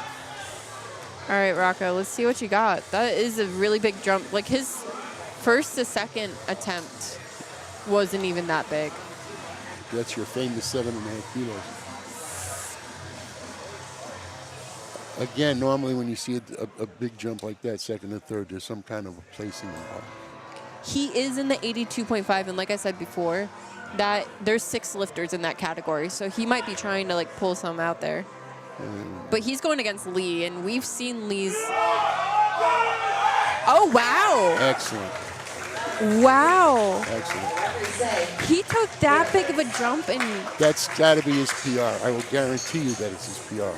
That's what he came here for. that's beautiful. Good job. Let's see if I So, can find that. I'll tell you what he did was he went a little lighter to save it for that one. I will bet you that's his PR. I'm going to look it up. Hold on. We have Clayton up next. So he's a relatively newer lifter. The last powerlifting meet he did was Beginner's Brawl, which is normally reserved for like your first or second meet is Beginner's Brawl. And that was back in 2012, like the end of the year. So it's been about a year since then. 12 or 22? 22. Sorry, 2022. Sorry. So it's been about less than a year, and he hit 200 there. Nope. Well, he's probably surpassed that in the gym, and I will promise you, if you talk to him, it's his PR. Yeah. I mean, especially like if you're new to the sport, you'll see rapid growth like that in a lot of lifters. Yep. Yep, very polite, 7.5 kilos.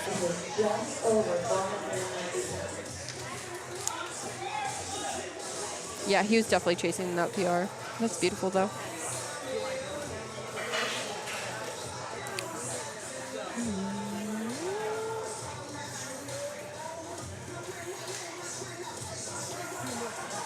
Colton coming up, 491 pounds for his third attempt. And then we have Lee up next, and now we'll conclude our squats for this afternoon. Up, come on. Yes. Well done, young fellow. Young and strong. Good job. His face didn't even like waver. It was just pure like determination. Roman's handling him, so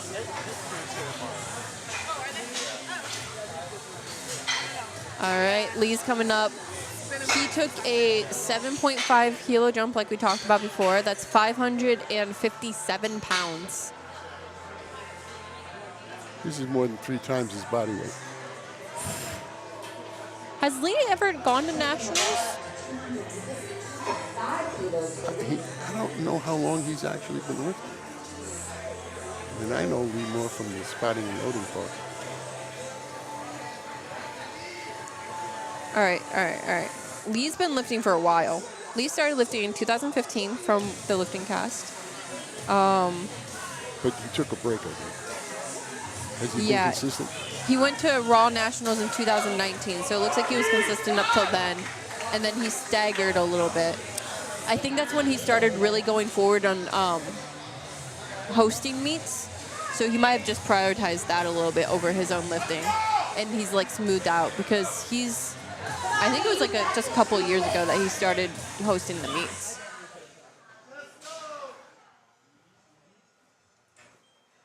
Beautiful. Come on, Lee! Go! Yeah! 3 white lights.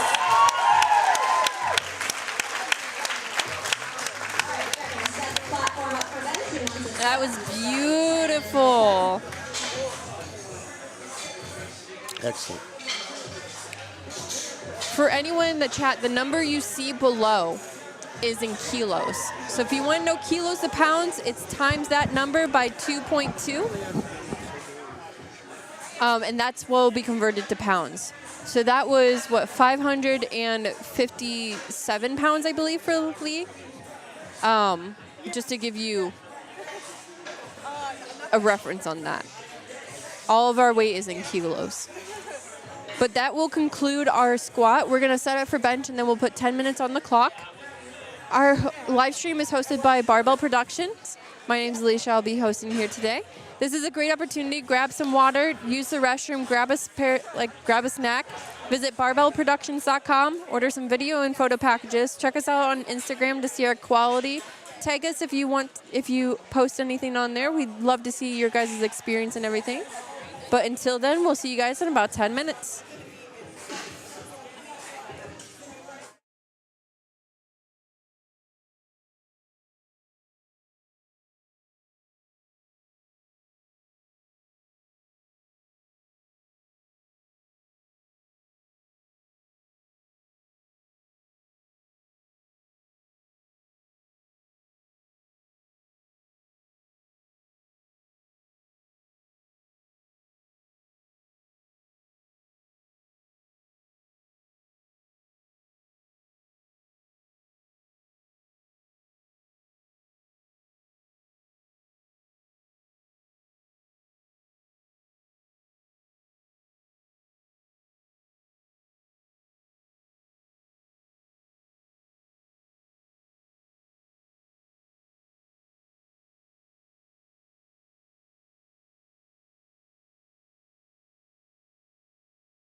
All right.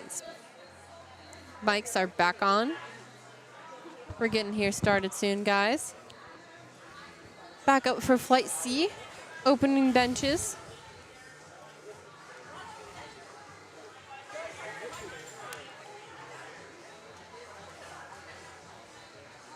So all of our youth lifters were this morning. I believe so. Now we just have the teens left because it's the bigger weight class. Generally, the youth aren't that big. Yeah, Okay. I mean, little kids, yeah. Can't even call them little kids anymore. I saw some of them lift this morning. That's true. Talk about generations, like you were saying. 2 of those boys in the beginning were the sons of the bench only.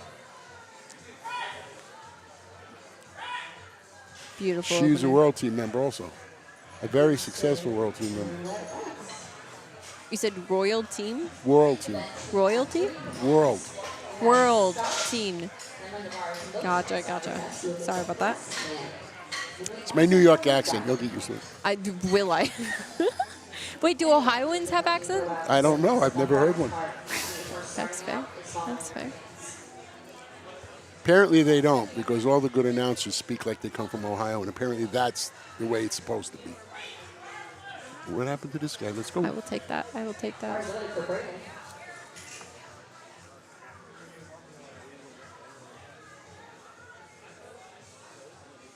Braden taking his opener at 154 pounds.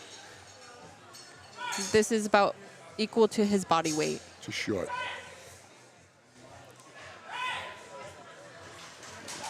Just as a reminder, what they're doing on the bench is once the athlete is in position, they will get a start command. They will bring the bar down to their chest, and when it's motionless, they will then get a command, a press command. They'll lock it out, and when they're motionless, they'll get a rack command. The starting position would be your feet flat, your shoulders, and your butt flat on the bench. Recently, the rule was changed. Now you can raise your head. I see no advantage to it, but if you want to do it, I've seen that. have at it. I said earlier, like, because you have to have shoulders on the bench too, and I'm like, show me a bencher that can lift without their shoulders on the bench. Can they? No, they can't. I don't think they can. But if they can, I don't want to meet them in a dark alley. But the thing is the equipped lifters, they will bring their head because they can't feel the bar in their chest. So they need a visual. This was a great thing for the equipped guys. Yeah. Because now they can actually see the bar on their chest, where they never could before. And you can't feel it because the chest with a shirt, there's nothing there. Yeah. The material's stretched out, you can't feel anything through it. But for the raw guys, I've not yet seen anybody raise their head, so.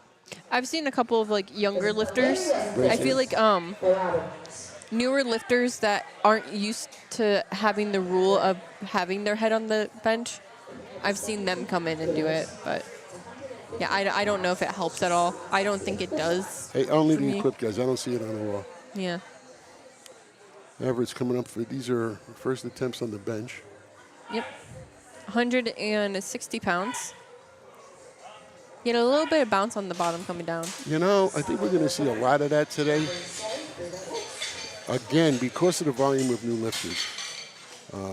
Obviously, that's how they're going to handle it. They're going to allow it. But So you're not allowed to bounce on the chest, right? Or if you bring it, you're bouncing, that's up and down. So it's a regression.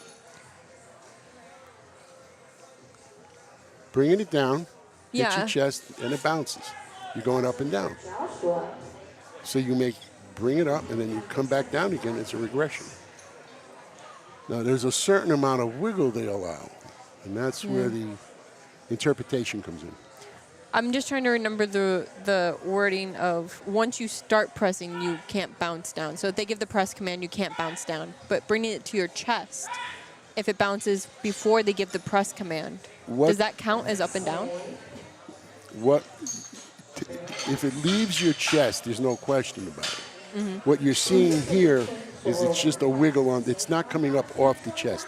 If we see one where it comes off the chest, they will call it. Okay. If it comes up and down, they're allowing the wiggle on the chest, but you notice they're not getting the press command until it stops. Yeah. Because that's the press command is for when it's motionless.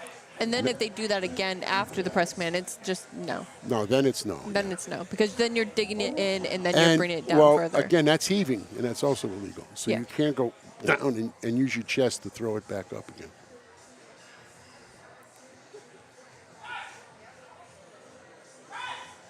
And as we live and speak, we finally got a guy that lifted his head up. Like I said, you see it a lot with like newer lifters. I feel like it's just they haven't had the rules to make them learn not to do that, so they don't have to worry Well, that's about very it. recent. You know that. That's only Just like a year. within the last year, yeah. I think they're coming out with a new revised book here soon too. The rule book, USAPL rule book, was supposed to be released last week. Really? Problem with that was we have Roy Nationals coming up in 2 weeks. It's one of our biggest nationals of the year. There just wasn't enough time to get everybody acclimated to the. It's a couple of significant changes, but not everybody was going to have time to get acclimated. And with an event that large, when you have almost every official in the country at the event, you need time. So they postponed the release. Do you know what they're changing? Yeah, I know a couple of. What are they going to do with this one?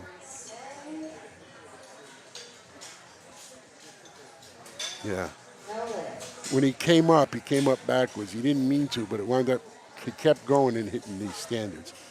So they're going to call that he Missed the rack command. correct.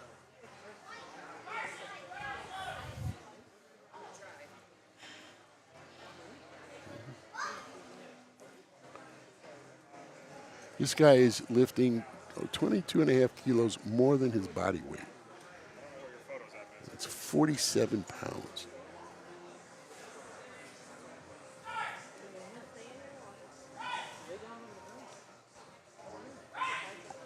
Like he owned it. Good job.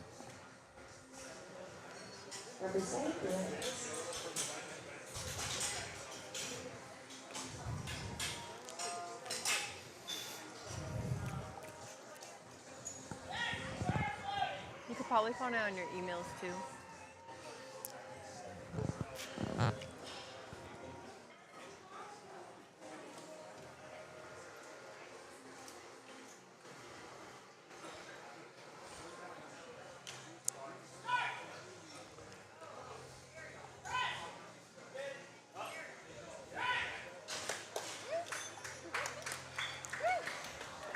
That looks beautiful. Do you realize that at this event, I think it's the first time of one of Ron Breaker's events, we have actually had national officials sitting in the seats for both sessions. Really? Yeah. I don't think that can happen anywhere else but Ohio. Ron's a national. She just became a national. Ariel's a national. And on the first flight, it was Robin, me, and Ron. I say, who just became a national? Rhonda. Rhonda did? Yep. Oh, congrats, Rhonda. Hopefully I'll join the ranks here soon. He's missed going to the get start red lighted command. because he didn't get this. That's a 14-year-old with no experience.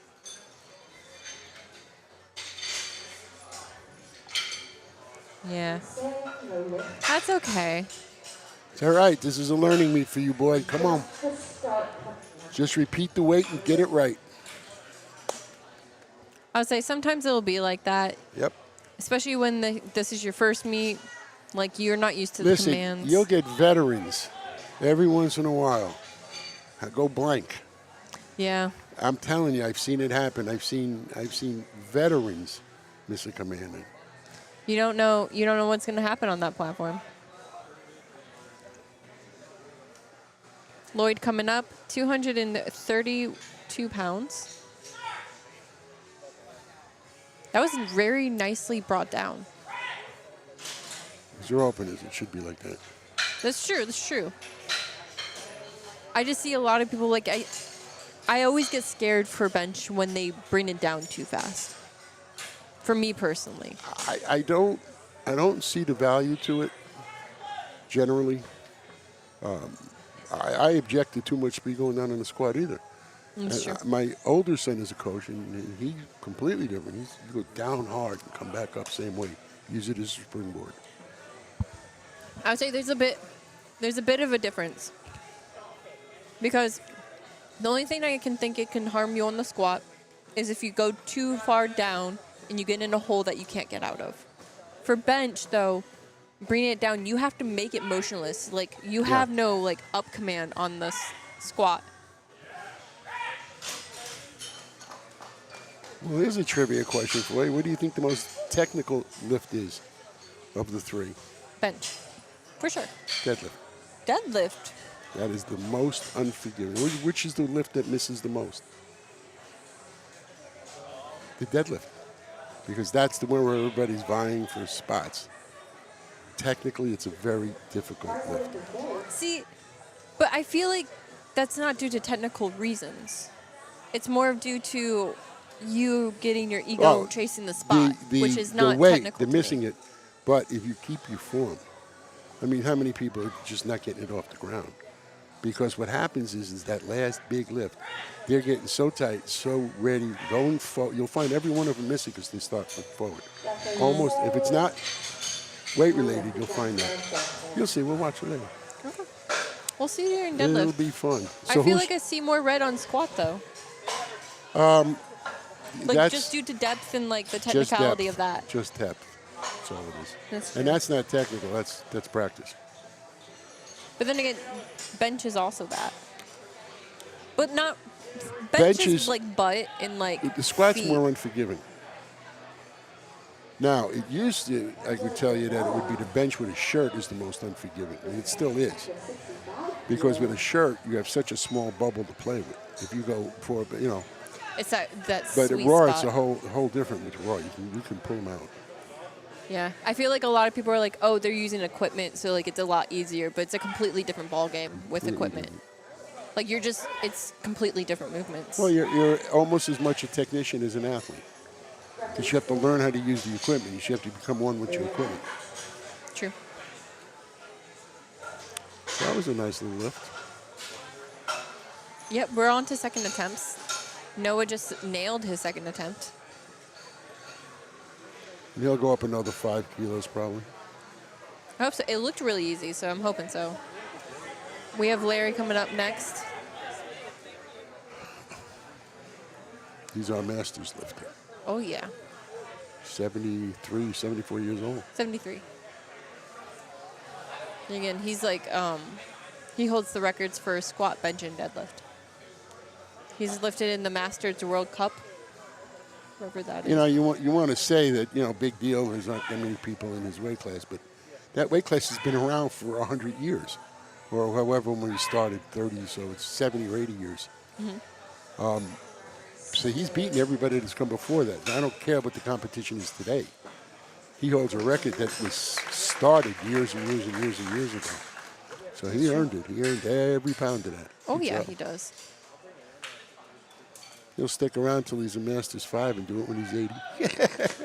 I really hope for, like, in the future, because powerlifting has grown so much over the times that we have our members' numbers keeps increasing. So I hope in the future that we have, like, a whole meet of just Masters. Like, I know there's Masters World Cup, but I mean, like, not a few. Like, it's sold out. Like, we have several people in their weight classes, not just one per weight class. Like, I'm hoping people stick with this forever. Really? What did he do? Really? What'd they call? Elbows aren't locked. Yep, right at the top, the elbows. Why'd you give him a rack in there? That's very fair. I can't answer that one for you. Again, we're far enough away I can't see it. So.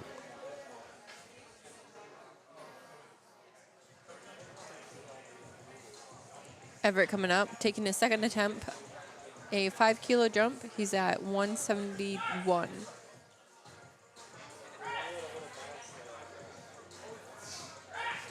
There you go. Looks good.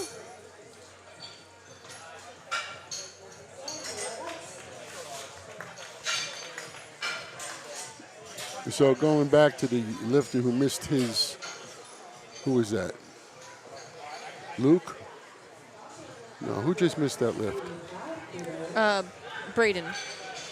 Okay, when Braden missed his, you'll notice that it was the head judge and the right side judge. Right. Because it was the one elbow. The other one couldn't see it. And her elbow was locked. So that's why you only see the two of them. Because they can only call for what side they leave. They can only see. no, they can call it both sides, but you got to be able to see it.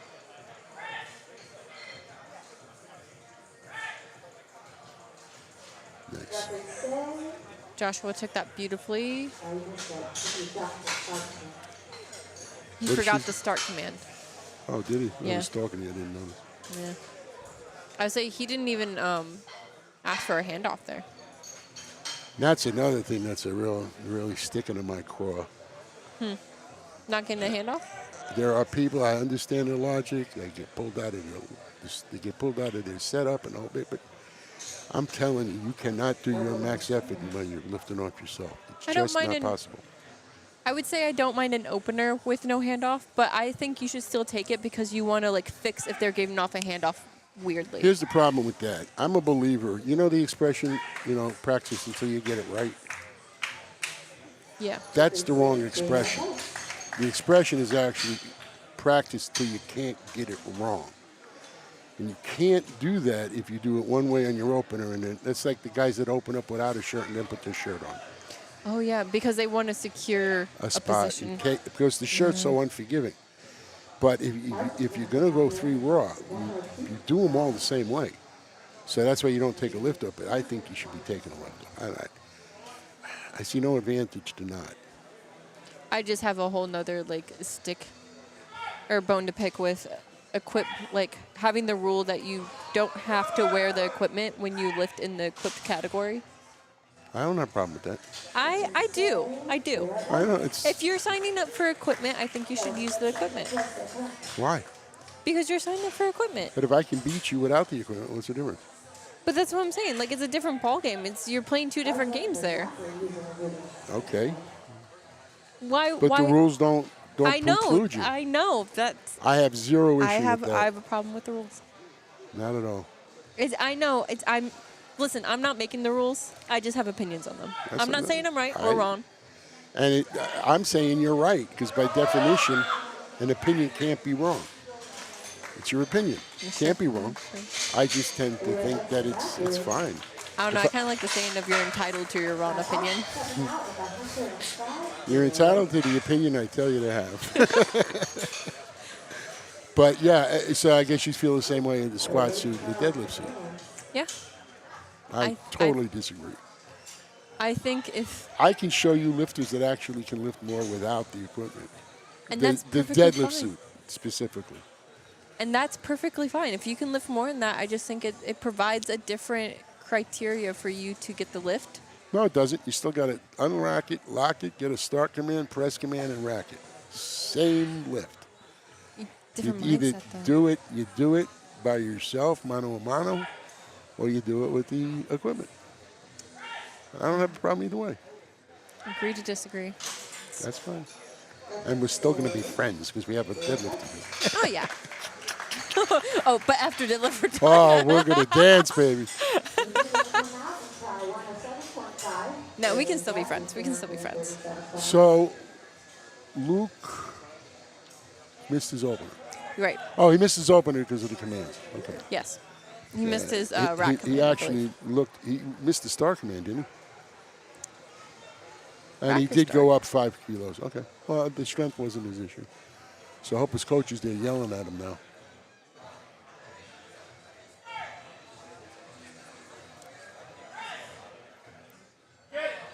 Push. Come on, come on, come on. And the officials say, somebody hit a button. All right. Ah, 3 white lights. 14-year-old boy.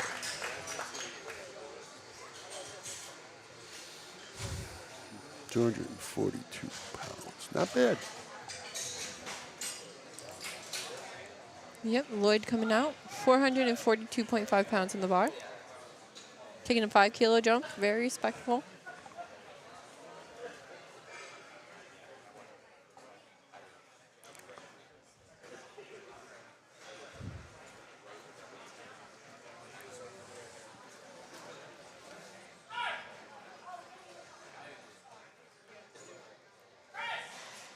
Ooh, that took a while for him to get that press command.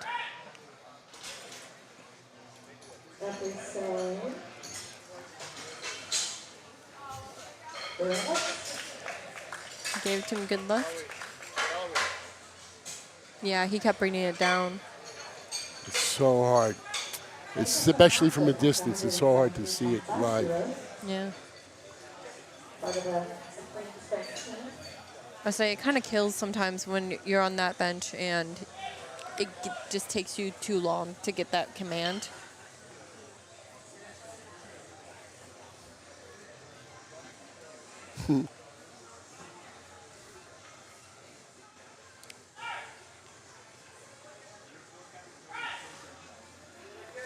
Up, come on. Good.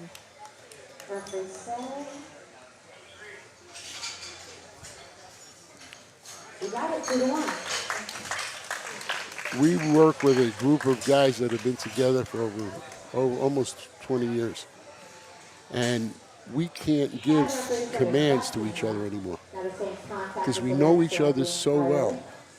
Like they can, when I'm taking my breath to say press, they can hear it, so they can anticipate it. So we have to actually bring in strange people sometimes. People don't even know powerlifting to give commands. That's funny. It's That's really funny. it took us a while to figure that out, but everybody gets used to the same command, but it's not always the same command. That's true. And you're always not in the same position to get that command. Nope. A little too heavy there. Excellent try. Ooh, he's not happy. See, this is one of the scenarios he didn't. I think once you're getting your max out, like we talked about this before, when you're setting up to give it your all, like don't waste the energy to unrack the weight. For me, like you said, it comes out of the position, like you come out of the position that you put yourself into for setup, and then also you're just wasting energy bringing that off of the rack. I mean, it happens all across powerlifting. There's all kinds of wasted energy. I've seen people come out, do this little dance before they squat. They grab the bar and they run their legs and they're banging their head. It's useless. It's waste of energy. The same thing in the deadlift. You'll get guys that come out and girls that will come out and do this fabulous dance and this big stretch, and, audience. No, you could do more if you stop doing that. But they don't believe you. You can dance after. Afterwards, jump for joy.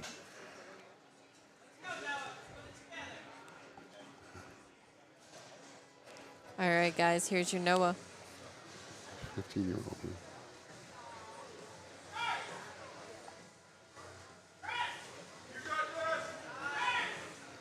Guy does a nice job. He unracked it. He got tight. Excellent.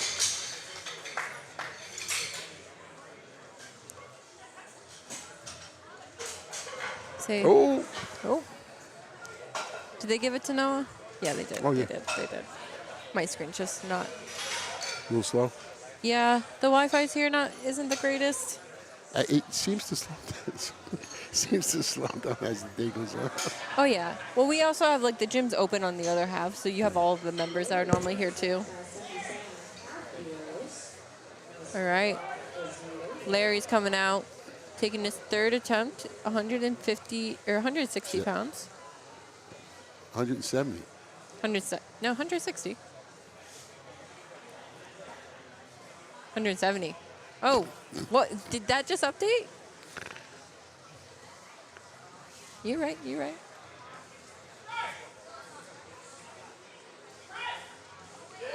Up. Come on, Larry. Come on. Nope. No, a little too heavy. Yeah, when he makes the call, it's doing it.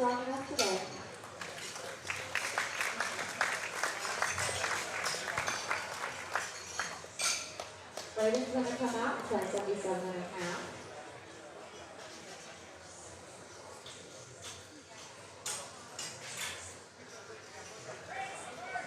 Braden coming up next, 171 pounds.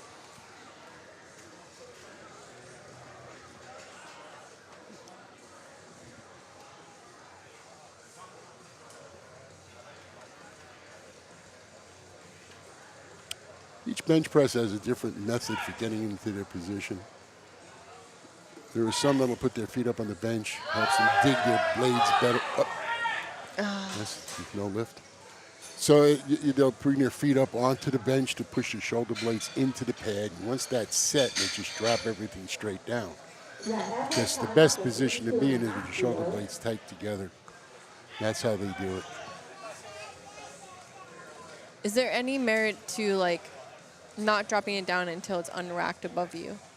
What do you mean? You'll see some people where they'll keep their butt off the bench and they'll have it unracked, and then once it's above them, then they'll put their butt down. Is that like the same? They believe it is, so it is. I mean, it's there. There's no wrong way to set up. And what they do that, again, the same reason, to get tight in the shoulders. So they get up on the bench, they always put their feet up, then they get the big arch, they'll put their feet down, and they don't drop the butt to the weights where it's supposed to be. Yeah. And then the theory being is then their butt goes to exactly where it has to be. So if that's the way, that's not wrong. There's nothing wrong with doing that. No. It's there, as I said, there's tons of ways to set up. Some people just lay down. You saw, was that Kathy in the first session? Candy? Candy, rather. Candy. Okay. She's a master's lifter? Yes. Okay. Swimming came out. She lifted the bar, picked it up. I was stunned. I was sitting at the head. I wasn't quite ready for it, but I wish everybody would do that. Just sit down. As soon as you can get yourself in position, she didn't waste any time. She grabbed the bar, she dropped her butt, and boom. I mean, that's being prepared. True. I just didn't know if there was anything that any reasoning behind it. Yeah. It's not to say that it's wrong or anything. It's just No. sometimes you just wonder are they doing it for a certain reason? Again, practice until you can't get it wrong. If they do it that way in the gym, you do it every single time the same way.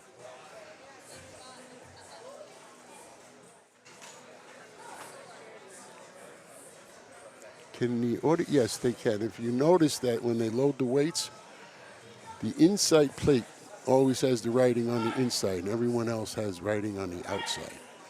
The reason for that is so the officials can see it. Oh. So they know how much is on there. It's a good lift for Sam.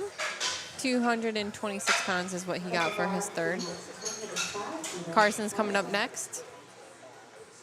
231 pounds on the bar. The jumps all the way down to the bottom are very reasonable. They look like all smart jumps. Yeah, I haven't seen anything too out there that was questionable.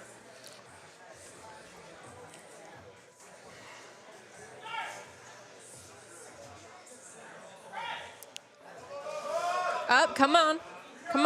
That was a good fight. That was a beautiful fight.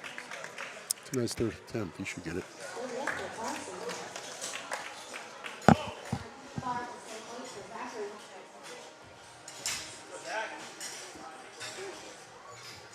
Zach's coming up next. 231 pounds. 1.5 times his body weight. He's going to bench press it.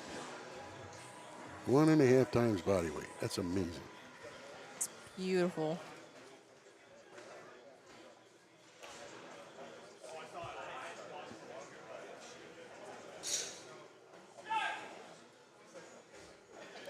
Speedy. Up, Nope. come on. Nope. Just ran out of gas there. Yep.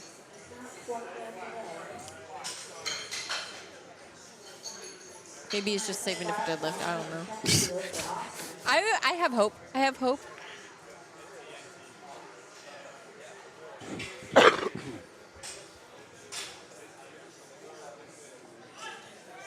All right, we're taking the bar up to 242.5 pounds for Austin.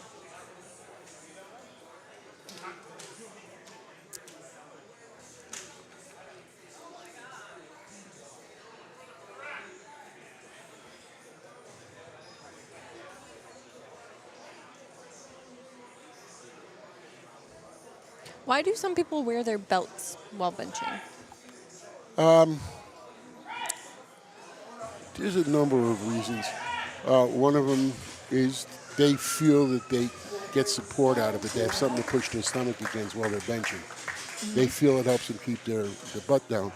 Also keeps your midsection warm. Also, it's what you do with your squat and your deadlift. Consistency, consistency, consistency. Consistency is key. Dedication to repetition. And that there is the difference between an amateur and a professional. Unless your repetitions are always failing. Wow. Then that's sanity. That's where the other Insanity. expression is. You keep practicing until you can't get it wrong.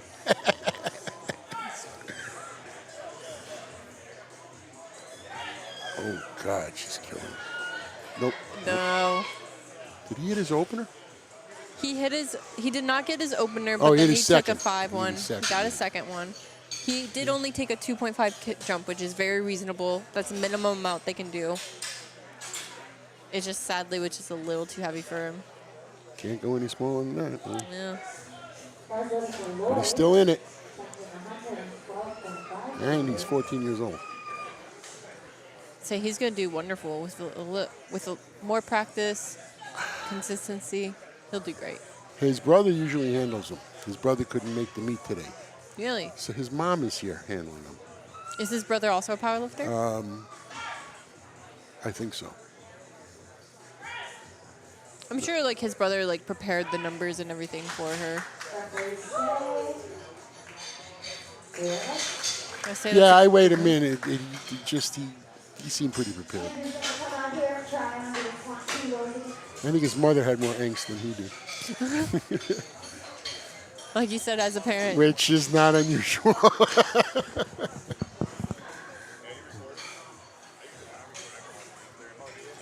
Loading the bar up to 265 pounds for Andrew.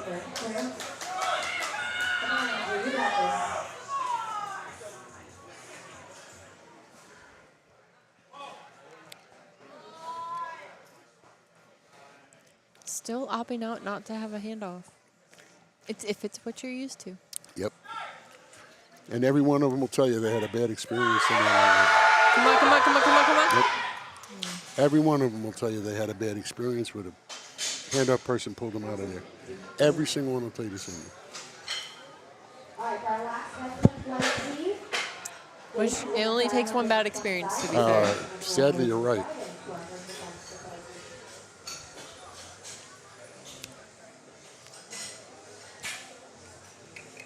All right. Last third attempt for flight C. We have Jake coming out. He did miss his first. He got his second. From first to second, he did take a 5 kilo jump. He's taking a 7.5 kilo jump now.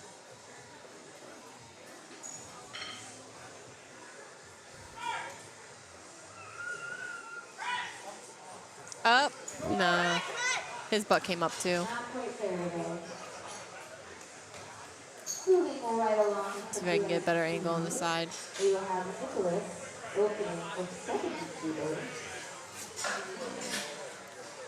You know, when you officiate, you learn these little tricks along the way on how to determine certain types of faults. And as a head judge, when a bar goes up and down, if you line the bar up with whatever's written on the wall behind it, you can actually see if it comes down because you can see against the writing. And it turns out that USA Powerlifting, that's perfect because it sits straight and it's right in line with the bench. So can they see? No, they can't see that. But behind the bench, there's the banner, the corporate banner. Yeah, they can see it on the replay. Can they? Oh yeah, Yeah. there it is. Because all of the writing is straight lines. So that's how I judge if something comes back down or not. It's harder with the squat though because it usually goes above the level. Yeah, that makes sense. I never knew that little trick. There's a lot of them. I didn't invent it, but I had some great mentors along the way. I'm a recent state referee. I've only gotten to ref 1. But That's what you were talking about, coming down that aggressively. yeah, Well, that's what he's comfortable doing, but you can't control it. yeah, like So you kind of drop it. it's one of those things where like I feel like, which he did miss that He did. for commands. I don't know. I think so, but no, it couldn't be commands. Ronda would have seen it. True. Probably not locked out. I think it might have been one of those things because she did like a back motion. I'm just reading into her hand signals right now, to be fair. That's all we can do because we can't hear them. That's true. I wish I had a little mic, but she did like a back symbol, so I think she might have called it. It might have been those instances where she thinks it aligned with her, but the side refs like saw him moving before. And that's possible. Because he, like you said, the lifter could have heard her like.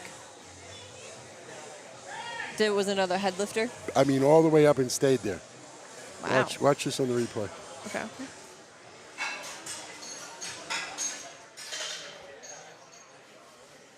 Yeah. But it stayed there. See, that's the first time I've seen one like that. Yeah. See, like I've seen that.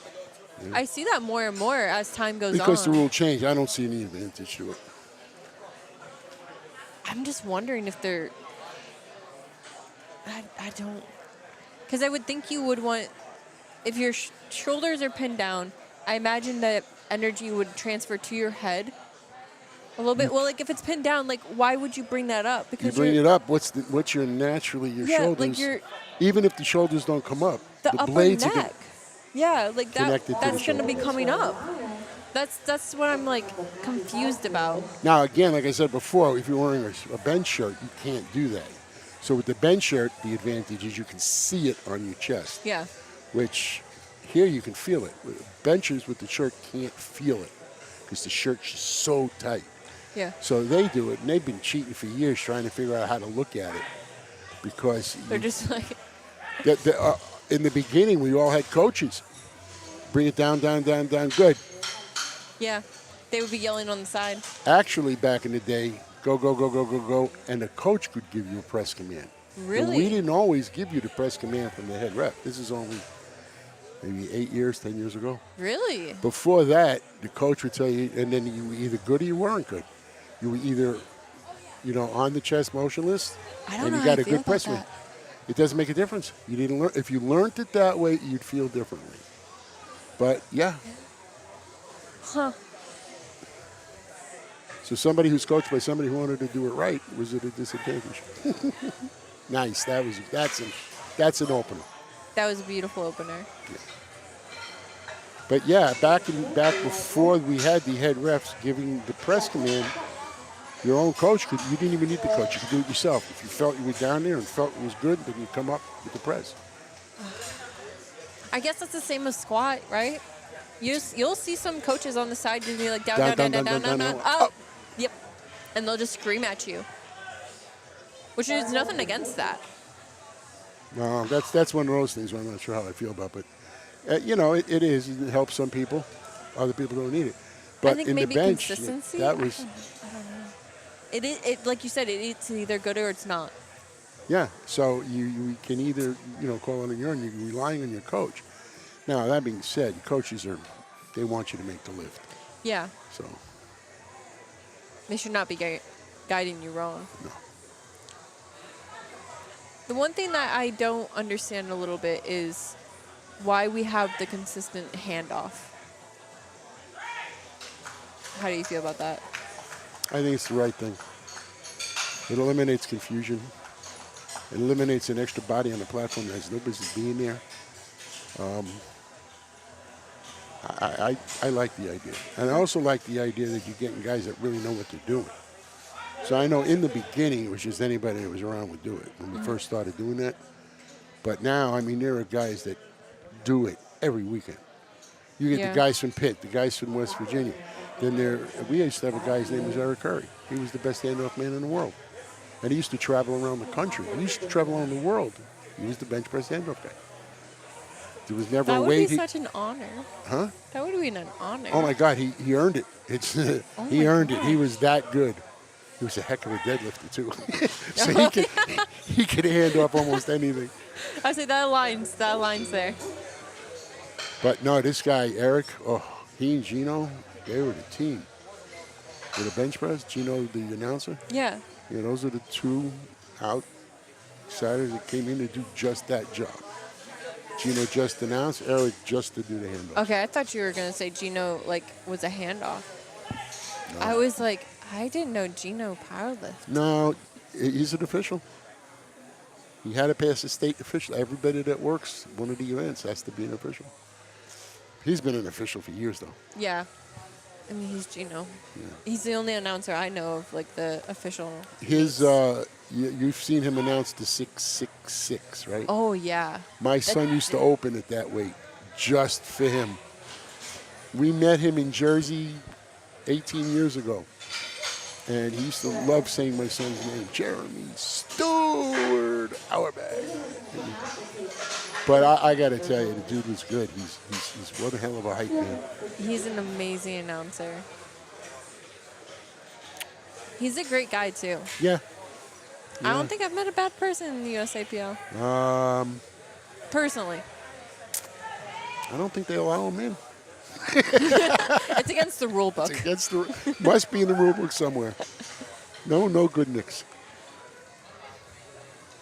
David's, what is this? We're up to 54 pounds. Yep, about 254. I would say openers are going really well. I haven't seen anything that's egregious yet. Seems off.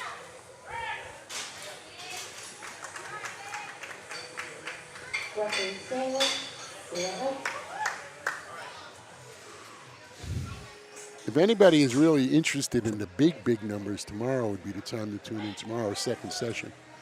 That's where all the big dudes are going to be in here. Oh, yeah. One thing that I always like to preference, though, is they have the higher weight number, but weight moves weight. Yes, it's a big number. It's still very impressive. I'm not noxing them. I want to I'm not noxing them at all. I will knock them, and I'll tell you why. You put a DOTS formula in there, and they're not the winners anymore. It's not like that anymore. Those 90-kilo guys, I don't think you can beat them with the DOTS formula. It's what it was designed for. Yeah, but they are very entertaining to watch. They are. They are. They wiggle and jiggle and. I was like, there's some of the biggest hearts too. Yeah. Literally and figuratively. I mean, you take a guy like Ray Williams. I mean, dude. You know, I watch all kinds of YouTube videos and all these alleged big lifters and doing their things, and most of them would not pass in the USAPL. But you watch Ray Williams, his 1,000+ pound squat was a thing of beauty. Oh, I mean, that was, I don't care whose organization, that was a thing of beauty. Oh, yeah. There's a couple of really talented, I mean, Jen Thompson, I mean, how can you argue? She's probably the greatest powerlifter of my time. Science male phenomenon. Yeah, male or female. She and another female lifter that worked at King's. Come on, your opener should not be this. Jen Thompson and her name is Brooke Wessler. They were responsible for my son learning how to arch. Really? Yep. And you'll notice that most bench pressers will not bench press with their elbows out. They tuck them. Right? You'll take a look. Watch how they do it. They don't flail their elbows. There's only 2 successful lifters I know in the USAPL that can do that. And that's Jen Thompson and Jeremy. Everybody else has to keep them in. So we had somebody wanted to correct him. It was Greg Page. He says, let me ask you a question. Why do you do that?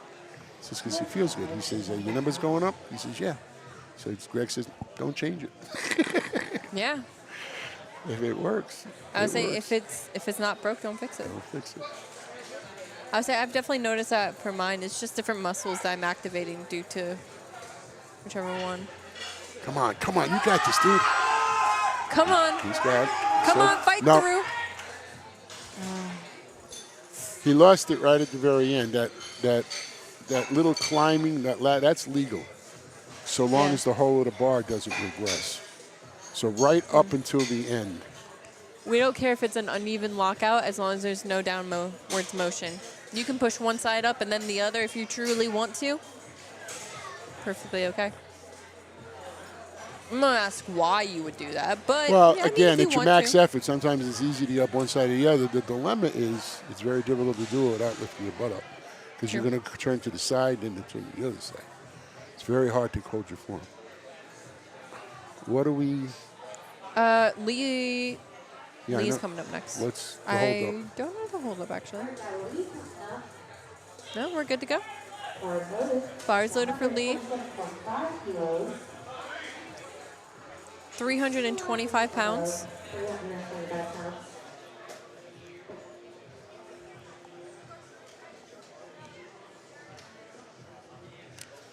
And just to get back and circle back to what you asked about everybody bringing their own handoff person as opposed to using one for everybody, there's rules. And your handoff guy may not know him, and you may lose a lift because he did something wrong. That's So fair. you just want to keep it again, consistency. You've said it a number of times. It's key. Well, that's why I would argue also for the bench press command because of consistency. I can understand, like, you either get it or you don't, but Well, no. You see, the thing is the mistake most people make is they think that the press has to be a second or 2 seconds long. It's not. It's motionless. So there should be no difference no matter who's calling the press. As soon as it's motionless, you get the press command. There's no time frame involved. So it's not like I can get my lifter under there and hurry him up and get him up faster and make it make sense. It won't. yeah. All right, we're back up at the top. Nicholas coming out. He His did miss second his attempt, first yes. attempt. First two guys missed their first attempt. Let's see if they fix them. I hope so.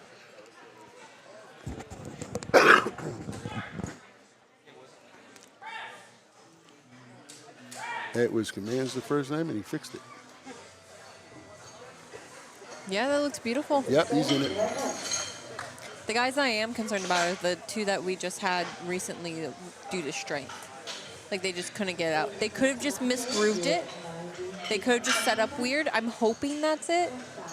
Now imagine doing it in a shirt, which is less forgiving. Yeah. That's where you see guys dump it straight down this way. Yeah. You have to get that sweet spot over you. Yep. It's not that easy. I can't remember. Why did this guy miss his first? Do you remember? I believe this was, Commands?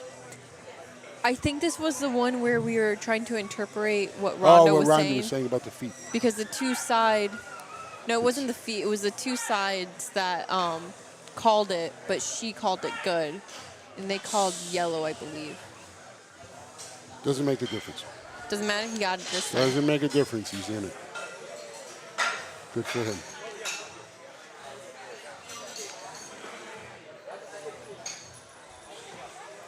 Ryan's up next, 331 pounds. Anybody in your audience have any questions about technique at form or what we're looking, what the officials are looking for? Because they weren't in the rules meeting. True, they were not. I don't see any questions so far, but feel free to ask chat if you have any questions on, what's going on here. If it makes sense, if you're seeing something, you're like, what the heck? Like, what went on there? Just let us know. We'll be free to answer anything that we can.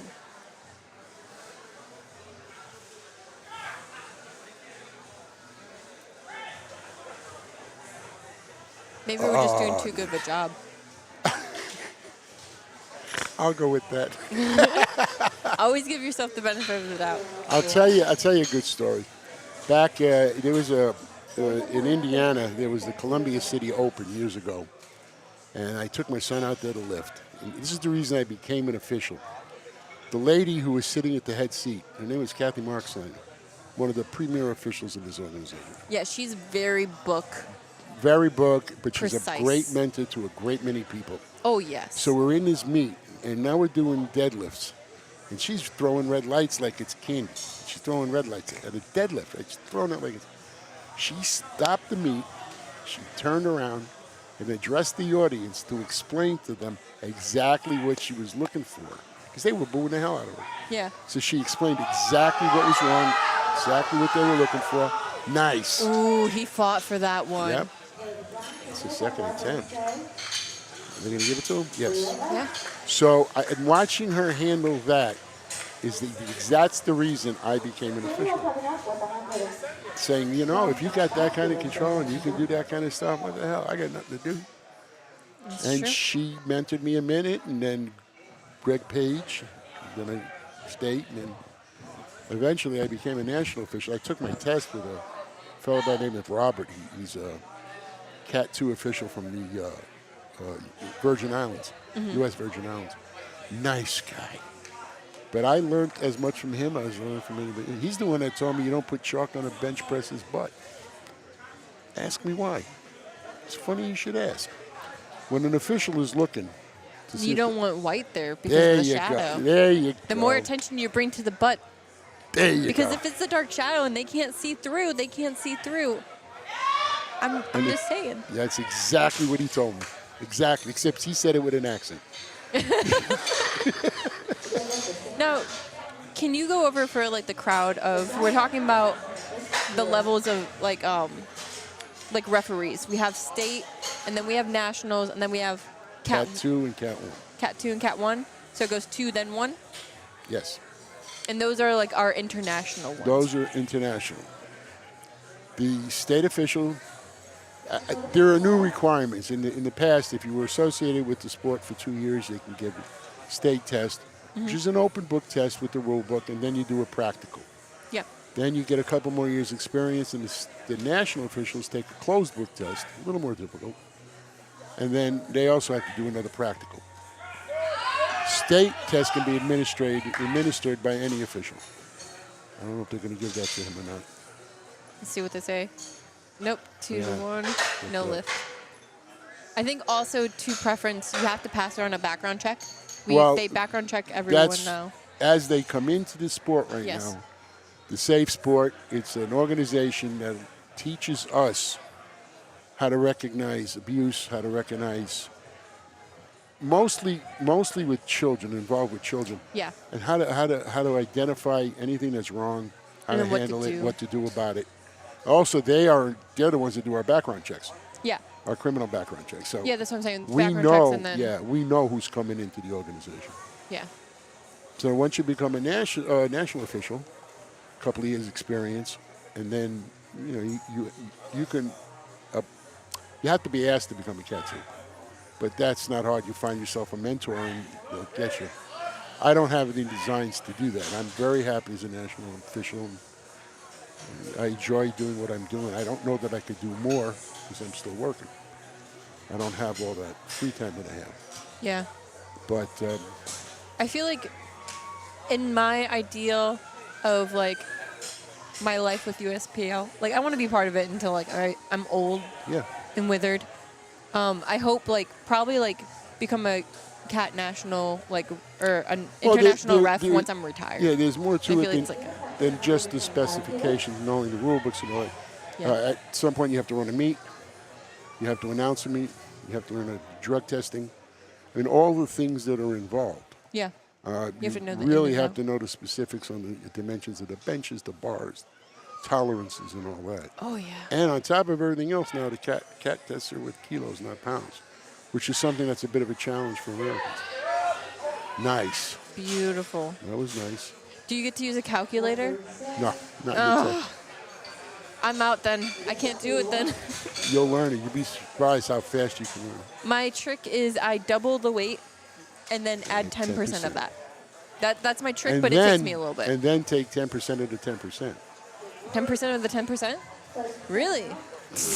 No. It's not, yeah. It's 2.2, right? It's 2.2046. 046. 2.2046. I've been doing it wrong this whole time. All right. Learn the chart. All right, I we got got- Clayton coming up. He's got 281 pounds on the bar. He did get his second one. He's taking a 10-kilo jump from his first to second. Just fair. It's okay. I got like 40 years to learn how to do I've math. already done my 40 years. Somebody asked how long I was doing this. I told them my USAPL number's got 4 digits. Oh my gosh. Yeah, I've been around for a while. There's Kathy, the one I mentioned, Kathy Marksteiner. She's got a 2 or a 3-digit number. She and her husband have the 2 lowest numbers that are still active, I think. Oh my gosh. Can I look up someone's number? Can you? I don't know. Clayton didn't get that, by the way. He got 2 yellows called on him. Didn't lock it out. We have Colton coming up next, 286.6 pounds.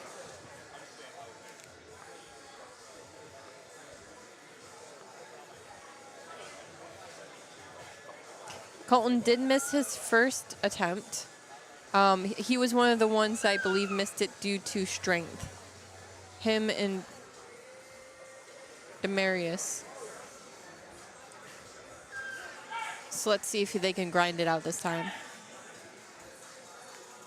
Beautiful. Ooh, that was good. I didn't see anything wrong with that one. Yes, good. He's like hitting his chest too. He's like, oh, thank God. Yeah, because he was one of the ones where like his opener just didn't budge up. And I was hoping it was just like he just got in a bad groove or something, because sometimes that happens. We had a listen, it deadlifter could be this simpler morning. than that. I've seen guys get up there and get a cramp. That's Get a true. cramp in the tricep or in the neck. And that's, I hate it when I get a cramp in my like my thigh area, like my hip. I get a cramp there, and I have to like wiggle it out for a little bit. yeah, because there's no way of getting a cramp out of the inside of your thigh. All right. He Push it, also boy, failed his first one. Come on, up. There you Yes, go. there That's we the way go. to come There back. we go. That's the way to come back. Yeah, good lift. Okay, so our two guys that failed their openers due to strength came back. That was beautiful. Lee's coming up. He took a 10-kilo jump from his opener.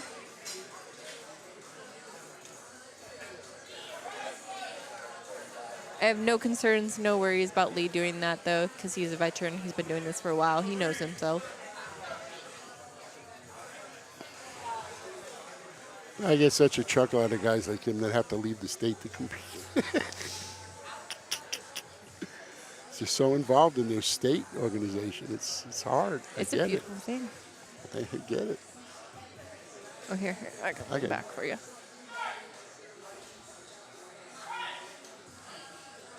Beautiful. He has an absolutely perfect That was start, chef's kiss. pretty much.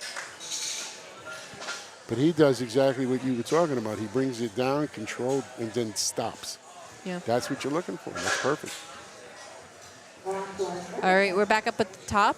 Nicholas is starting off our third attempt deadlifts with 182 pounds.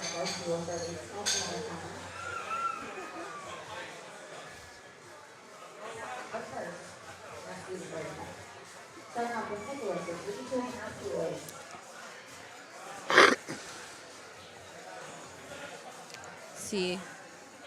Nicholas he got his second and third squat, which is good. I noticed patterns with some lifters too, where sometimes they'll miss their first always, like, and then they'll come back from That's it. a dangerous game to play.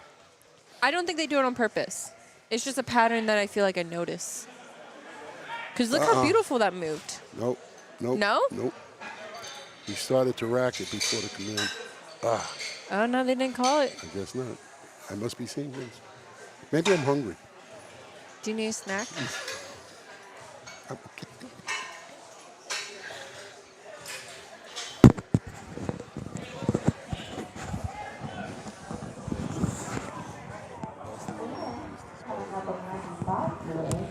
Huh? The spot?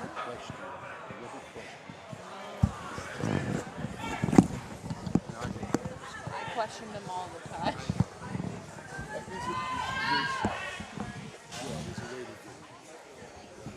I always voice that. It's just my opinion. I don't see things. I'm not up there. I'm in a different situation. So he missed his on a whole host of things. Just everything. He just didn't have the strength in him. All right, what we got next? He got his second attempt, though, so he's on the board. He's in it. Ryan's coming up next. Ryan's looking to keep a perfect score going. Don't jinx him. Nah. I would never say that on a third deadlift. That's fair. See how poor I would feel. I hate to say it, but I've definitely done it a couple of times. I feel like I just jinx them right on their third. I'm like, they've had a perfect meet, and then they miss it, and I'm like, My fault. I'm so sorry. It's not because you're not strong enough. It's because I jinxed you.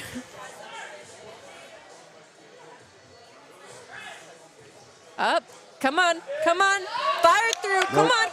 No. See, you can see it. See, jinxed it. That line of type right back there. I'm sorry, folks, I'm talking off camera here. But that line, you can see it from that other angle we had. You can see the bar on that line. So I know exactly the first time he went down. You can see that. Jacob coming up next. 253.5 pounds.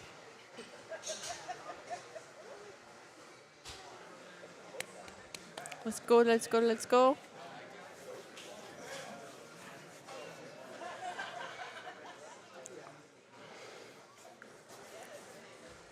He has plenty of time to set up.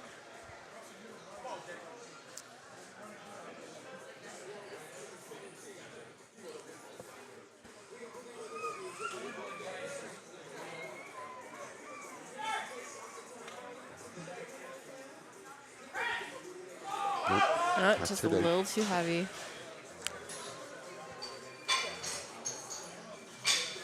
It's like these third attempts, they're trying to do a wish and a prayer.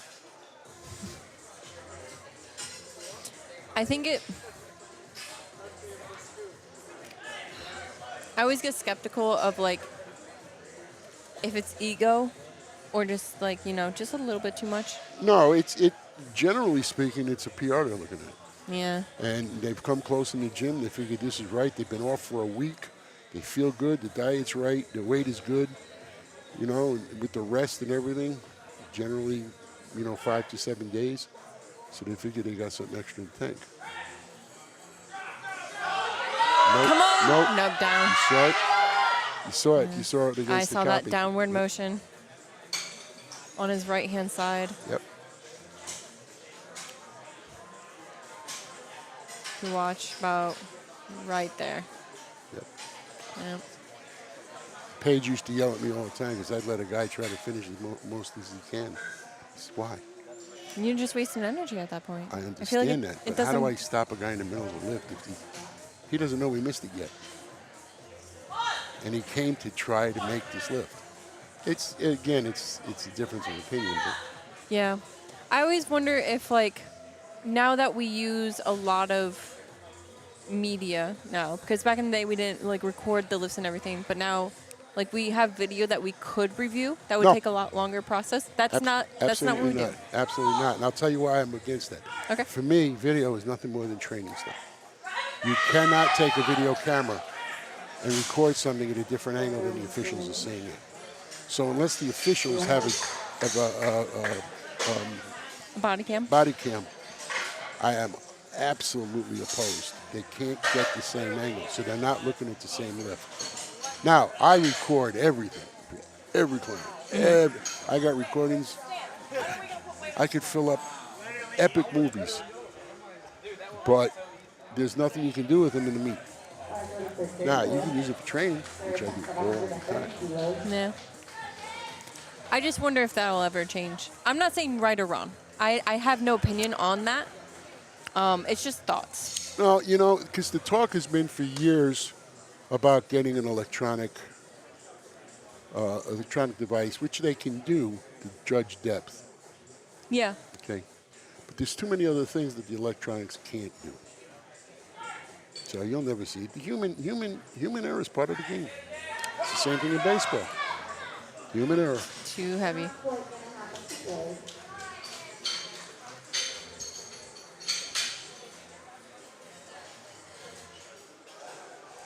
Colton coming up next. 292 pounds.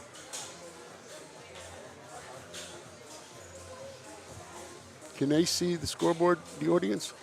Down on the bottom. They can't see. They can go to liftingcast.com if they want to. They don't see what's up here, but they do see down here. They'll see the name, the 3 attempts that they've done, a forecasted placement of where the lifter is within their weight class. But they can't see the timing clock. Correct. Okay, so that your viewers know that they have 1 minute from the time that their name is called to initiate the lift.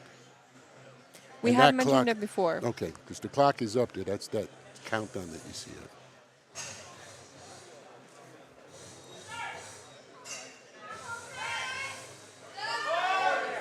That was a beautiful third.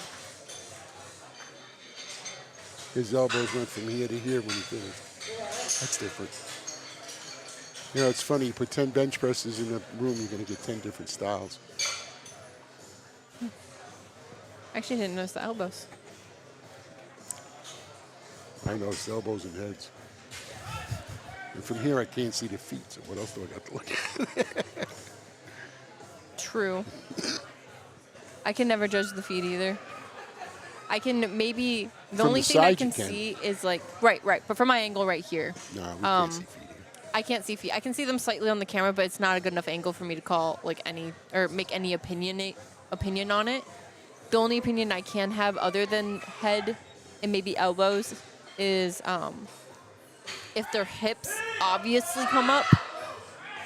Because some people, like, when their butt comes up, you see their hip bone, like, come up over. But that's keep in very mind, if you obvious. flex your butt, your hips are going to come up anyway. That's something you have to call from the side. Right. But if it's very dramatic. Listen, I don't think in 15 years I ever called butt up from the head spot. So That's fair. I can't even look for it. I don't think it would be right if you were the head ref to call it. I don't think so either. But of course, my bosses at the EC may think differently, but if you can't see it, you can't call it.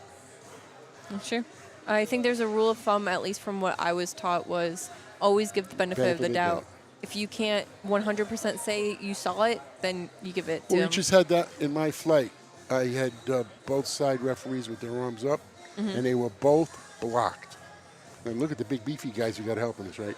Yeah. So I couldn't see it. So rather than keeping the lifter, I gave him the start command. I was wondering what was happening there. Yeah, and that's when Ron came over to me on that one. He said, you know, they both had their arm up. Their feet weren't, but the lifter was locked out. I mean, everything else was right. I couldn't see them, and that's not fair to the lifter. Yeah. You know, that's not what I told Ron. I mean, he said his piece. I said, okay. But that's what happened. I know what happened. Because I believe that. We've been in venues, we're in the middle of a lift, we had a blackout. Really? Lifter gets the lift, because you can't see it. You can't. That's the trick, guys. Make sure it's a blackout. That's the trick. Just cut the power. Just cut the power. Oh, we've had some good ones. We had a national event in Lincoln, Nebraska, and it was a wicked, wicked storm. The warm-up room was downstairs. It was all flooding down from the rain. Oh, my so God. it was the small women, lower weight women, all equipped. They had to be grabbed by the elbows, and people were carrying them up the staircase. Oh, we've seen some good stuff in this. Some fun stuff. Oh, my gosh. All right, we have our last bench of the day. Lee coming out. He's going to be taking 358 pounds. Another 5-kilo jump. Well, he took a 10-kilo jump from first to second. 5 kilos coming out.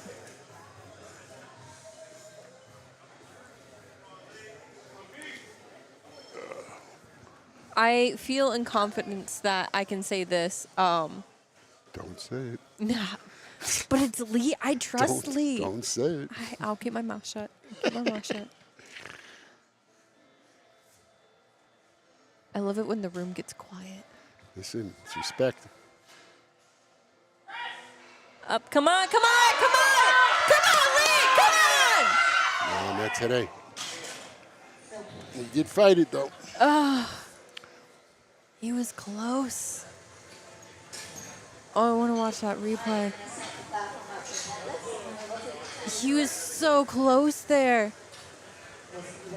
So what I tell my athletes when that happens, turn your hands. You know, remember when you were a kid, you had a toy box that had the metal hinges, and when you opened the lid, they would lock into place? Mm-hmm. Okay, that's what your arms have to become. When you get stuck like that, don't try to push up. Pull the bar out. Lock. Forget about the bar. Try to lock your elbows.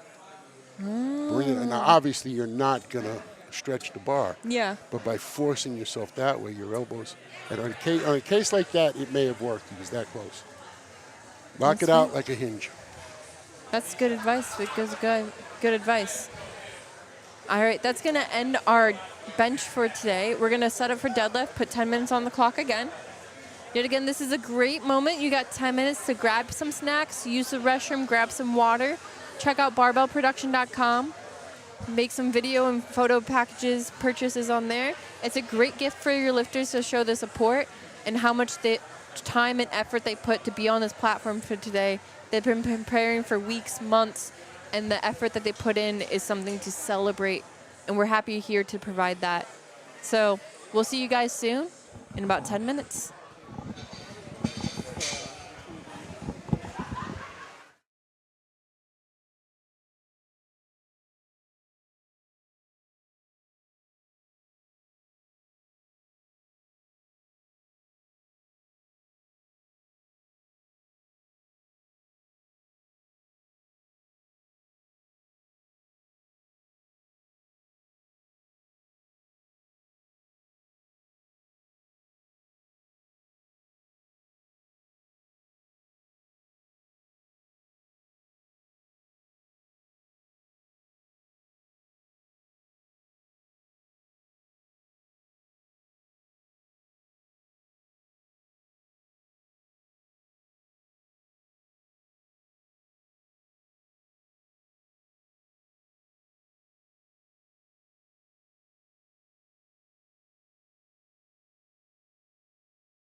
All right, our timer is down. We're ready to start our deadlifts for this evening.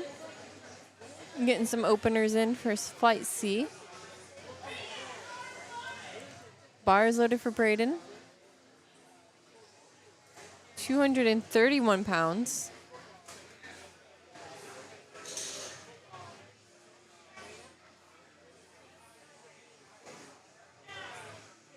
Beautiful.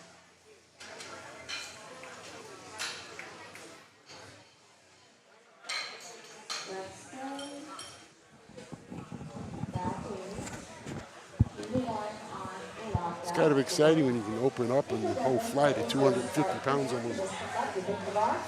It only get better from there. That's a beautiful feeling.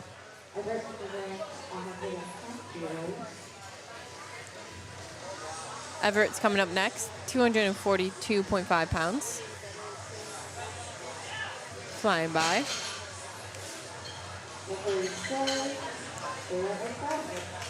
I feel like... go Sorry, ahead. go ahead. Good. I was going to say, I feel like deadlift openers just go the fastest. They should.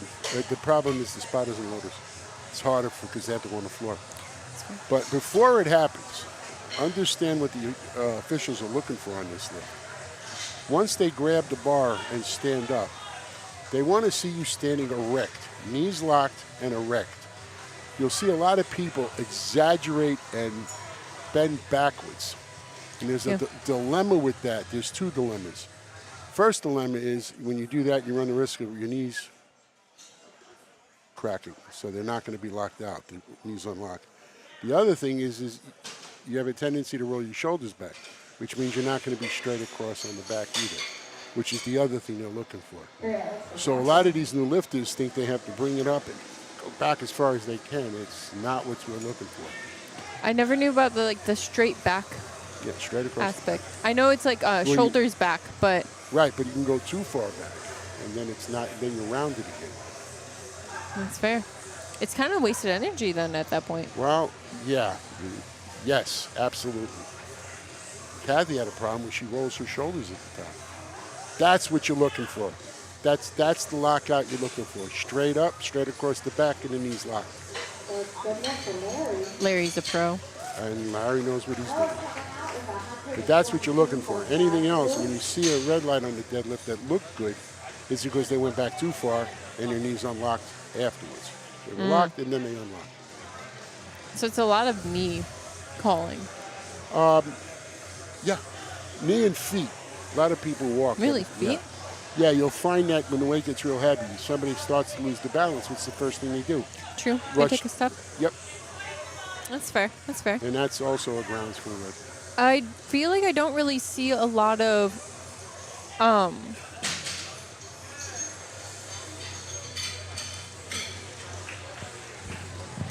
you move camera 2 up a little bit? That's supposed to be the grabbing the bar. Like last time? Yeah, last time you just saw their faces in them. I don't. The director's talking to the technician about adjusting the camera. You mean to zoom in further? No, I'm just saying last time.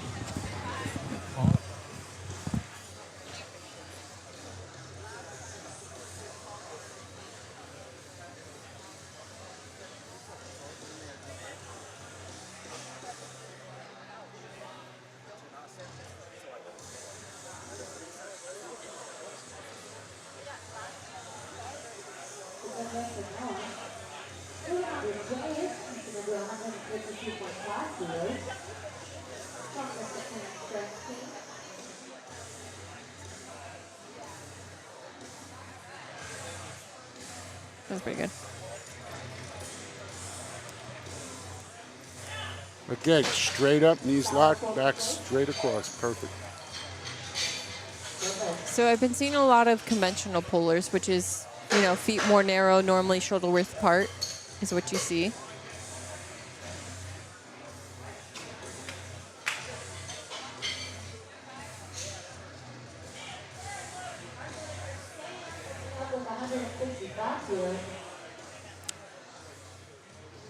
And of course, as soon as you say that, the next guy up is a sumo lifter.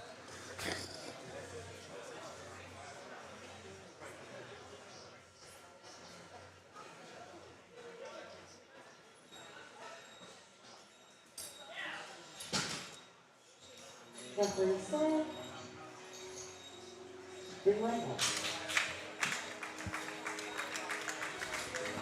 two different styles of deadlifting are conventional and sumo. The conventional lifters keep their feet a little bit closer together and their hands are just outside their legs. Sumo lifters keep their feet much further apart and they bring their hands down in between their feet. The shorter stroke is the sumo, because as you spread your legs, you're closer to the ground.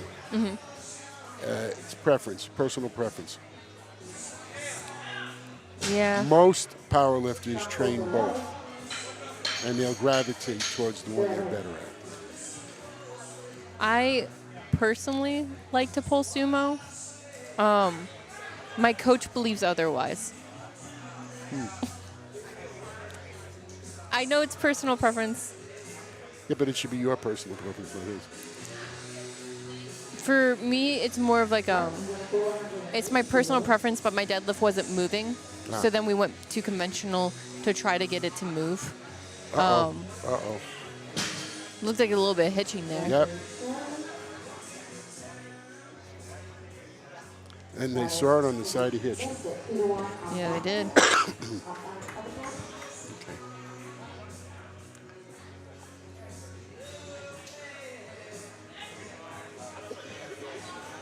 Zachary's up next, 397 pounds. My preference is sumo simply because you can consolidate all your strength. You're more compact. When you do it in conventional like here, you get a lot more backing. Whereas if you use sumo, you utilize the whole posterior chain. You use everything going up and down the side of your body. So again, personal preference. Tall guys tend to like the conventional. I wonder why. Why would the taller? Yeah. Because again, we were talking about before, their length gives them spring action. Yeah, right. Now the heavy set guys will go sumo because it shortens the stroke. These guys are all pretty good on this deadlift. They're all coming up straight. They're all staying straight. Except for the one guy that hitched. I say I haven't seen anything. That hitch you saw before was what happens when the guy rests the bar on his quads and jerks it up a little bit at a time. Yeah. You're not allowed to have the bar rest on your quads.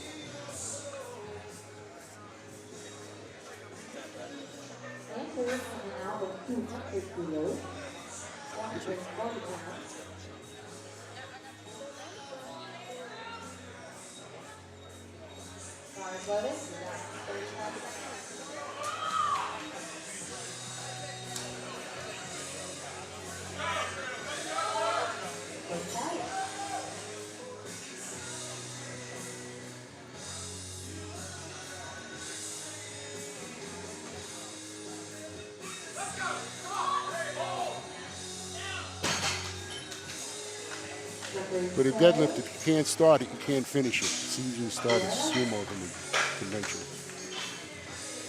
Do you find that there's more of a common sticking point with each style of lifting? Does that make sense? It makes sense. You have less of a problem with sticking points with the deadlift, though. Yeah. It's one of those things where you get it, you know. It's not a matter of getting stuck. It's just a matter of not being able to handle the weight. I guess that would be considered a sticking point, but no. And it's different with each individual. See, once he gets it started, now he's just got to straighten. See what he's doing? He's overextending backwards. That's where a danger could happen. I say you can definitely lose your balance once you that's part of it. Yeah.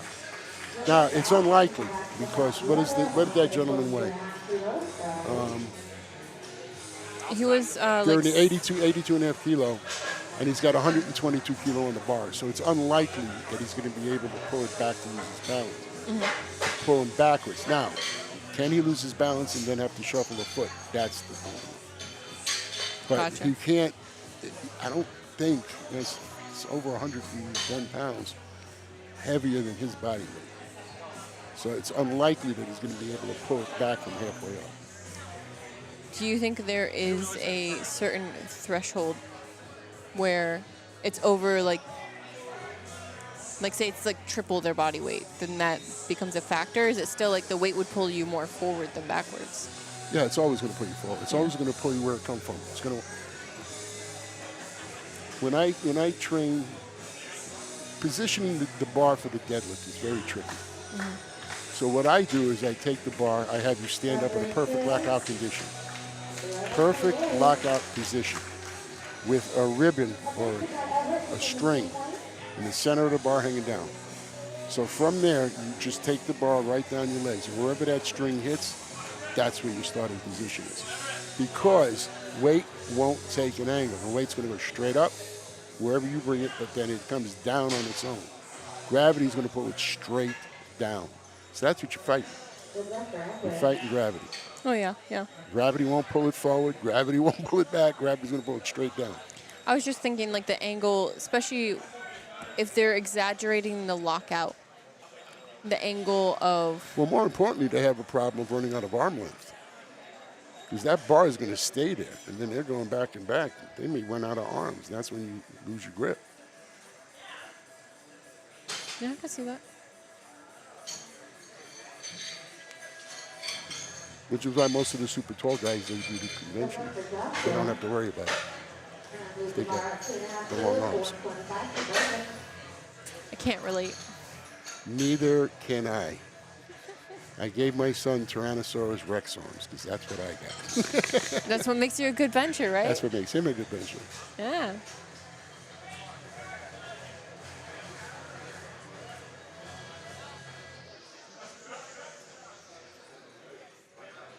Now I'm going to be watching if they're tall or short. See, he's tall, he's going conventional.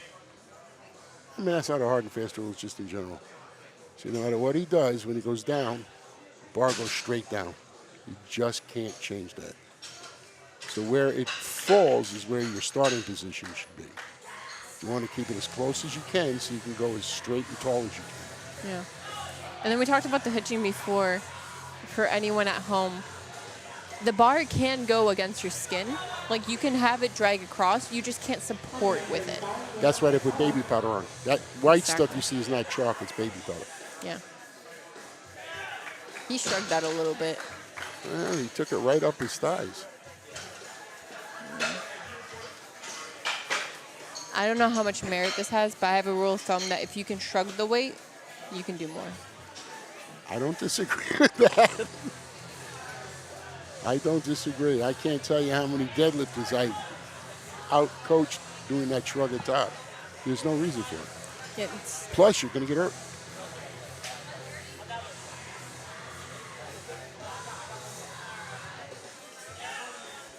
Every one of these guys Did are he bringing, yeah, conventional, straight up. just puff his chest.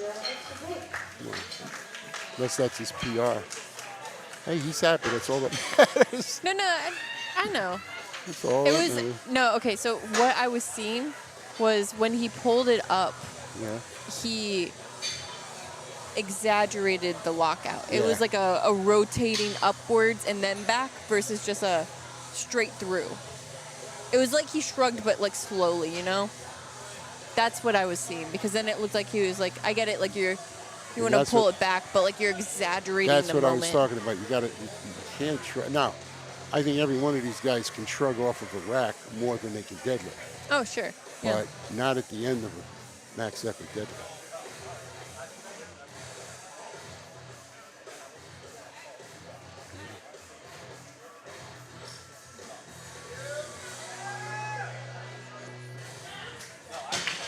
I would red light that one. Uh-oh.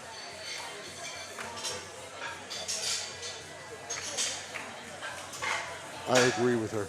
Who's that, Ron? I agree with her. What'd you call? First of all, he wasn't locked out and he hitched it.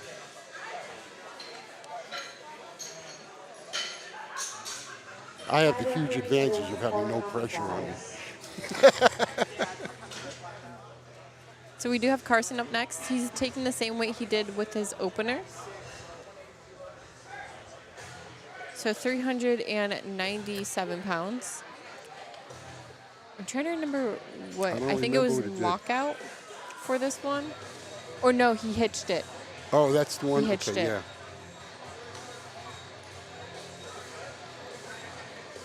So his coach, if he was smart, put more baby powder on.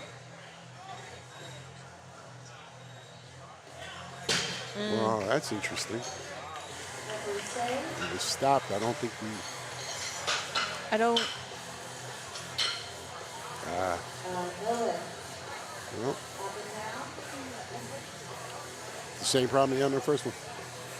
Yeah, it wasn't as dramatic of a hitch as before. So I feel like I couldn't call it. I had to watch like the repeat in order to see it. But it just wasn't as dramatic.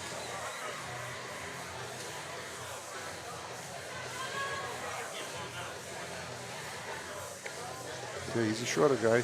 Watch him open up. Sumo? See? All right. I don't have the mobility. And he has the double overhand grip. Oh, wow. That's something that's coming back that had stopped for a while. Yay or nay? You know, I originally preferred the offset, but as I got more involved with bigger and bigger guys, they're all using the double overhand. I guess, again, it's one of those matter of personal preference. I don't think it makes any difference. I think with the offset, you have more control. The only thing that I think might have some merit is it's the opposing forces of the bar. You have more control. Whereas if you have your double overhand, if it starts going one way, you can't stop it. Yeah, and then also like slippage of the fingers. What I did guess Luke like do? I think he just couldn't get off the ground. Okay. Yeah, he got it a couple inches off and then So. nothing. So the replay. Give it a repeat, boy.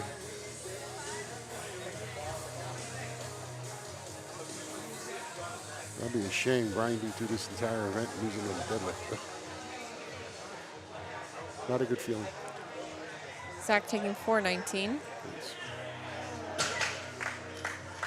That looks beautiful. 3 light lights. Andrew coming up next.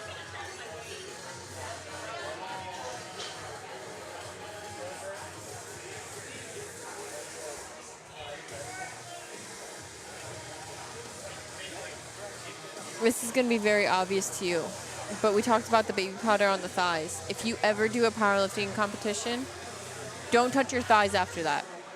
The powdering?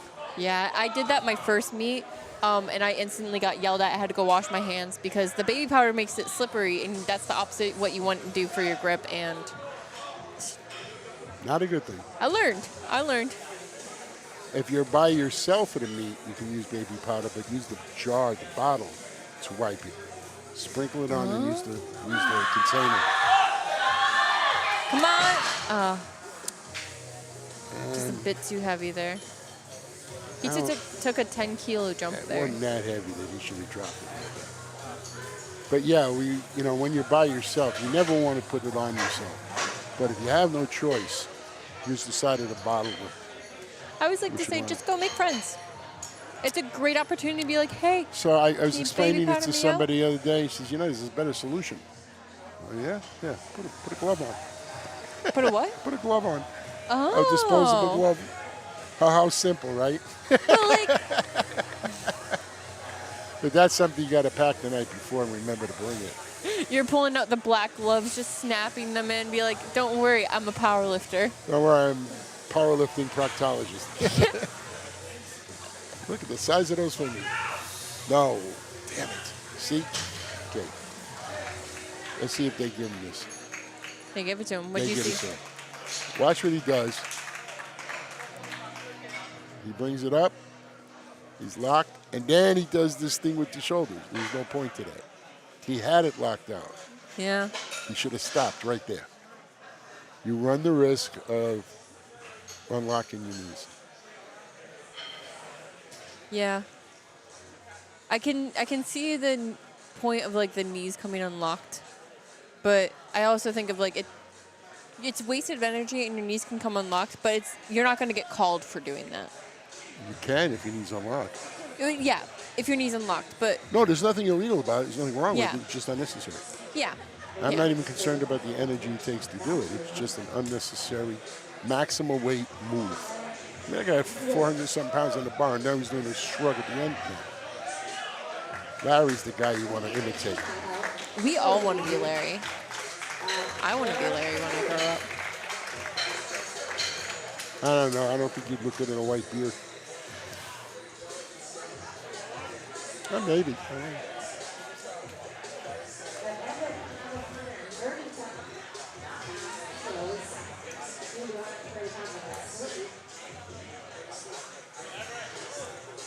Everett coming up next.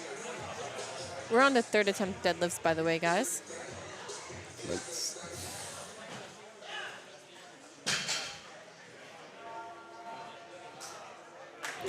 Looking good.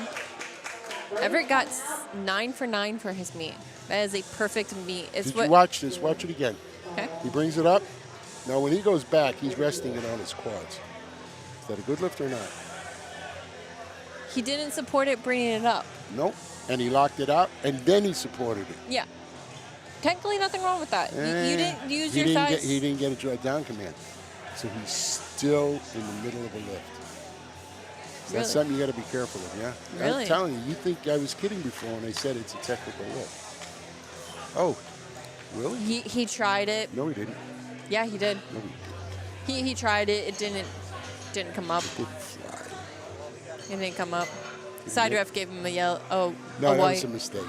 It's a mistake, but I like to think he gave it to him just to like a. You okay? You know, back in the old days, before we were digital, we had a box that had a switch on it.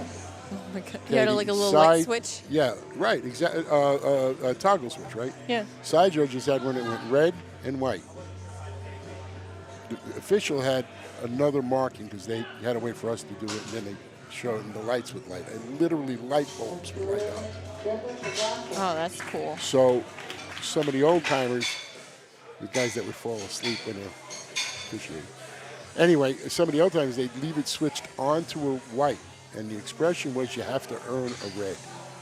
So all they do is sit there like this all day. So if there were no bad lift, they didn't have to do anything. But you had to earn the red light. Which kind of makes sense. Talk about saving energy. I don't have to flip. That's fair. I think so. I mean, that's the It rule. should technically be like flipped, right? Like you have to earn the white. No. You're going to assume it's a good lift. You have to earn the red. Remember? Got to favor the athlete.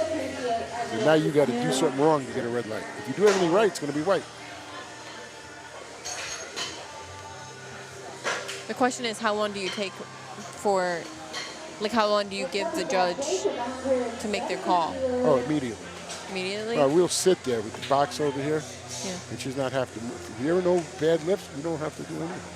The head judge did everything, did all the flicking. I'm telling you, it was a different world back then. Same world, different time. No, it was a different world. Different time, different world. Oh, look. See, look at that shrug. It makes you feel good. If it makes you feel good. He got it. Yeah, I got it. There's nothing wrong with doing it. Technically. Technically, you're right. There's nothing wrong with it. Sam's coming, taking his third attempt at 397 pounds.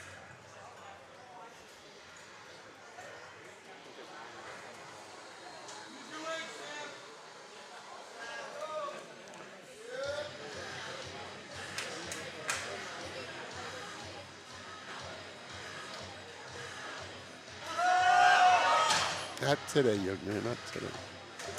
Just a little too heavy. All right, let's get behind Carson. And he needs this length of place in this. Easy way, left. 6 more in this flight and then the last flight and rock and roll. Oh, yeah. So we have Carson coming up. He's tried this his first 2 attempts. He's out on his third, taking the same weight. He's the guy that keeps hitching. The first one is very obvious. Second one, just a little less. So let's see if he can fix it up this time. He moved his belt up. Keep it out of the way of his arms.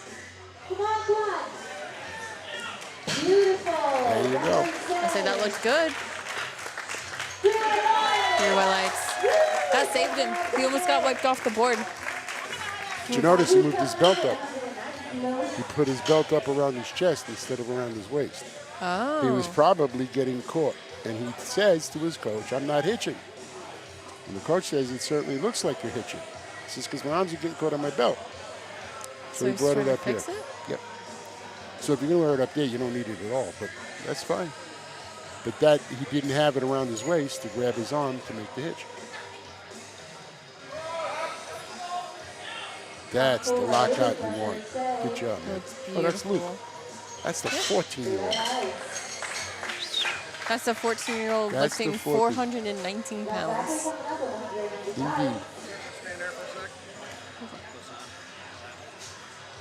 All right, time's up.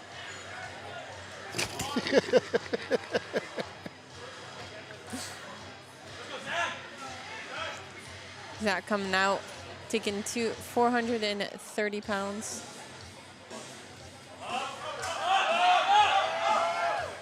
There you go. That looks good. That's the lockout you want. Good job, man. Good work from Zachary. We got Lola coming up with 205 kilos on the board.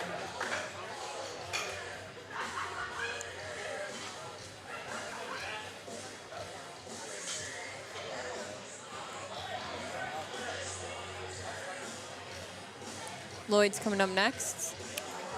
452 pounds.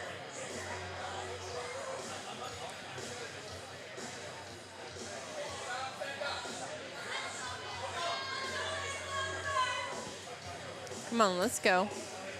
He took a 15-kilo jump between his second and third. Oh. Ooh. Just a little bit too much. Let me see that again. Check your fingies. Does he have a hook grip? Over. Double But over. it's a hook, though.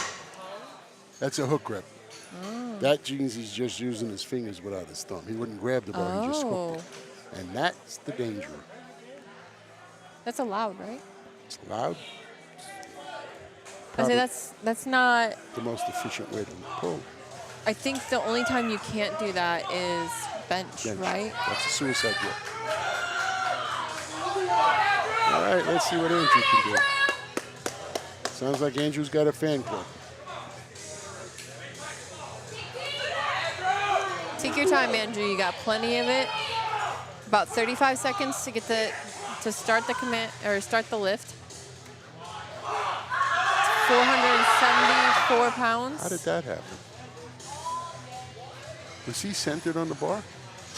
Because he got one side up, not the other. Let's see. And our last deadlift on this leg will be Austin. I'm wondering. It looked more like his hips and legs looked even.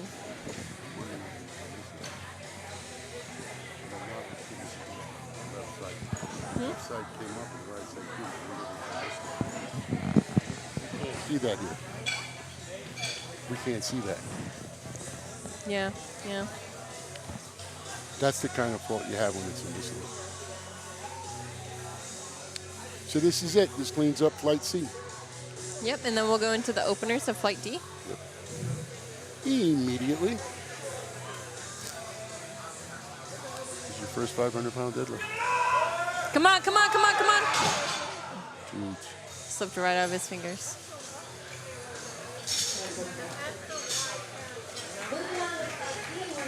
I personally love it when people deadlift and their legs buckle a little bit.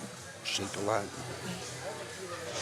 You know, something that a lot of people don't address in the gym is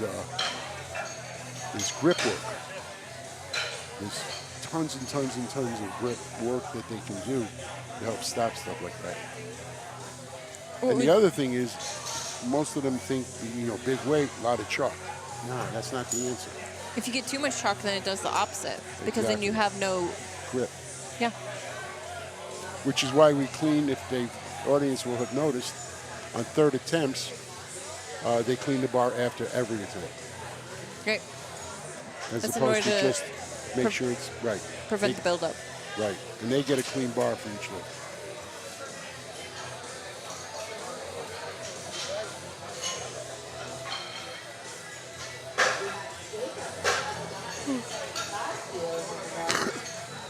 Oh. This is what happens in a drug-tested organization. We drug test. Oh, yeah. Was it 10% of each meat is drug tested? At least 10%, yes. No. I believe each meat needs 10% negative drug test. So they always go 1 or 2 extra to make sure that they maintain the integrity of the meat. Really? I thought they just had to test 10%. It I may didn't have think they had to changed, do but negative. I'll check for the next meet next time you come back. But I'm pretty sure it's got to be 10% negative. Yeah, I would say that would be, you would have to do it a couple extra just in case. We don't have that problem in this organization. No. So, I mean- I would say I don't think I've seen any meat where. Well, that was nothing. He didn't even make the attempt. I say he came up.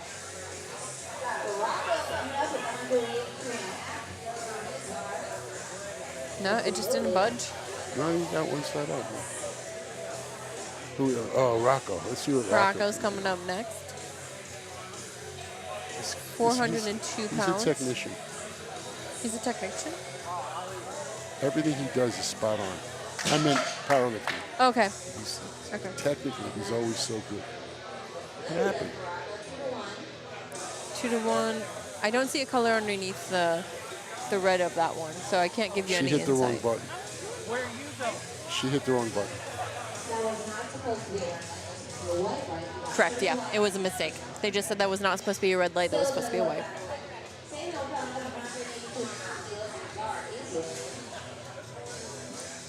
Samuel coming up, taking the same weight.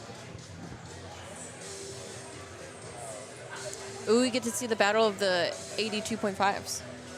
Is that this route, this flight? Yep, Yeah, this look is at flight. that. We have 6 lifters in the 82.5 Raw Open. We got a bunch in the juniors too. At least 2, 3. Take it. Nice. See that lockout? Straight That up was and down. beautiful. Yep.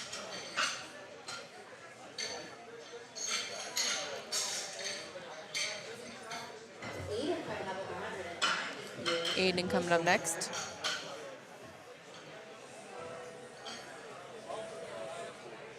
£419 being loaded on that bar. It's a little warm in here. I might be getting a little tired. I've been up since 5. Yeah, me too. Yeah. Nice. When a guy can pull, girl can pull and just stop straight up and down, it's a thing of beauty. I love the little extra sass of the snap of the belt. I'm just saying. When people are like, they felt like that lift was so good, they just like snap it with that like, I got that. And then they just wait a Have little you bit. ever worn a belt so tight you can't breathe? That's the other thing. There's a sweet spot. There's a sweet spot. If I get that way, I can't lift.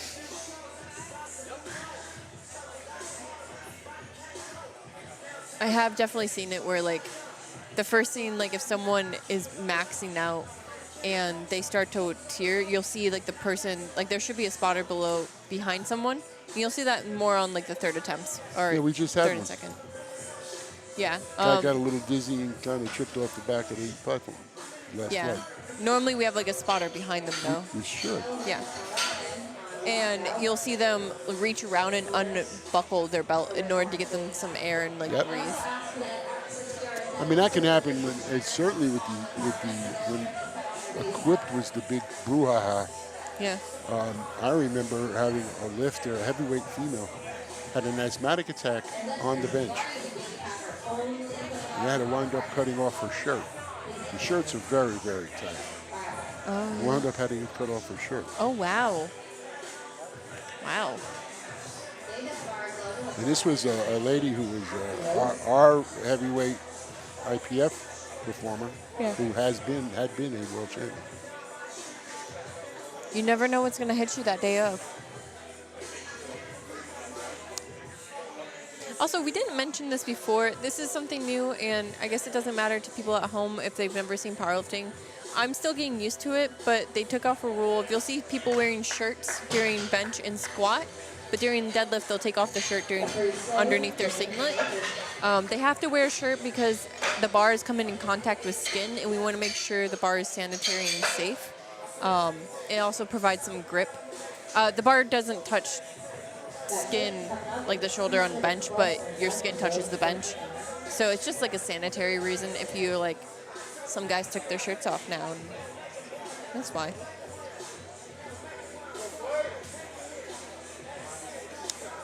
The recent addition to the deadlift costume is the tall socks up to your knees.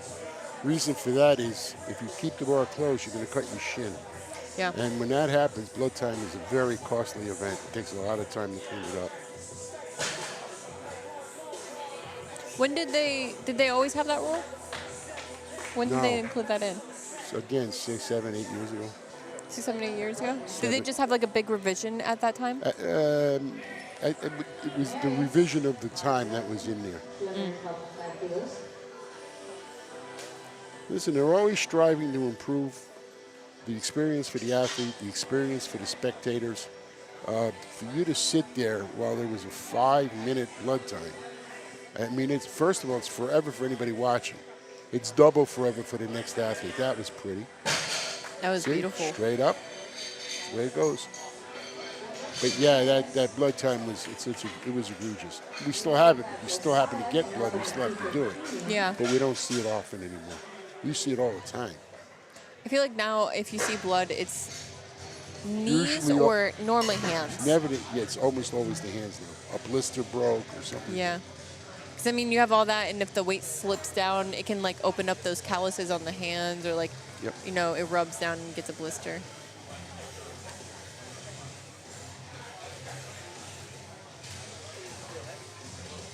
Getting the bar nice and cleaned off. Yeah, I wonder why they're doing it now. I must have asked. I believe the head ref can call them for Yeah, can and call the to athlete clean can the ask for bar, it, too. and yeah, also the athlete.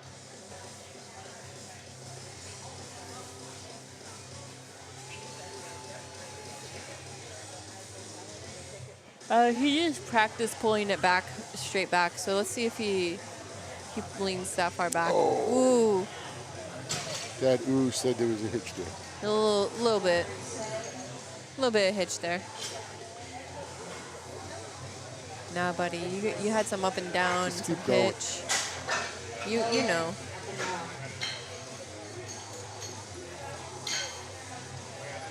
We got some heavy metal going on here. Always. Always. The problem is it's the same one all the time. It's the same playlist. Yeah. Yeah, Ron has a playlist. All of his meets. You should have 4 of them. Cycle them through. Some meet directors will, they have a dedicated music person, and when you come out for your 3rd attempt, they'll play a song. I commend them so National much. events do that. They ask you if you want to walk out song. That I commend them so much for doing that. I Because- appreciate that. It makes the athlete feel more comfortable. Yeah. Especially like since the order changes due to like how heavy the weight is.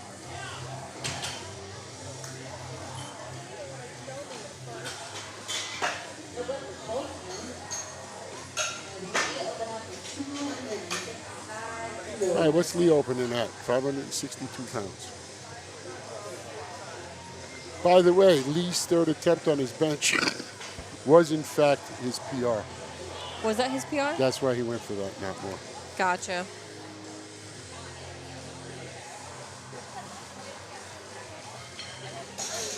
Sometimes we just really want it. We can have gym PRs all day long, but it doesn't hit the same when it's not a platform PR. Yeah, exactly.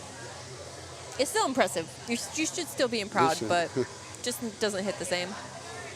That's the way to do it, Lee. Beautiful. That was picture perfect. That concludes our first attempts of Flight D. We're going back up to the top to start our second attempts. Nicola's taking us to 369. Dang, that weight is fine.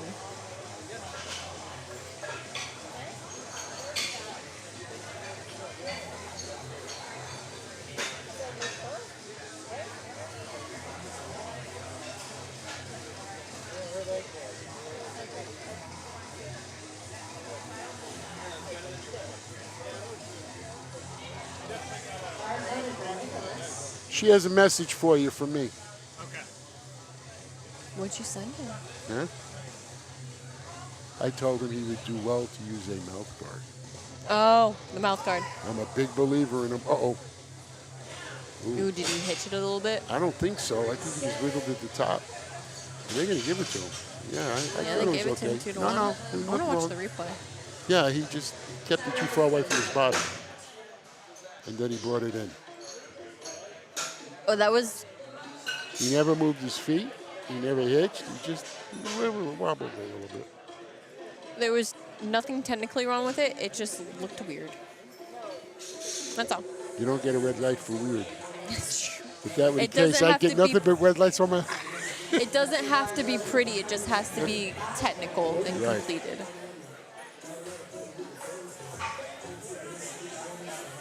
Jacob coming out. He missed his opener. He did. I believe it was just a little bit too heavy for him. I believe it's because it wasn't gripped right. Thank you. Much better. Better grip this time, too. Good job. I thought you could snag that. This is Mr. Technical.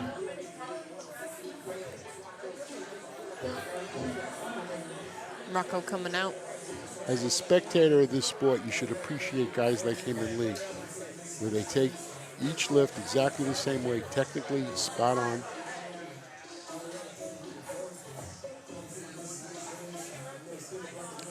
Keeps it close. There you go. Just stands it up. Perfect. That was beautiful. 3 white lights, well deserved.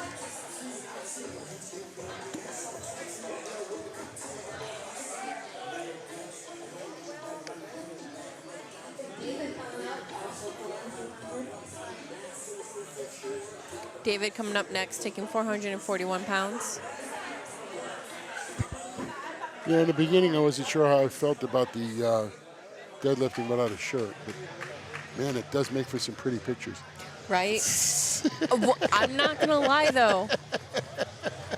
Listen, as a one powerlifter myself and 2 photographer, when you see the neck muscles and the shoulder muscles just like flex, it's just beautiful. Yes. Like it wouldn't look the same with a shirt on. No, it does take pretty good pictures. It threw me off for like a good few months though, getting used to it. I was like, wait a minute. You don't deadlift with a shirt? I'm trying to think what I did in my last meet. It's been like a year since I've competed. Up, come on. I gotta find out if he's part of the Smucker family, the jelly people. That's my favorite jam. Are they located in Youngstown? Yeah, not Youngstown, Central Ohio. Really?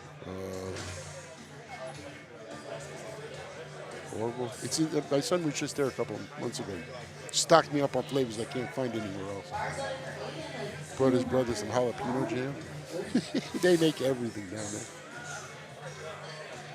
Where was that? I have no idea. They do have really good jam though. I'll give you that. Come on, finish it. Finish it. Up! Come on. See, he's got a hook grip. There's no way. That hook grip will hurt more people than it will help. A hook grip is that when you use your 4 fingers without your thumb. You hook the bar instead of grab the bar. He did grab the bar in the beginning. And then he lost it to the hook grip. Yeah, halfway through he unhooked his thumb. His thumb. Bury your thumb. Bury your thumb. You can't slip out that way. Ryan coming out. He missed his first deadlift, but he still took a 12. No, that's a 22.5 jump, but he missed his first.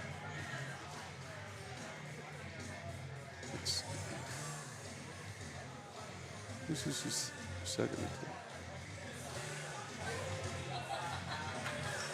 Oh yeah, that was the lockout you look for. Good job. Where are we at? Just sorry.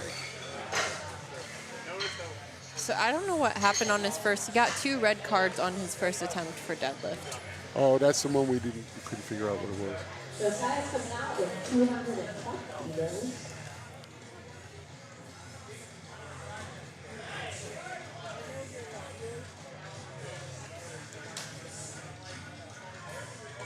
Josiah coming up, 485 pounds.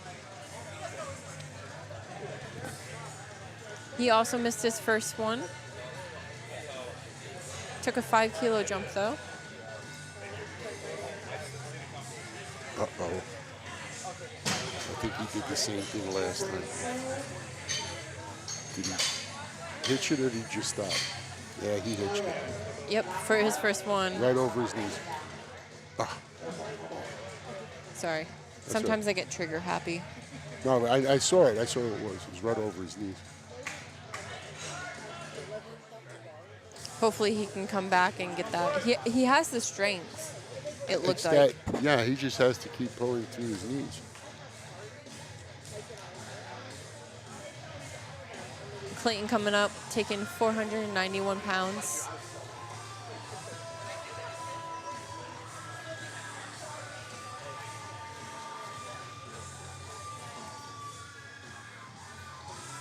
That's it.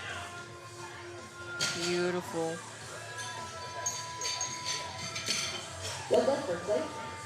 Doing that for 3 white lights.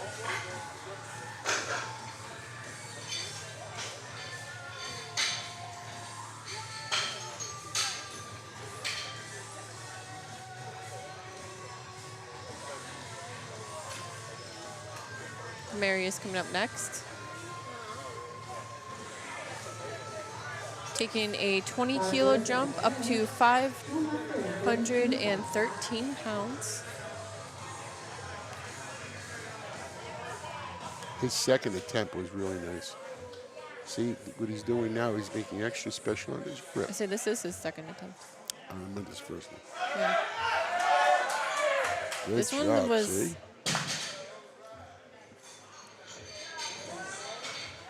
That came up a little slow. It came up slow, but it came up. True. Some people are just like that. Drives me crazy, but yeah. I mean, he did take like a pretty decent jump Yep. between the two. Yep, 44 pounds, 45 pounds. Colton taking 540 pounds.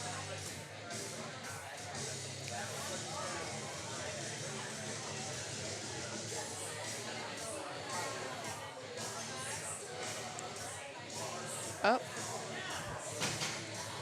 I can't believe Lee went 270 and not 272.5. Isn't that something? Nice job, Kobe. For Lee? Huh? Are you Lee. saying for Lee? Yeah. You said That's you're- it's 595 pounds, right? Not 600. That's why I don't understand it. That would, oh my God, that would kill me. That's, I mean- to me, that's like singing Happy Birthday and not doing the last note. You know, it's, Happy birthday to. there you go, see? All right, come Oh on. no, it's only his second. He still has his third. Yeah, but still. Maybe he Okay. just wants to test it a little bit. But that looked beautiful. Yeah, It looks like he has plenty of room to He'll come go back. surpass that. yeah, he'll come back and do, I guess, a 280 is my guess.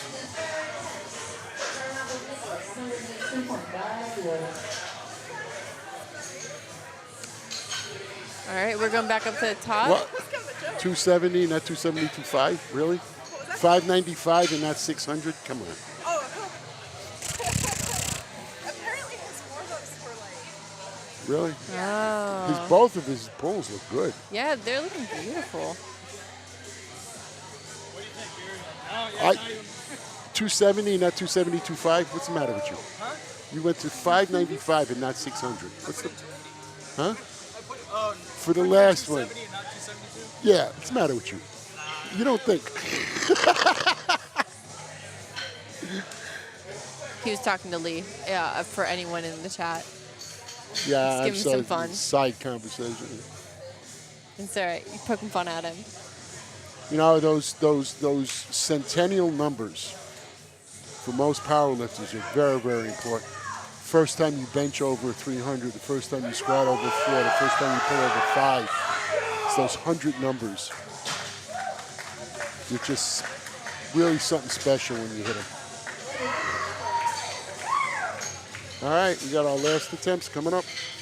Oh, yeah, we're on them. So what did he put his last one in? 280, like I said? Let me go Oh, don't worry about it. pull him up. Yep, 280. Yeah, 280. Don't say it either. Wait till he's finished. I'll keep quiet, I promise. Maybe. See, I say that all the time, but I just can't. I know it's hard because I'm like I wanna commentate. I wanna tell you what I'm thinking, but I don't want to do it to them. I don't want to be the reason why. I'm at that age where I don't care what people think about what I say. It's not for the fact that I don't care what people say. I wouldn't go out of my way to hurt them, so I would never bring it up. It's true. I don't think it's the fact of like I care too much about what people say. I don't think I have any opinions that would hurt people. Come on, Jacob. Come on. Hips in, hips in. Come on. Oh, that was good. That was a good fight. Yeah, his right leg. They gonna give it to him? I don't know. His right leg shook until they gave him a down command. They give it to him? They give it to him? Yes, they did. Yeah. That was beautiful.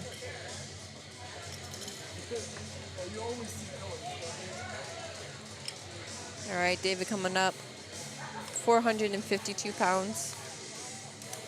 He's part of the 82.5 that I was kind of excited about. There's like 6 of them that are fighting in that category.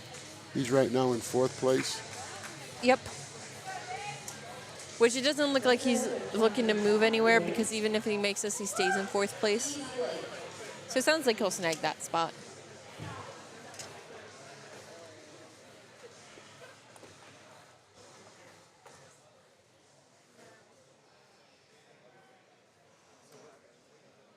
Just taking the time, getting into the right mindset.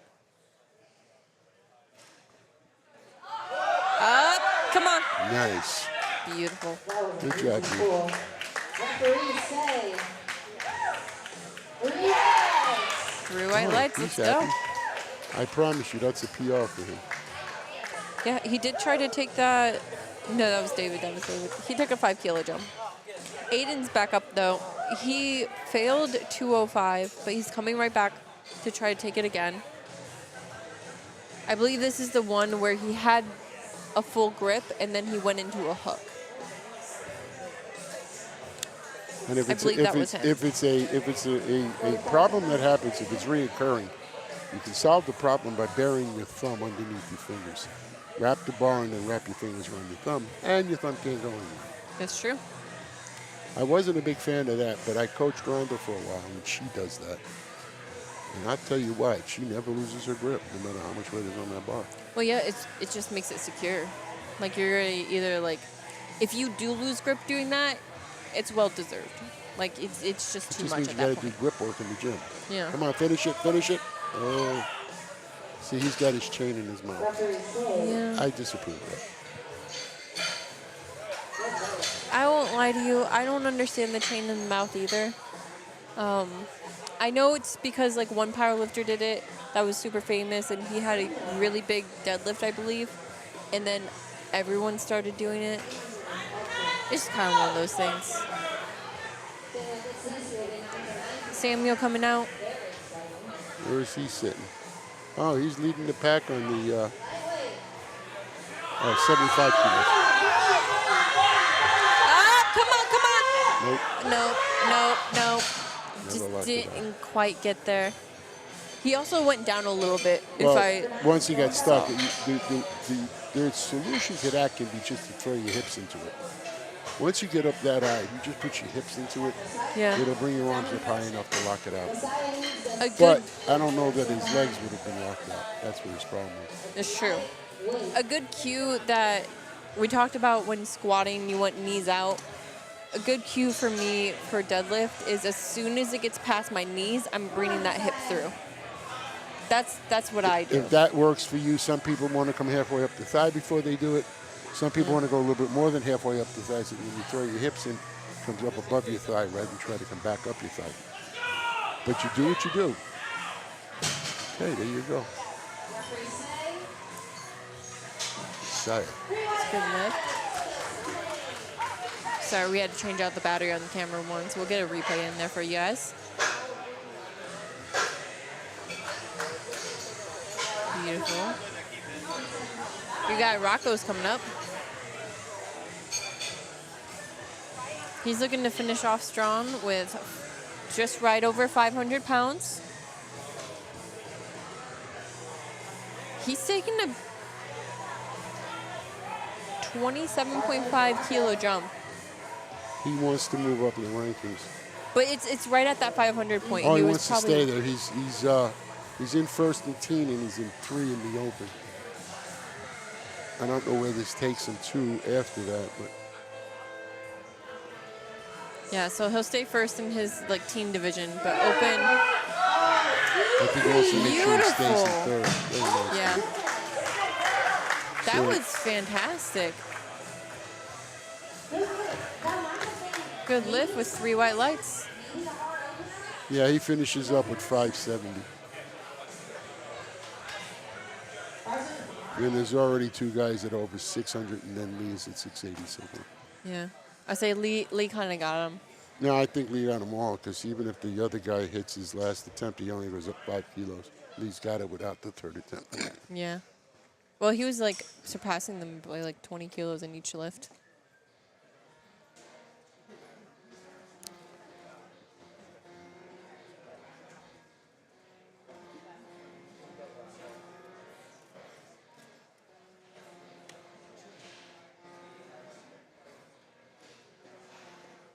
Starts with one lift. This lift now. Nope, not today. Yeah. Don't let it go, dude. You could have put that down. Where are we at?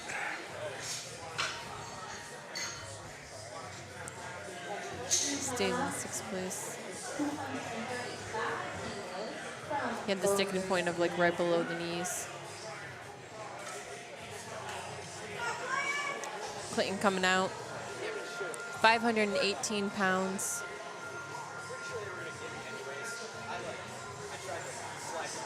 Oh, it's 2 different weight classes. This guy is in first place in his weight class. Yeah, he's in the junior category Yeah. of the 82.5. I just don't think he paid for like both weight No, classes. he probably wouldn't. And what do we got now? Demarius is in first place in the 90 kilo junior.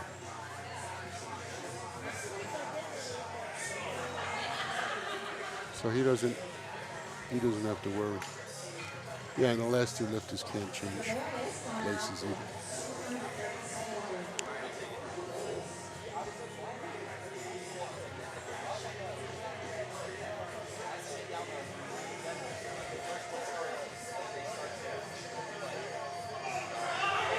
Up, come on. Nope. That point, put it back down. Don't Yeah. kill yourself. At that point, you're just trying to do it to say that you got it off the ground. And he's got people here that want to see him do it. I mean, Yeah, I get you it. want to finish it. Good, better, It's not or like he has different. any other lifts to go. This is it. Leave it all on the table. But yeah, as soon as he hits that, like with his putting that weight on his quad, just Yeah, you might as well put it back down. All right, Colton. Clayton coming up, 518 pounds, Clayton's got 551. 551. Sorry, sometimes it doesn't update for me. I blame the machine. I'm good at math, I swear. I believe you. Thanks. Come on. Oh, yeah. Beautiful. Nice job. He's got more, too, if he wanted it. Yeah. But again, why? At 600, he was already ahead of the game. Unless he's chasing the PR, you know? And I believe Clayton's been chosen for drug testing. And here's our last lift of the day. All right.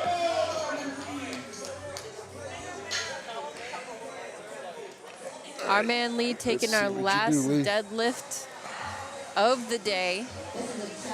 617 pounds on the bar. Bars loaded for Lee. Let's go, Lee.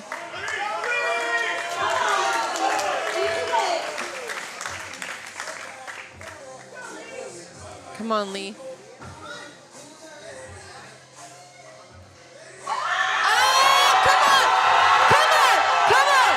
There it is. There it is. Buddy. Yes. Yeah. Oh, look at his pop. He's proud. We will do awards in a second, but as I mentioned earlier, this weekend is our 5-year Beautiful. We would like to keep pulling them here, so you can go back to the washroom and maybe pick up any trash, clean up, bring out weights. We also give someone Good job, Lee. Good job, Lee. Good job, Coach. I was torn between, so that deadlift was a 2.5 kilo PR. It matched my total PR. Yeah. And I was torn between that or going 2.5 up to try to make. You know, it's a good thing you didn't. I'm glad I didn't. You're lucky you didn't ask me, because you know what I would have told you. Yeah, I know. Take the PR. That was definitely all I had. So. Nice job. was No, you beautiful. did good. Nice job. All right. That concludes And that's our our evening. advantage here, ladies and gentlemen. We get to see the athletes as they leave the platform. So Oh, yeah. makes it fun. Build a Thanks for little listening. commercial, poke some fun. Thank you guys for joining us here today.